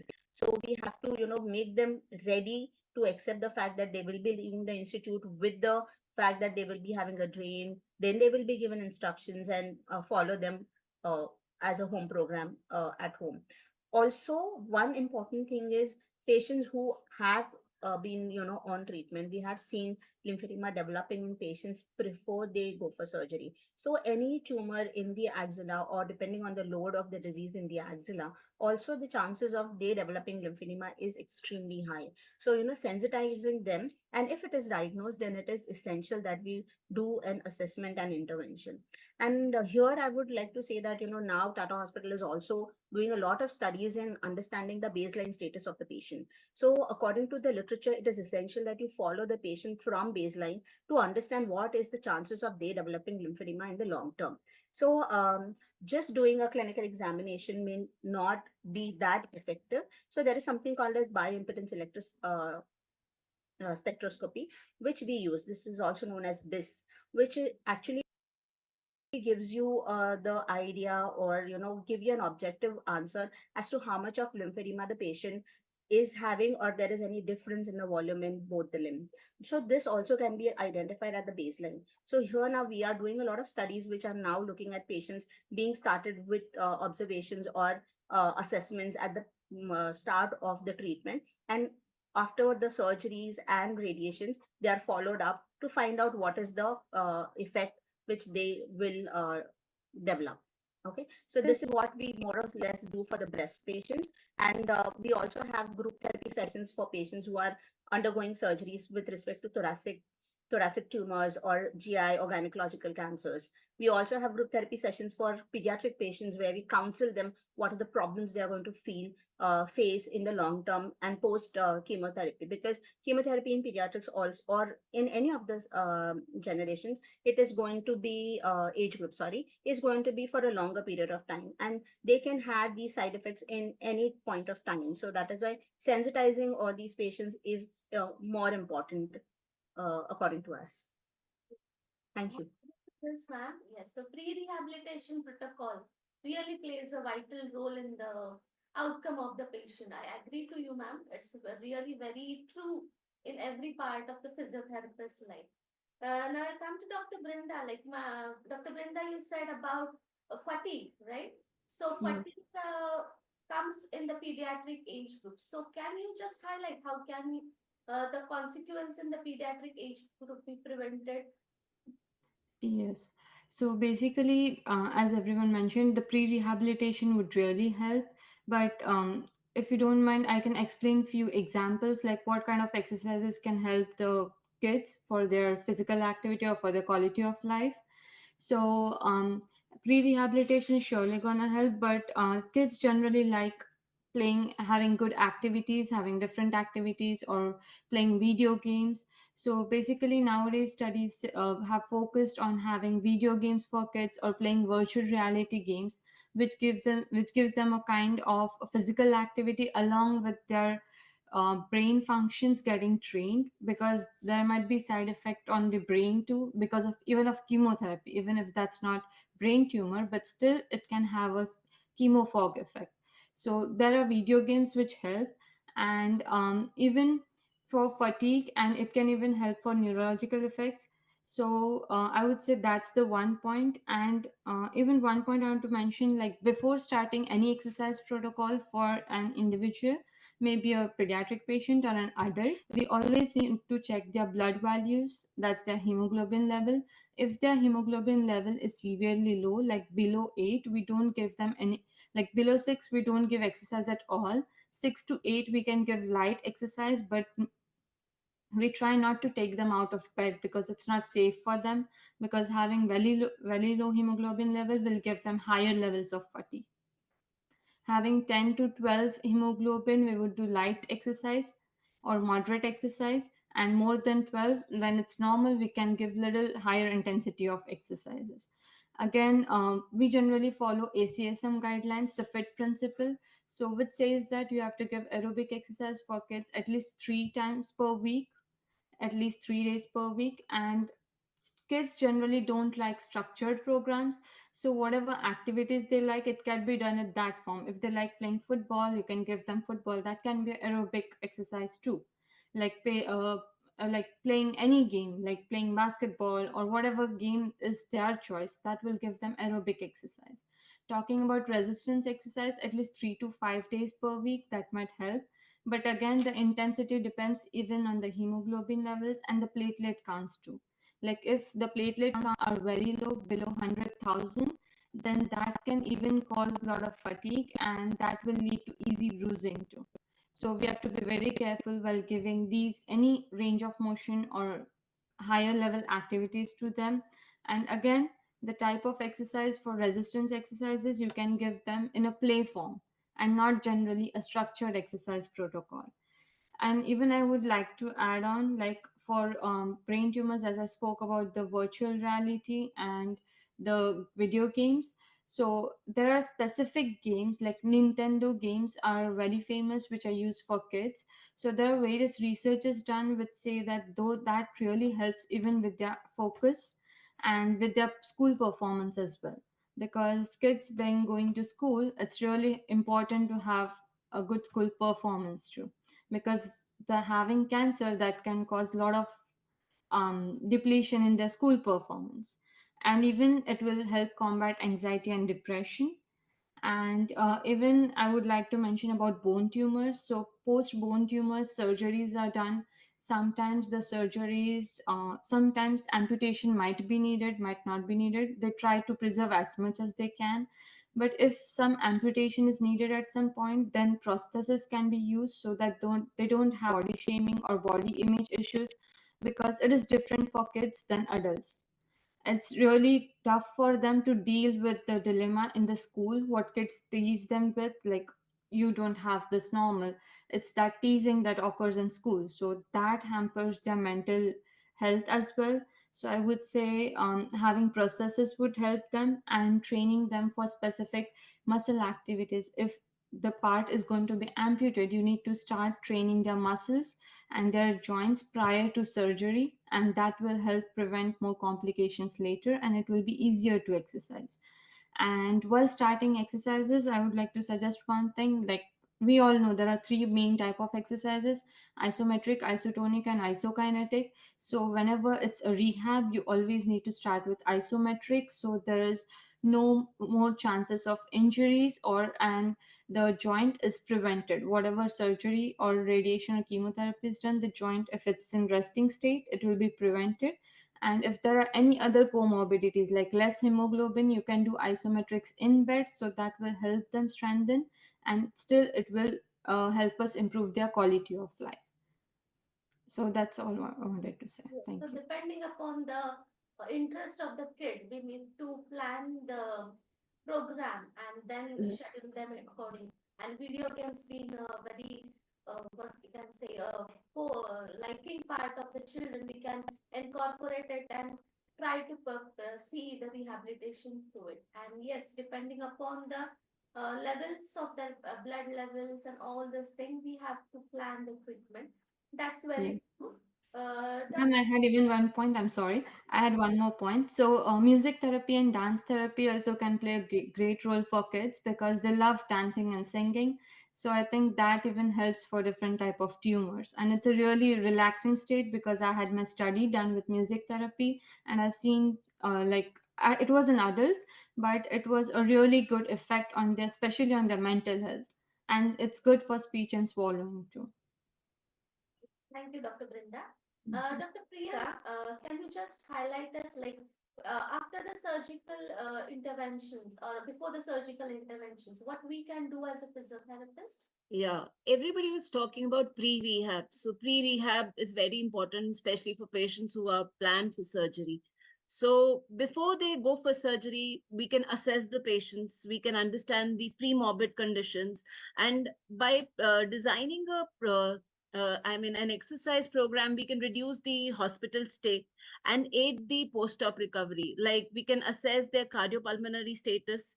We can start the cardiopulmonary training early, like we can ask them to go for aerobic exercises, they can start walking, they can do cycling depending on their physical status. And then pulmonary rehab plays a very important role, like we teach them breathing exercises, giving them spirometers.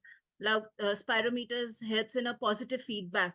So before the surgery, we can tell the patients that initially you were able to raise the balls or the volumetric spirometer till this level. So this is your baseline level. So after surgery, it might decrease, but this is the target you're supposed to reach even in the post-op stage. So this acts as a feedback. Then if we know that this muscle is going to be resected, so we can target that muscle or through resistant exercise in the pre-op phase itself, so that the patient does not lose that much of muscle mass. If the patient is planned for radiation after that, so we can reduce the complications after fibrosis. And then the other muscle groups also, training all the other muscle groups.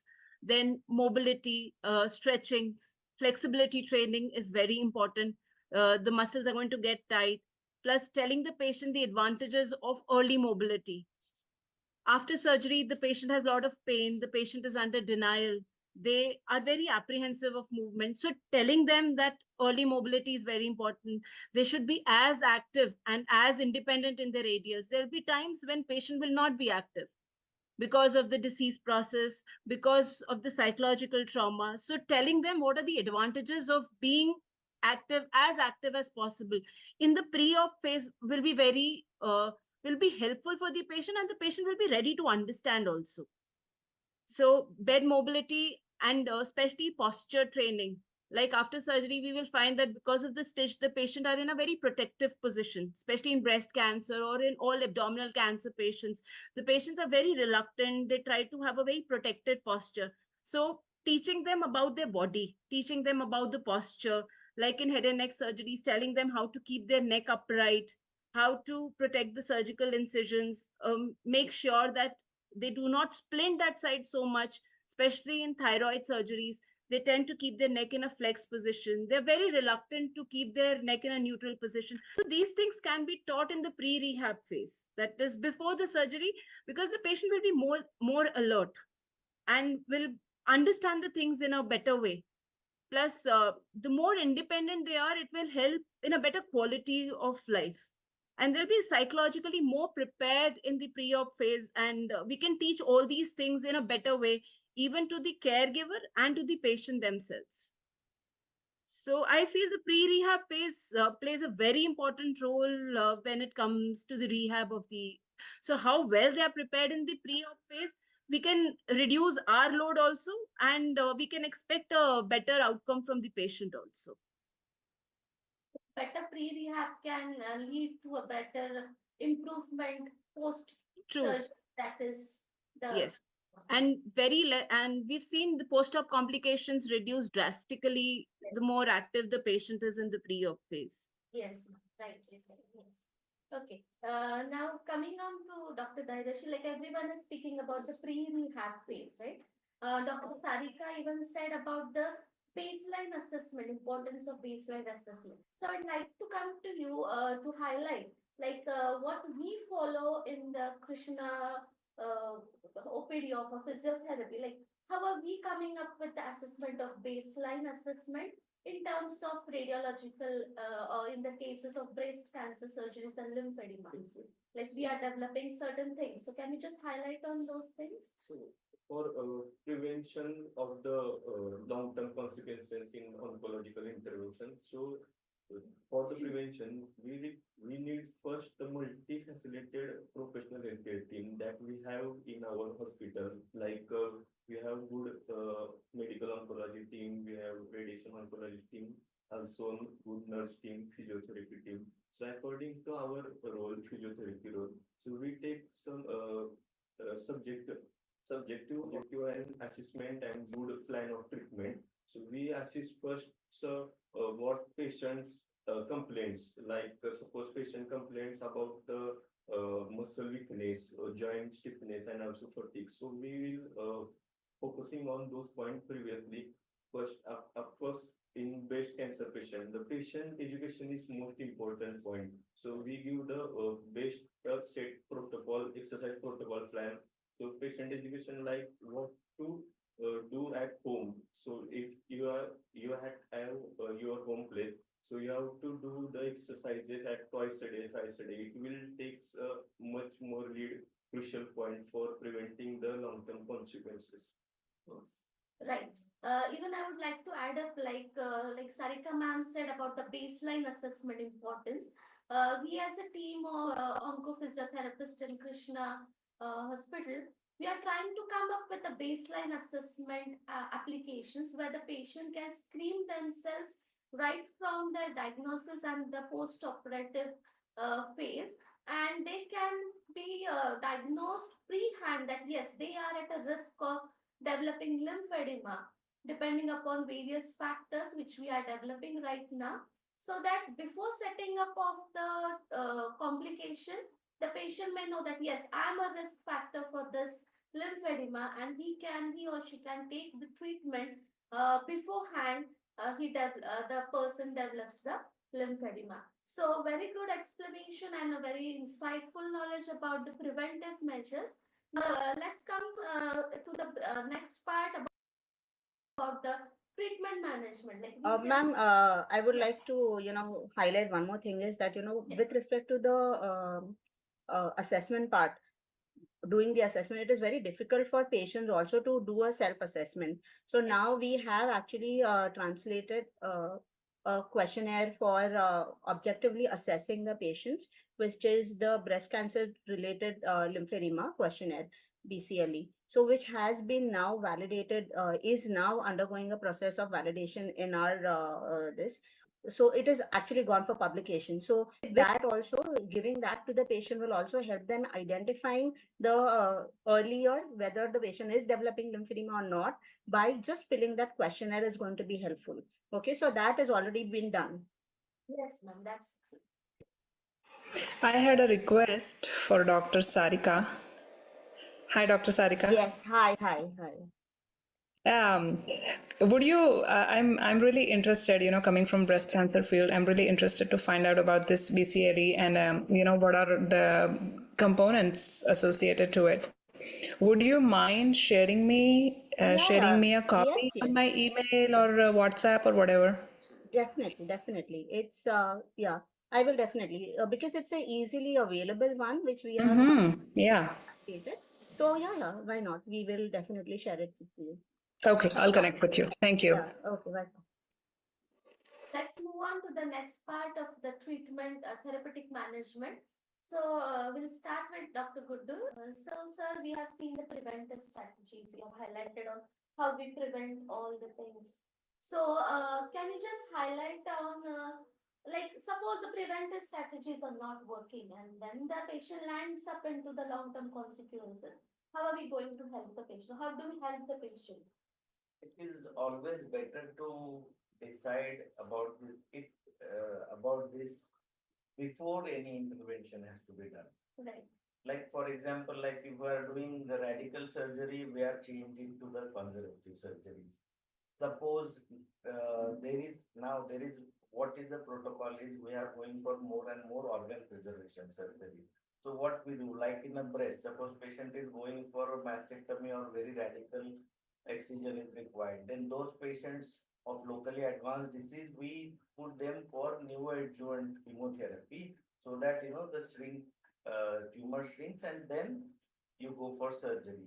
Suppose there is a sarcoma which is a very large, which requires a very wide excision, then what we do is we give pre-operative radiation therapy, shrink it, and then we operate so that the muscle volume and other nerve involvement or vessel involvement can be avoided. And especially in the pediatric tumors, it is always like we try to give chemotherapy upfront in the beginning, and then so that the conservation as much as possible is we are able to do. In head and neck cancers as well, if there is a locally advanced disease, then we try to give neoadjuvant, that is pre-operative chemotherapy to shrink the tumor and then operate so that the long-term morbidity is less. These are the various therapeutic interventions we can do.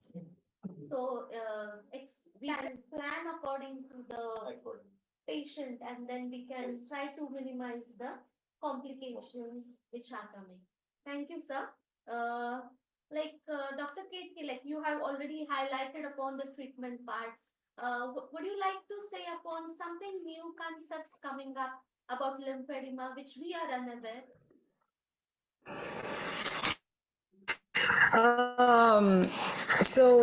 I may not be a good judge of what you are aware and what I'm aware of, but which I feel like there might be some changes, might be in a proper selection and availability of different kind of compression products that we use. We have different vendors, certified vendors, compression vendors that we use, and depending upon whatever the patient is presenting with and how are their limitations. So for example, somebody just last week I did this evaluation and it was a very complex upper extremity lymphedema case on segmental and volumetric measurements and circumferential volume assessment. His lymphedema was 75%, which is so severe in upper extremity. And we know arms don't go down as easily as legs do. So, and when he presented to me, he was just in tears, and he's saying, if you don't treat me, I think my hand is just going to fall off now, because his hand is like a pumpkin or of some kind, so tight, so swollen, he cannot feel anything, so numb. But he has some issues. He has actually worked as at a very prestigious position. So he has some issues coming to therapy 5 days a week. My ideal management for that would be bandaging, multi-layer compression bandaging. But he cannot come to me. Maybe I want him to come to me next 3 weeks, 5 days a week. We bandage you, we clean the skin, take it off, put it back on, all that. If he cannot come to me, let's say for next 2 weeks, then I need to give him something which will help to reduce his lymphedema. Then in that case, my choice of product was circuit reduction kit. Now here, I'm not branding for any products, or I'm not an ambassador for any brand of compression products or anything. Okay, let me just make that disclaimer. So my choice of product was circuit reduction kit, which is it's a full upper extremity reduction kit with sequential or segmental overlapping Velcro attachments, and there is a special attachment for elbow. There is a arm component. There is a hand component. There is a glove. So I have ordered a full kit for him in the intensive phase. Whenever he becomes available, then I'm going to call him for multi-layer bandaging, and then after that I might put him back intermittently on compression stocking, compression sleeve, compression glove, and inelastic Velcro compression garments, basically. So I think that there might be some differences in what kind of products are available. There are daytime compression garments, there are nighttime compression garments, especially for nighttime. So it's really hard. We can say, okay, I want you to stay in compression 23.5 hours out of 24. I'll just give you half an hour, you take the bandage off, shower, come to me, and then we'll put it back on. But it's really hard for them to sleep in not just bandages, but even in elastic Velcro compression garments. So in that case, or even for maintenance purpose, a lot of times we'll give them nighttime compression products, it has like a chip foam technology, and it gives a constant, sustained, a little bit of light intensity pressure, which allows patient to be a little bit more comfortable. But then also, being a nighttime, they're resting, their bodies are elevated, their arms and legs are elevated, so that prevents gravity-dependent edema in the nighttime. So maybe those might be some changes or differences. Yes, right. So, giving the patient, like many patients are hesitant to come every day for the treatment. So, developing the protocol according to their needs is also important in Because that ensures compliance. You want them to be compliant with whatever program you're designing. Only then it's going to be effective. Very true, Dr. Ketki. Dr. Sarika, can you add up on what Ketki has said for the treatment of lymphedema? Yeah, so I agree with whatever Dr. Ketke said, but I would Sorry also to like to, interrupt, ma'am. Can you yeah. just add up on seromas? You said about seromas landing up into lymphedema. Yeah, so there are studies now where they have seen seroma, which is a product which is seen coming out post surgery. But if it stays, then they usually do what do you say, syringe aspirations. And patients who have these seromas staying, or this problem of seroma for longer period of time, like 6 months to years, we've seen that. So if patients have seroma for a longer period of time, the probability of they develop lymphedema is also higher.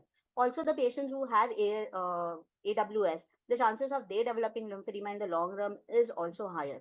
So this is the thing which we have seen. Adding to the treatment plan, should I highlight on that?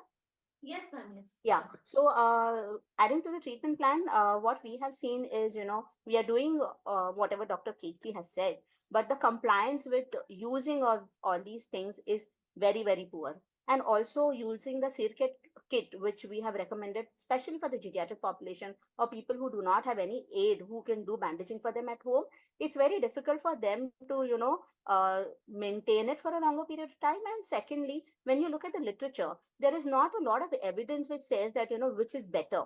So for them, for patients who are like at a higher grade of lymphedema, it is actually not very helpful. And secondly, circuit is not available in our country. So we have taken it from patients who can afford or who have relatives abroad who can, procure it for them and get it from there. We have seen to it that, they get that and use it, but don't know whether about the effectiveness and the compliance, which I said is not really good with them. Okay, but the best thing to start with is doing the manual lymphatic drainage. It has a lot of benefit. I can't say evidence wise it is more effective. Bandaging is the most effective thing for lymphedema, but MLD, when the tissue is very, very thickened, tissue changes are very high. The chances of you making this tissue more supple with the help of your hand is much better, and it has given better outcomes. Okay, and now I would like to say one more thing, that recent advances in the surgeries, not only with respect to what do you say, Dr. Had just highlighted now, Dr. Gudur, about the sentinel node biopsy. Apart from that, also now there are many surgeries from plastic surgery perspective where they do lymph node transplant or they do lymphovascular anastomotic surgeries. So these have actually helped or are helping. Though the literature is the surgery is in the infancy, we are now seeing patients who are going for it, and on the table when they do LVA, that is the lymphovenous anastomosis, it has shown better evidence, because this is what we did in a study in 2021 where we looked at 20 patients who in the long term, how what is the chances of they developing lymphedema. So when we looked at that also, we realized that these plastic surgeries are definitely helpful, and our interventions before and later also is effective. So patients are going to be more beneficial with respect to all these surgeries. And I want to one more thing highlight is, we are talking a lot about upper limb lymphedema. We are not talking about breast lymph edema, which is more seen. So we need to manage for them. So giving them corsets or compression garments for the breast is also very essential. Likewise, when you talk about lower limb lymphedema, we also need to highlight the scrotal edema, which is also seen and which is something which patients do not talk about. We really need to understand the plight of patients who suffer from these things, and there is lot of or minimalistic evidence to help them. So we are also now working a lot on developing protocols and management of scrotal edemas or penile edemas. For them also there is literature that you can do manual lymphatic drainage and bandaging for them, and we have been using it for now since last 2-3 years on our patients also. Thank you. Total edemas and the penile edemas. We would like to hear on this more afterwards from you. Yes. I would just there is so much to talk about. I think I missed out on just a couple things. Like scrotal edemas in that case in women, see labial edemas. We have really beautiful products available here. Swell spots, we call them swell spots or soft swell pads, and they are beautifully shaped. It's perfectly shaped for their need in that hour. Even post mastectomy swell pads, they have different shapes, sizes, depending upon their need.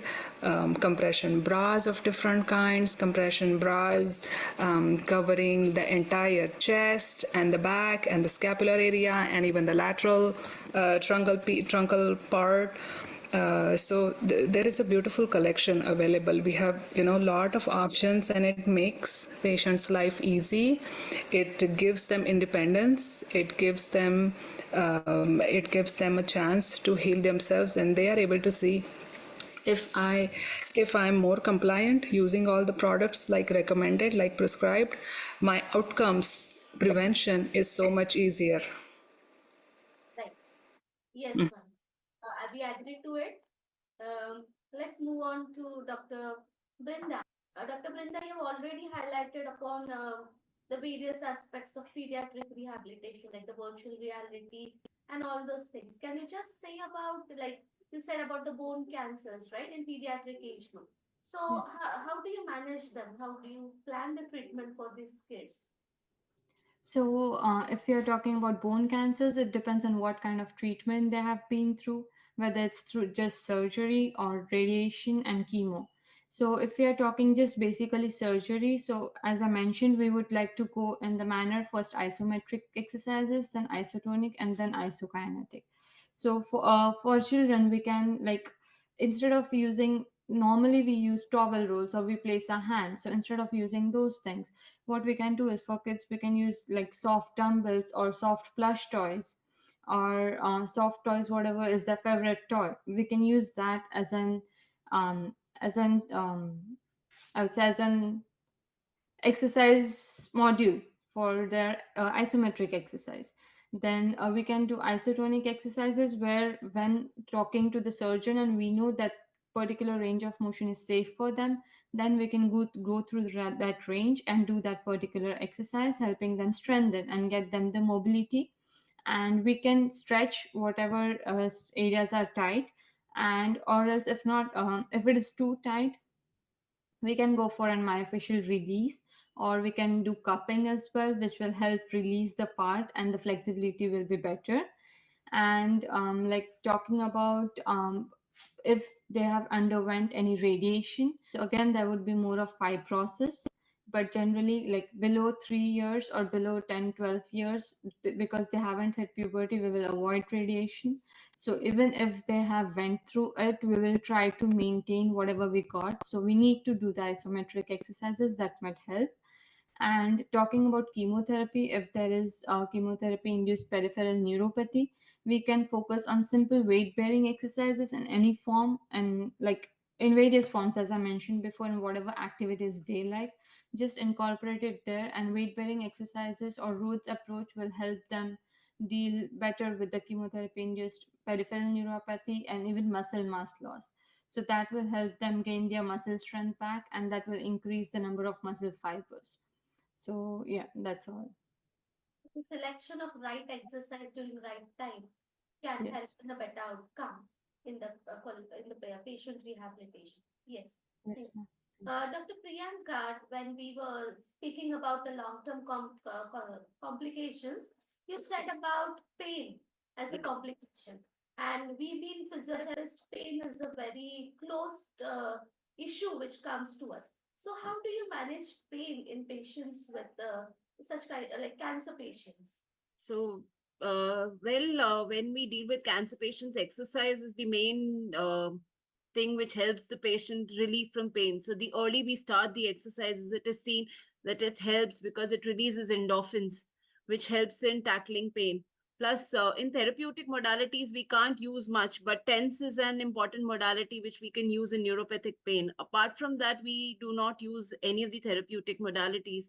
In AIMS, we have one modality which is called as a scrambler therapy, which is a kind of a TENS therapy. It is used by a few PhD students for studying controlling pain.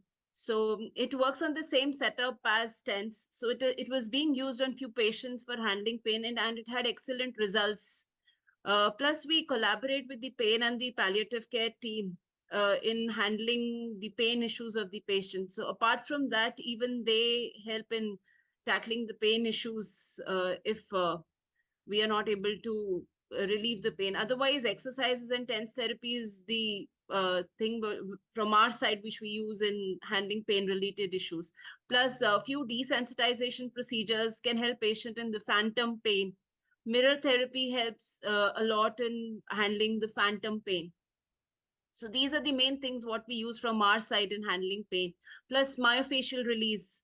So patient have trigger points, so we can work on myofascial release. Nowadays, a lot of things are being said about cupping therapy, but the kind of setup I come from, we do not get patients on a regular basis. Plus, cancer treatment itself is very financially taxing for the patient. So it is very difficult for us to call the patients on a regular basis. So we basically rely on a home exercise program and exercises, and the patient comes to us for follow-up visits. So compliance is one issue which we face in handling things. So in whatever way easily we can explain the patient and relieve the patient from their pain, we try to follow those treatment regimes. Yes. So, yeah. To add one more point, never forget in the therapeutic setting that use of medicines, the use of pharmaceutical. Pain and pain medicines. Especially when pain is the most common thing, we Yes. have to follow the WHO ladder Yes, for true, sir. pain control. And during physiotherapy, suppose you are finding that it is not getting relieved or it is increasing, then it's also better to discuss with the oncologist whether we can add some change the medications or addition of steroids like in anti-edema measure for in a palliative setting especially. This kind of medication intervention is also important in the management. Very true. Very true. Very true. They go hand in hand. So alone we can't. That is why we say it's a multidisciplinary. Yes. Yeah. I know you have a very good pain and palliative department headed Yes, by sir. the director. True, sir. True. So identification of the red flags of the pain is also very important, and proper consultation with the right person plays a vital role. So coming to Dr. Dhairashil, many of the parts have been covered. So I like to focus you on chemotherapy-induced neuropathy. Like we have patients with balance issues. So we get a lot of patients in Krishna. So how do you treat these patients in your department? Okay, so Any recent advances you use? we use already. We try to give the balance rehabilitation like static balance, improving static and dynamic balance, step climbing, and also the for chemotherapy-induced peripheral neuropathy, we will advise the TENS for reducing the pain, and also nerve gliding exercises for tingling and numbness of the they feel over the limbs. So that's the nerve gliding exercises reduces all the complication. And also I would like one thing is after the surgery, a number of patients are undergoing with the radiation therapy. So at after the 10 and 15 radiation dosage, the patient complaining for dysphagia, unable to drink the water and unable to open their mouth. So we focus on the swallowing exercises earlier, so they prevent for the dysphagia and trismus condition. And also for the lymphedema, in our department, there is intermittent compression therapy that we use, and also multi-bandaging compression therapy for the improving the circulation and also reducing the swelling for the limbs. Even in OPD of Krishna, like we were dealing with the patients of chemotherapy-induced neuropathy. That time we came into a new product which we had just put for the design patent, where we are training the patients balance using the sensory feedback over there. So that's a new thing which we are following in our OPD setup to add up to the balance training and sensory integration part of the patients of chemotherapy-induced neuropathy. Okay, so I think that was a very good thing, and I like just to put forth that we all agree to this, that this is a multidisciplinary approach. Not a single person can handle the long-term consequences or treatment part of a patient. So, sir, can you just put on your experience of how the multidisciplinary team works? Actually, I'm very happy to tell all our guests that we have oncology physiotherapy OPD situated in our oncology department only. And all the patients from the beginning, the most important thing is you should see from the start to till the whatever palliative phase is coming. So all the patients are seen by our physiology colleagues, and they are hand in hand with us during the treatment, during the entire treatment. And the second point I would like to tell is, like, now this is a relatively new branch, especially in India. I don't know about the West, but it is relatively new branch in there. And you all are kind of pioneers in this field. So it is very important for all of you to collaborate. Like I have seen from Tata Hospital, I have seen from All India Institute, and I'm seeing from all of you from abroad. So all of you have a great opportunity to collaborate together, and probably, it is a guide for the future physiotherapists who are coming into the oncology field. Do a, which will give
which they are suffering from. So I think, that aspect is very, very essential.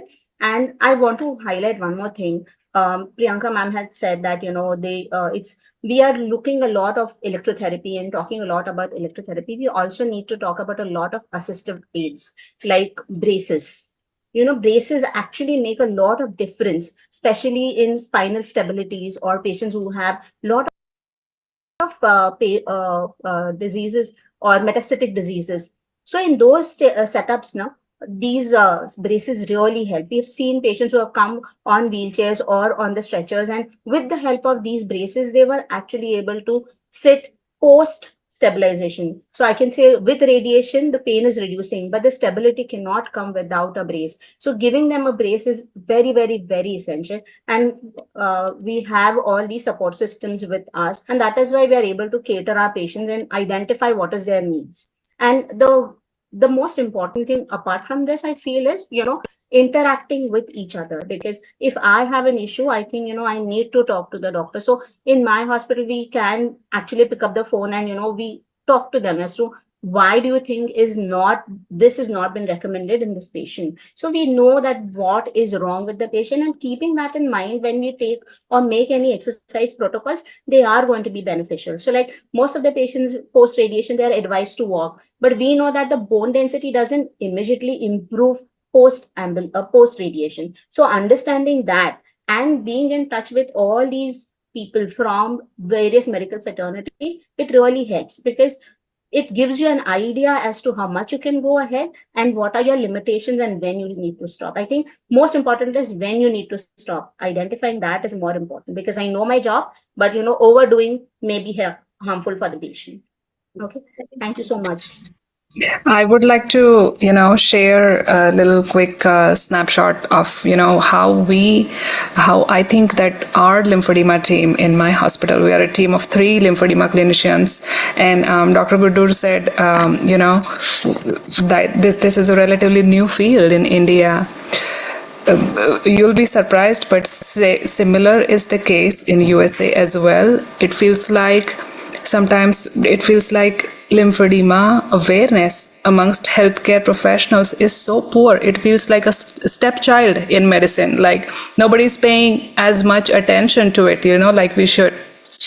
So, being a part of multidisciplinary team, there have been countless number of times where we have turned the patient around because we felt like, this is a little bit intense. That what I saw last week, this might be cellulitis. We have gotten so many patients admitted because we felt like that was cellulitis developing. And we see patients 2 times a week, 3 times a week, 5 times a week sometimes, 1 times a week. And that's a lot more commoner frequency than what they would go to, when they would go to see their oncologist or surgeon or even a PCP, primary care practitioner. There was a event where we actually caught a seroma developing. We sent them to the surgeon, and then that's how it was, we paid attention to it, and that's how it was caught in time. So we could, save a major problem from advancing. Just last week, we are seeing a patient with stage 4 lung cancer, just helping, like we talked about palliative care and pain management. When he came to me, his shortness of breath was a lot more worse. He was just recently put on supplementary oxygen, but even with that, his shortness of breath was a little too advanced. So I had to send him to ER immediately. And his wife actually called my department the next day to leave me a message that, thank you so much to the therapist because she actually saved my husband's life. So I think, some of these cases show that frequent interactions with patients, which we are blessed to have a lot of times, and an expert eye of looking at multiple medical conditions. We know physical therapists study all the systems. We know a lot about anatomy, physiology, how things function in our body. So we play a very important part in multidisciplinary team. Very true, Dr. Ketri. Dr. Priyanka? Yeah, I think cancer treatment is the best thing of a multidisciplinary disciplinary journey, I say. One is not complete without the other. So everything goes hand in hand. So if it is not operated, we cannot look after. If the chemo, the radiation is not looked after, so everybody has their own predefined role, and one cannot work without the other. Nutrition plays a very important role, especially if the nutrition is not good. We cannot work with the patients. We cannot handle cancer related fatigue. We'll not be able to guide the patients regarding the exercise. So everything goes hand in hand, and plus the psychological aspect. So it is a journey which we live with the patient, along with the patient. So I feel it is a true example of a multidisciplinary approach, and a journey which we live with the patient and the support. We are one of the biggest support systems and all are the pillars of the cancer treatment, I would say, where everybody goes hand in hand. Right. So all the pillars make the building strong. Yes, strong and yes, true. I still feel, that we have a lot of awareness about breast cancer, be it in the West or in India. People are aware now; they are able to diagnose earlier. But the most neglected, I think, is or not taken care of, I think, is Dr. Brinda's population, where patients of pediatric age group are not that very easily identified because maybe we do not have that good healthcare system with respect to identifying or picking up diseases in the pediatric age group.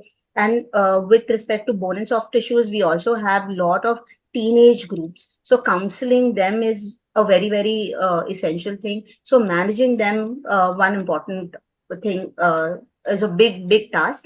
And the last thing I will say is the geriatric population. Now we are doing a lot of work in geriatric population, which I think was, given no treatment options before, I think before this century or 10 years, a decade ago, where people were not given the option of any treatment because of the age and the underlying conditions of all the patients. But now with the recent advances, we are doing a lot of research or studies working basically in the geriatric population, and it has made a positive impact globally also, that we are doing so much on the geriatric population. I think we need to carry this work forward, because with the pediatric and the adolescents, there is a lot of work going on. But we need to highlight that the geriatric population, because we have an age group which is now becoming geriatric.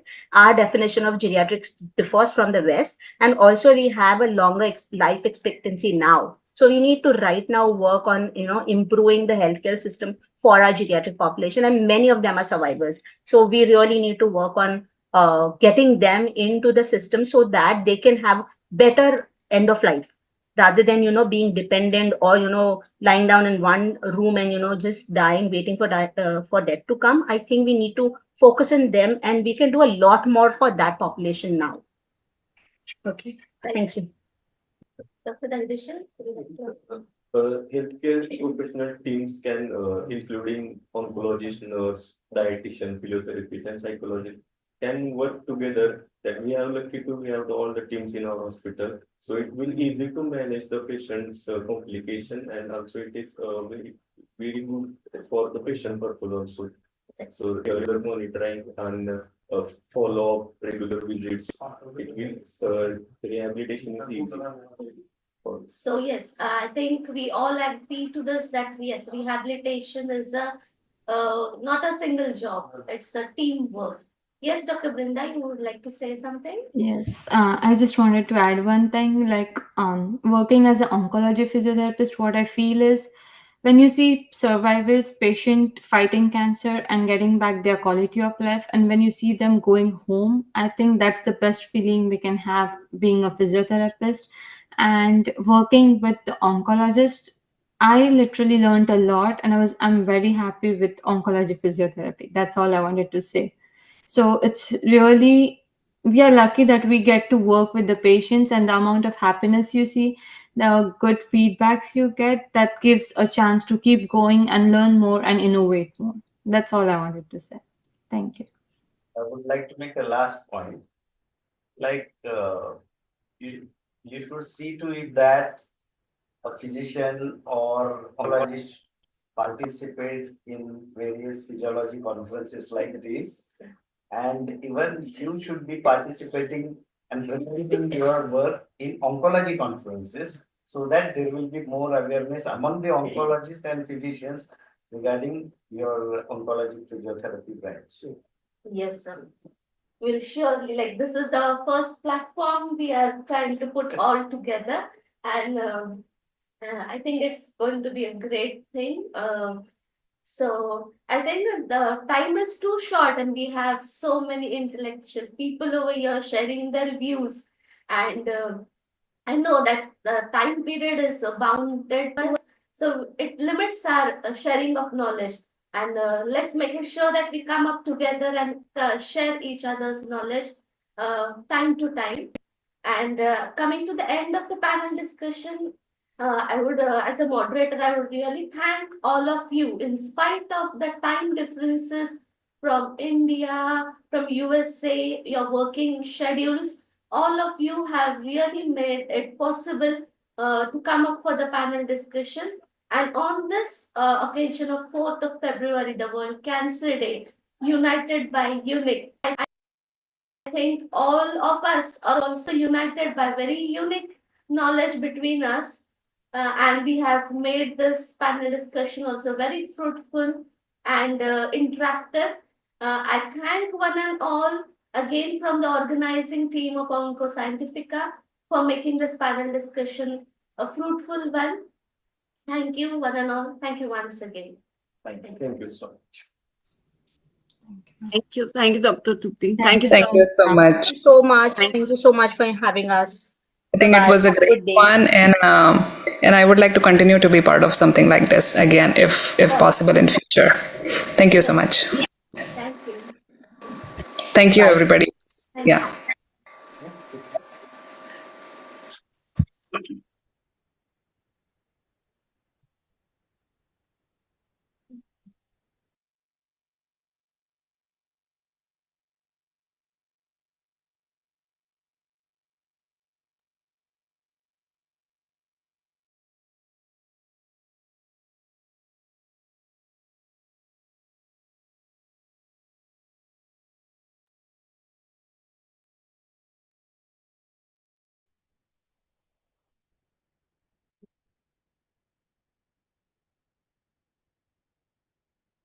The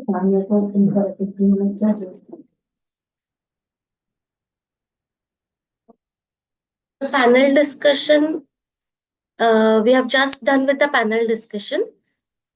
The paper presentation for senior and junior category is still going on. After the presentations of the senior and junior category are over, we shall begin with the valedictory function. Please stay on the link.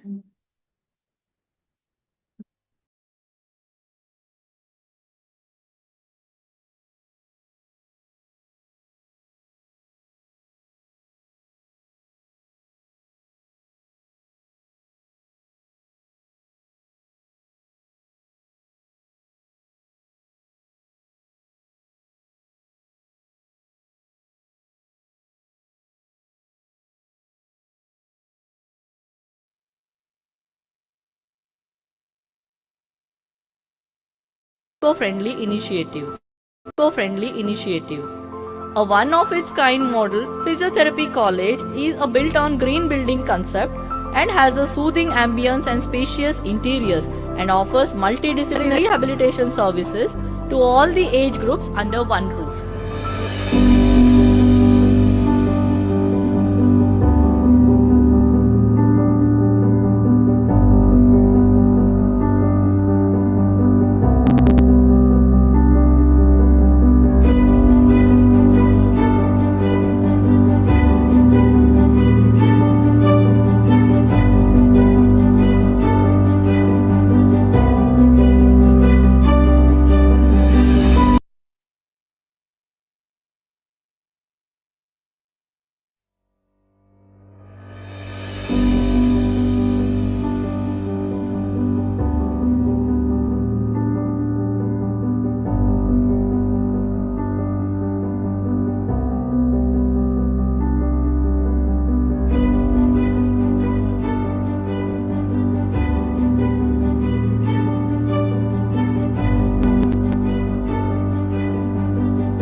eco-friendly initiatives.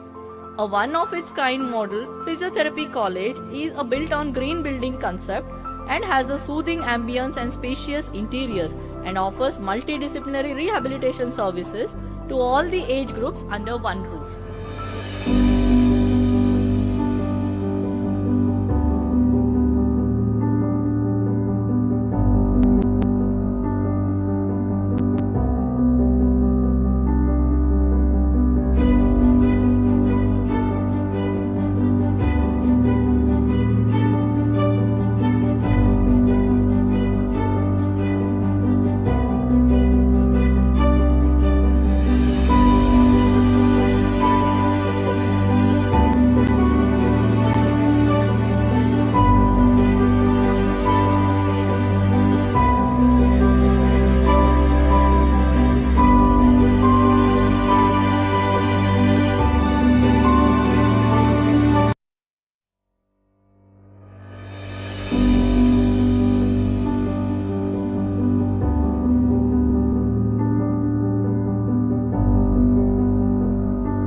Welcome to Krishna Institute of Medical Sciences, deemed to be University, Karad.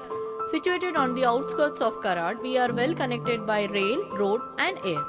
Our journey dates back to early 1980s when our visionary, late Honorable Founder Chancellor Sri Jayawantrauji Bhosle sowed the seeds of serving the society, which gradually turned this barren piece of land into 57 acres of tranquility. Keeping in tune with changing times, we have been growing since the past 40 years with 6 different faculties. Staying true to the vision of our legendary founder, we transformed into Center of Excellence under the able leadership of our Honorable Chancellor Dr. Suresh Bhosle. The university is ranked 73rd by NIRF in 2022 and also received various recognitions and awards. Medical College is ranked 42 by NIRF. It has the state-of-the-art museums with large collection of specimens and models, making it one of the finest and most well-staffed museums in the country. A well-established simulation lab helps the students to gain advanced simulation training in situations like trauma, nursing and emergency responses. All lecture halls are well furnished and ICT-enabled tools with digitally interconnected with the latest technology. Our 1125-bed multi-speciality Krishna Hospital enjoys an enviable reputation and provides quality healthcare within reach of the common people. Upgraded and advanced diagnostic and imaging services like CT, MRI, mammography, etc. are offered for the patient care. There are 30 ultra-modern operation theatres with laminar airflow and 4 minor operation theatres for OPD patients, along with an exclusive cath lab facility. Apart from regular wards, super deluxe suites and master suites are also an offer for the patients. The academic infrastructure includes a modern and contemporary well-equipped central library. It is a digital library with an ambient seating facility along with research database and internet facilities and Wi-Fi. Well-furnished hostels, clubhouse with gym and indoor and outdoor sports facilities will spoil you for choices. A multi-level parking area and well-manicured lawns are a part of eco-friendly initiatives. A one-of-its-kind model Physiotherapy College is a built-on green building concept and has a soothing ambience and spacious interiors and offers multidisciplinary rehabilitation services to all the age groups under one roof.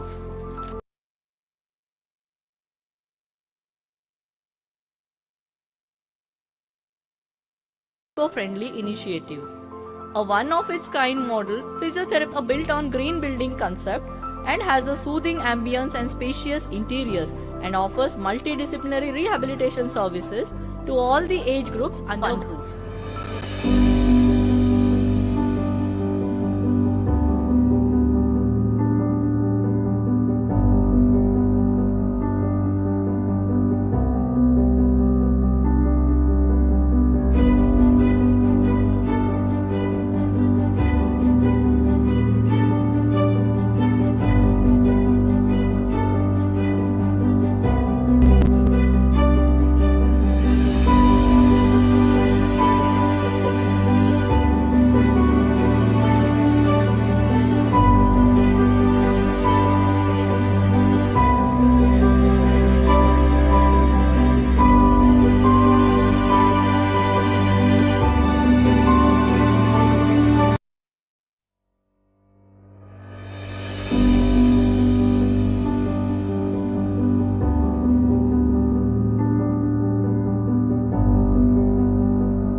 Institute of Medical Sciences, deemed to be University, Karad.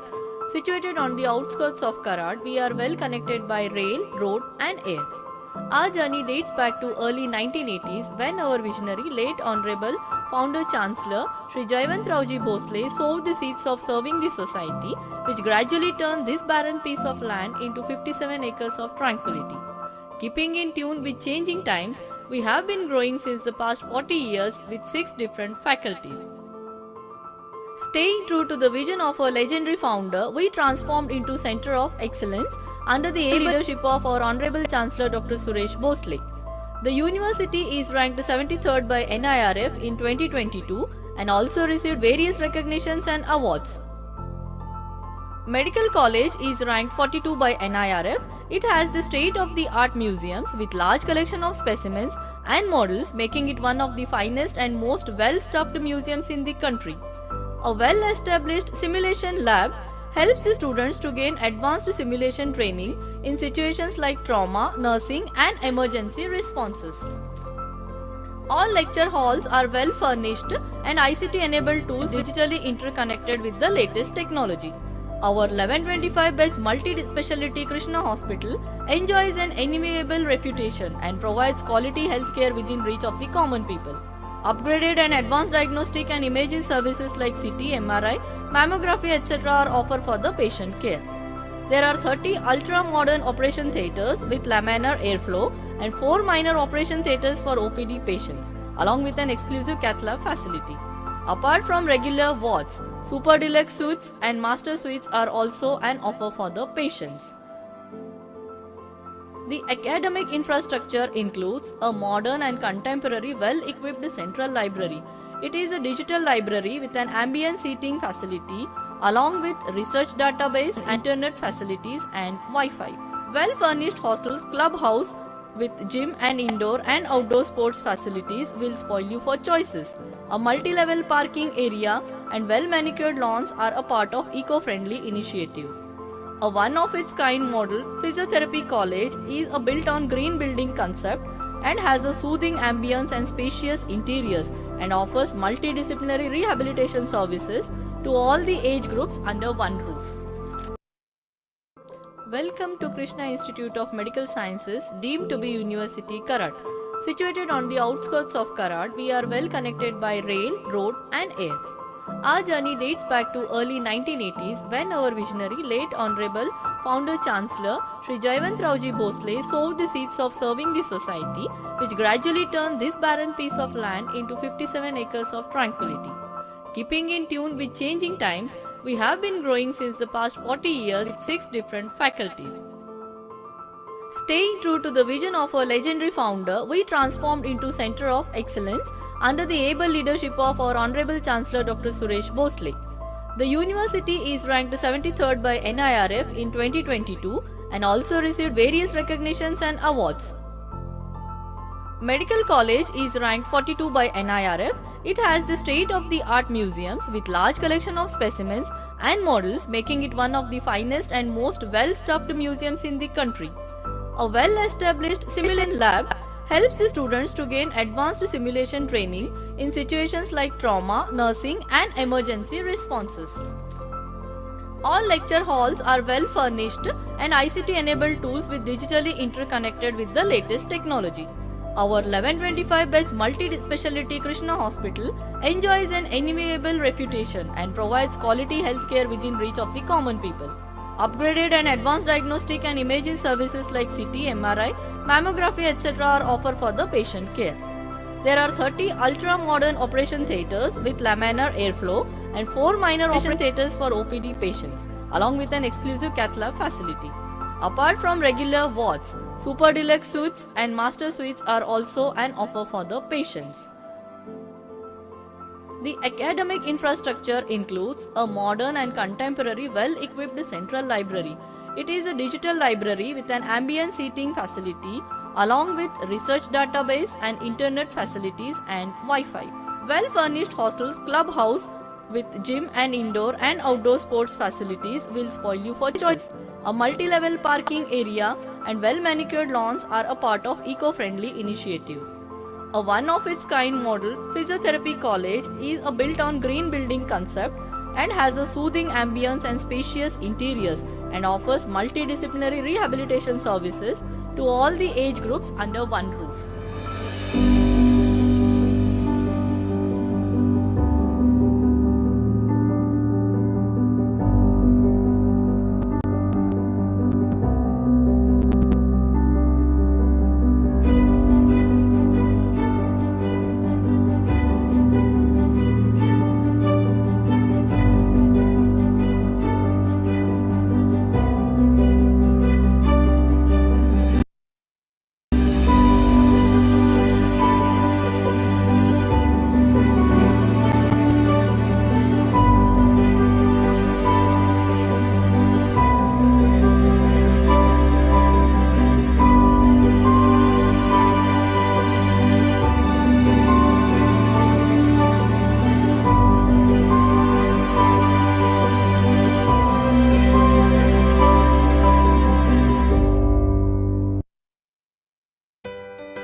Institute of Medical Sciences deemed to be University Karad.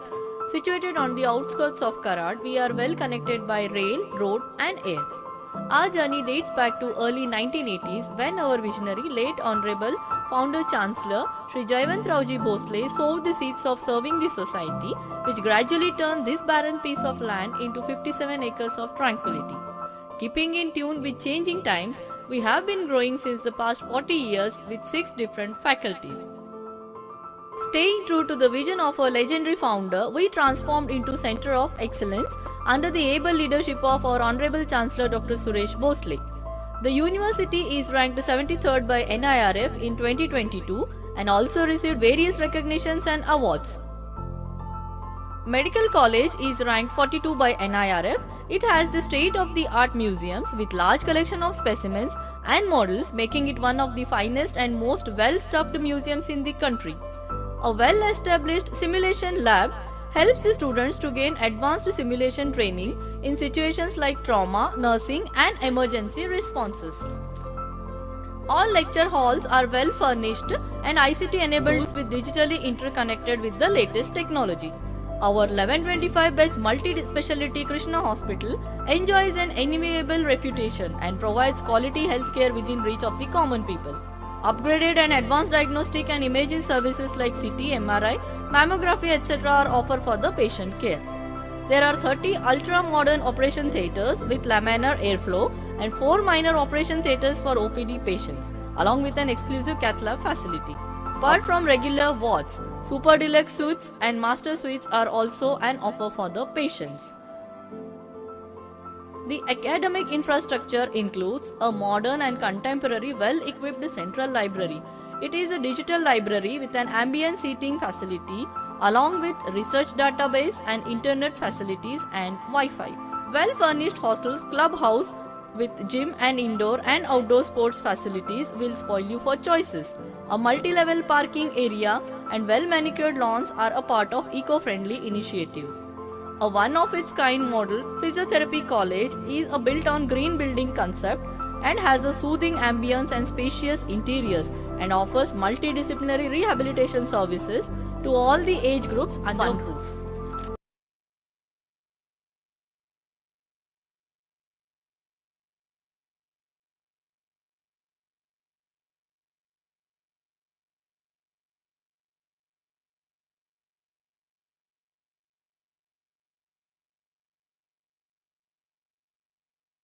Eco-friendly initiatives. A one-of-its-kind model Physiotherapy College is a built-on green building concept and has a soothing ambience and spacious interiors and offers multidisciplinary rehabilitation services to all the age groups under one roof.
I request all the participants to stay logged in. We will begin with the validatory function soon. We are about to end the scientific paper presentations. I request all of you to join us for the validatory function. Thank you.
And also received various recognitions and awards.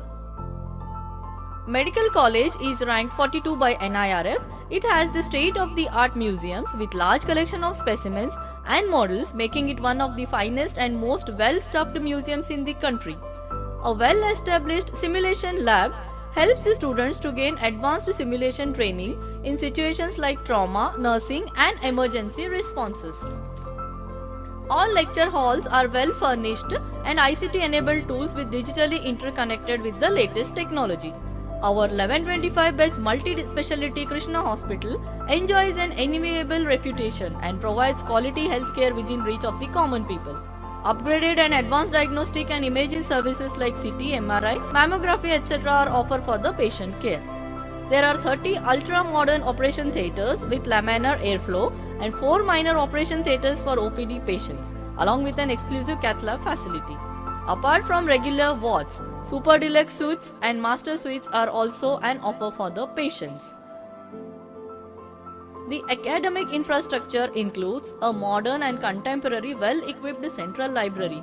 It is a digital library with an ambient seating facility along with research database and internet facilities and Wi-Fi.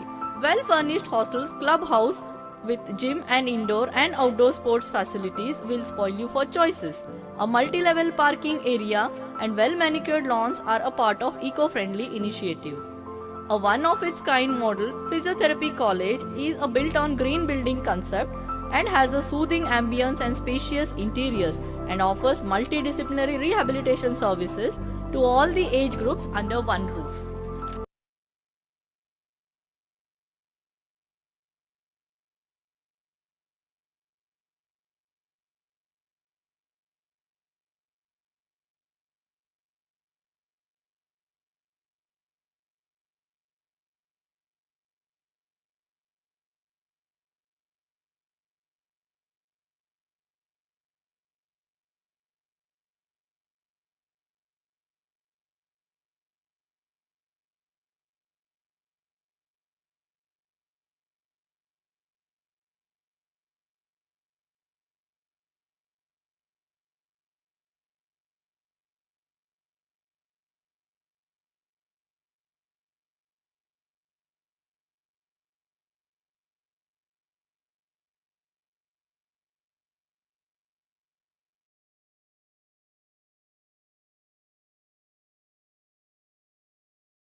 Participants to stay back in the link. We will start with the valedictory soon. The post-conference link shall be shared in the chat after during the valedictory function. So I request everyone to attend the valedictory function.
eco-friendly initiatives. A one-of-its-kind model physiotherapy college is built on green building concept and has a soothing ambience and spacious interiors and offers multidisciplinary rehabilitation services to all the age groups under one roof.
Eco-friendly initiatives.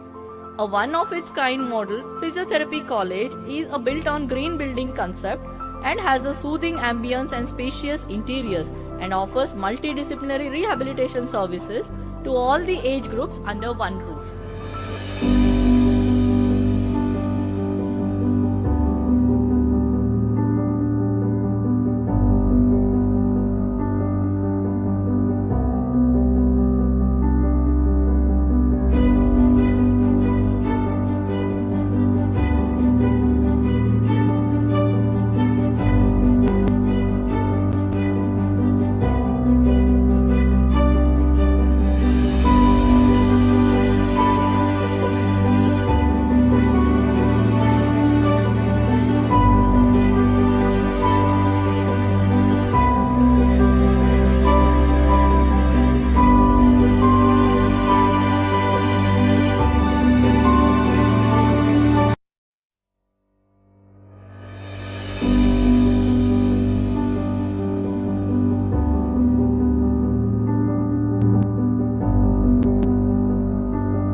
Institute of Medical Sciences, deemed to be University Karad.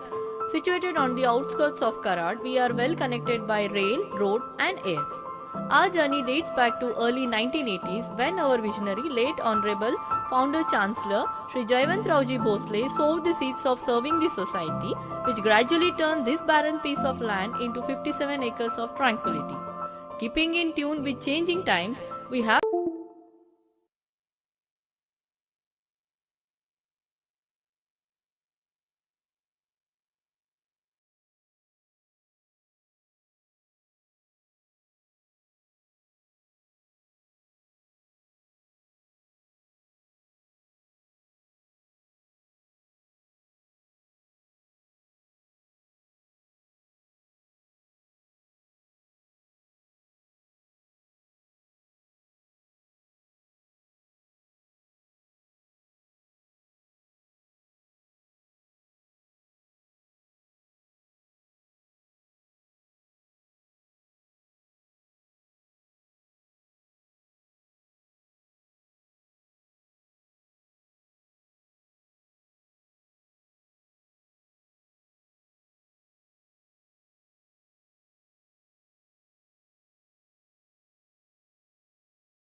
We shall be starting with the validatory function in 5 minutes.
Welcome back, everyone. Over the past sessions, we have explored groundbreaking insights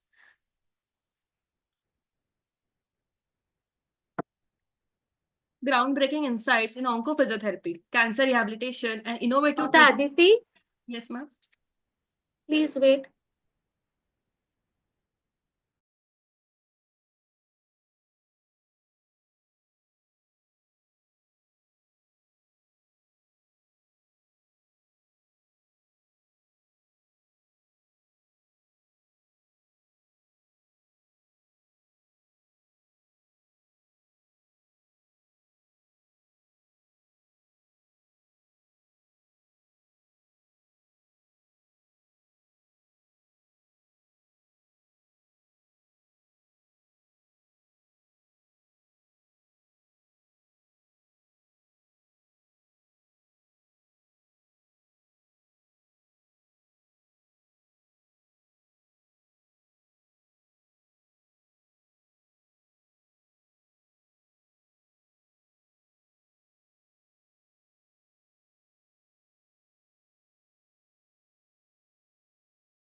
Good evening, one and all.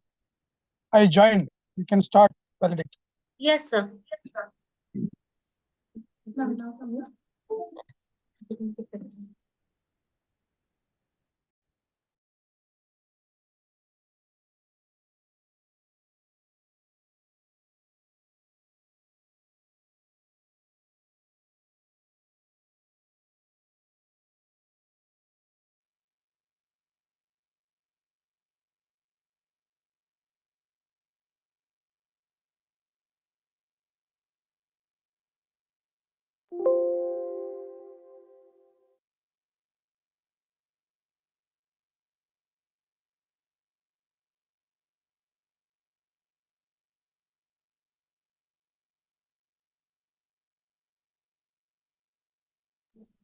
Yes, Dr. Aditi, you can start.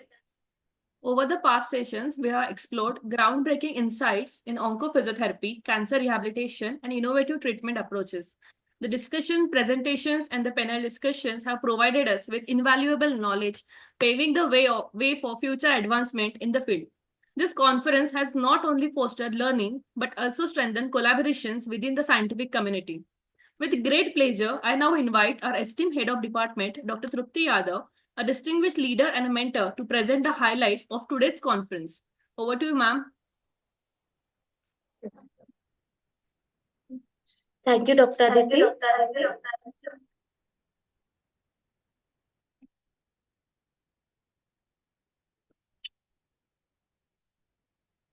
I welcome you all to the valedictory function. Let's go to the highlights of the conference. So the highlights of the conference, let me mark that we received total of registrations of 900 participants, and from which 900 participants, 40 of them were international participants from various countries like USA, UK, and Canada. Participants from India were 860, which were from various states. For paper presentations, total we received 72 registrations.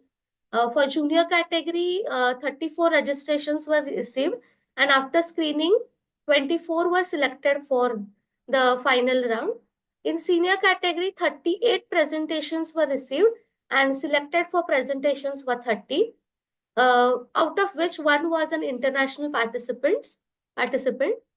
Then we had two keynote speakers, Dr. G. Vadarajlu, Dean, Krishna College of Physiotherapy, Karad, and Dr. Rashmi Guddur, consultant medical oncologist from Krishna Vishwavidyapit, Karad.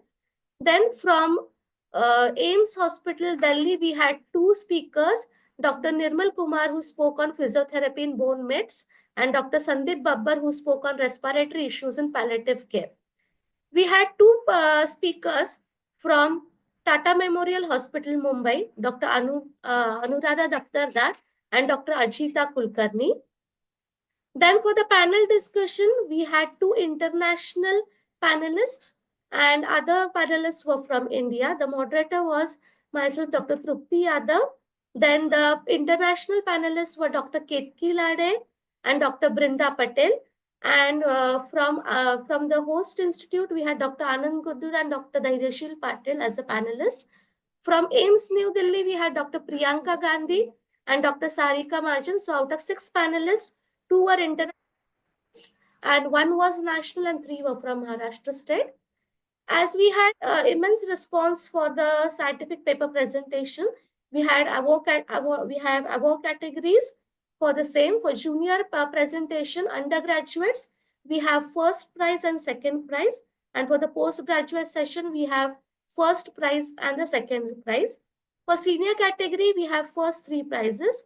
So I know you will be awaiting for the winners today. So let me take the privilege to announce the winners. Before that, we had judges. For the junior category, we had Dr. Vijay Kumar, professor from D.Y. Patil College of Pune, and Dr. Nikita Pawar, assistant professor from Kelly Institute of Physiotherapy, Belgium. For senior category, we had Dr. Saumi Sanna from Loni and Dr. Amrutpur Raizade from D.Y. Patil, Kolhapur. So here are the results. So for the junior category, the results are as follows. The first rank goes to Kushagra Shailesh Sahani from Bharati Vidyapit School of Physiotherapy, Sangli. And second goes to Ishwar Anand from Garden College of University. Congratulations. First rank goes to Dr. Riya Prakash Guru Dashini from D.Y. Patil College of Physiotherapy. And second goes to Dr. Snehal Taleshwar from KV Academy, Bengaluru. Congratulations to you all. Now coming to the senior category, I'm sorry we are not ready with the slide, but the first prize goes to Dr. Reshma Nipunjay from TMV Tilak Maharashtra Vidyapat College of Physiotherapy, Pune. And second prize goes to Dr. Varalakshmi from Apollo College of Physiotherapy, Hyderabad. And third prize goes to Dr. Disha Mane. Congratulations to all the winners. So, heartiest congratulations to UG and PG category winners. Then I would like to take the privilege to announce that we are going to send you the souvenir of the conference shortly through your mail IDs, and that will be that will have an ISBN number too. So the souvenir will be sent shortly after the conference. Thank you, and over to you, Dr. Aditi. Dr. Aditi? Yes, ma'am. Thank you so much, ma'am. It is now time to conclude this memorable event, and I'm honored to invite Dr. Dhaireshwar Patil to deliver the valedictory address. Dr. Dhaireshwar Patil, with your vast experience and inspiring insights, we look forward to hearing Dr. Aditi, you are not audible. Hello? Am I audible? Hello? Hello? She's audible only. Yes, ma'am. I hand over to Dr. Dhaireshwar Patil, sir, for the valedictory function. Respected judges, speaker, and delegates, and dear participants, good evening, everyone. As this wonderful conference draws to a close, it's my privilege to deliver the vote of thanks. First and foremost, we express our sincere thanks to Honorable Dr. Suresh Bhosle, Chancellor of KVV Karad, who unwavering support, guidance, and vision have made this conference a great success. Our sincere appreciation also goes to Dr. M.V. Ghorpade sir, Registrar sir, for providing support. We are immensely grateful to the research department for granting permission and providing continuous support in making this event a reality. I want to express our deepest gratitude to the organizing chairman, Dr. G. Varadrachulu, Dean of Krishna College of Physiotherapy, Karad. Their tireless dedication, meticulous planning, and unwavering commitment were instrumental in making this conference such a resounding success. Their efforts have been truly remarkable. A special thank you to Dr. Trupti Yadav for leading the program committee. It is with immense gratitude and appreciation that I stand before you today to deliver the vote of thanks for the International Onco Scientifica Virtual Conference 2025. This conference has been a remarkable platform for sharing knowledge, extending innovation ideas, and fostering collaboration in the field of oncology physiotherapy. On behalf of the organizing committee, I extend our heartful gratitude to our keynote speaker and guest speakers are Dr. G. Varadrajulu, Dr. Nirmal Kumar, Dr. Rashmi Guddur, Dr. Sandeep Shinde, Dr. Anuradha, Dr. Ajita Kulkarni has us with their invaluable insights and expertise. Your contribution have not only enriched our understanding of cancer research, treatment, and innovations, but also inspired us to continue for excellence in this field. A special word of appreciation to our panelists, Dr. Trupti Yadav, Dr. Anand Gudur, Dr. Ketki Lade, Dr. Priyanka Gandhi, Dr. Binda Patel, Dr. Sarika Mahajan, Dr. Dharishil Patil, and presenters who have shared their groundbreaking research and clinical advancement, making this event truly informative and through the provoking. Your dedication to pushing the boundaries of oncology physiotherapy.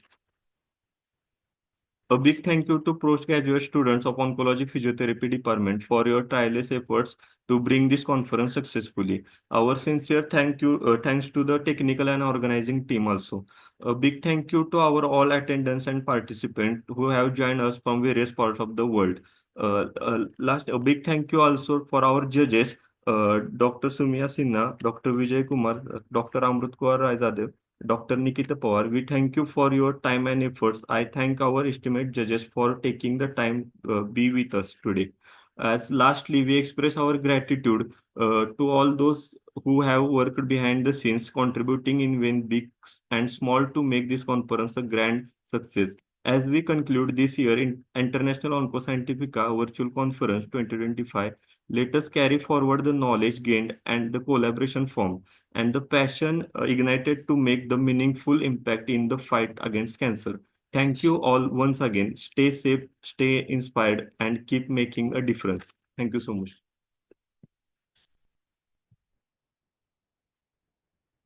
With this, we officially conclude International Onco Scientifica 2025. Thank you all for your active participation, enthusiasm, and support. Thank you so much. Keep learning. Great evening. Have a great evening. Thank you so much, everyone. Please fill the feedback form shared in the chat box.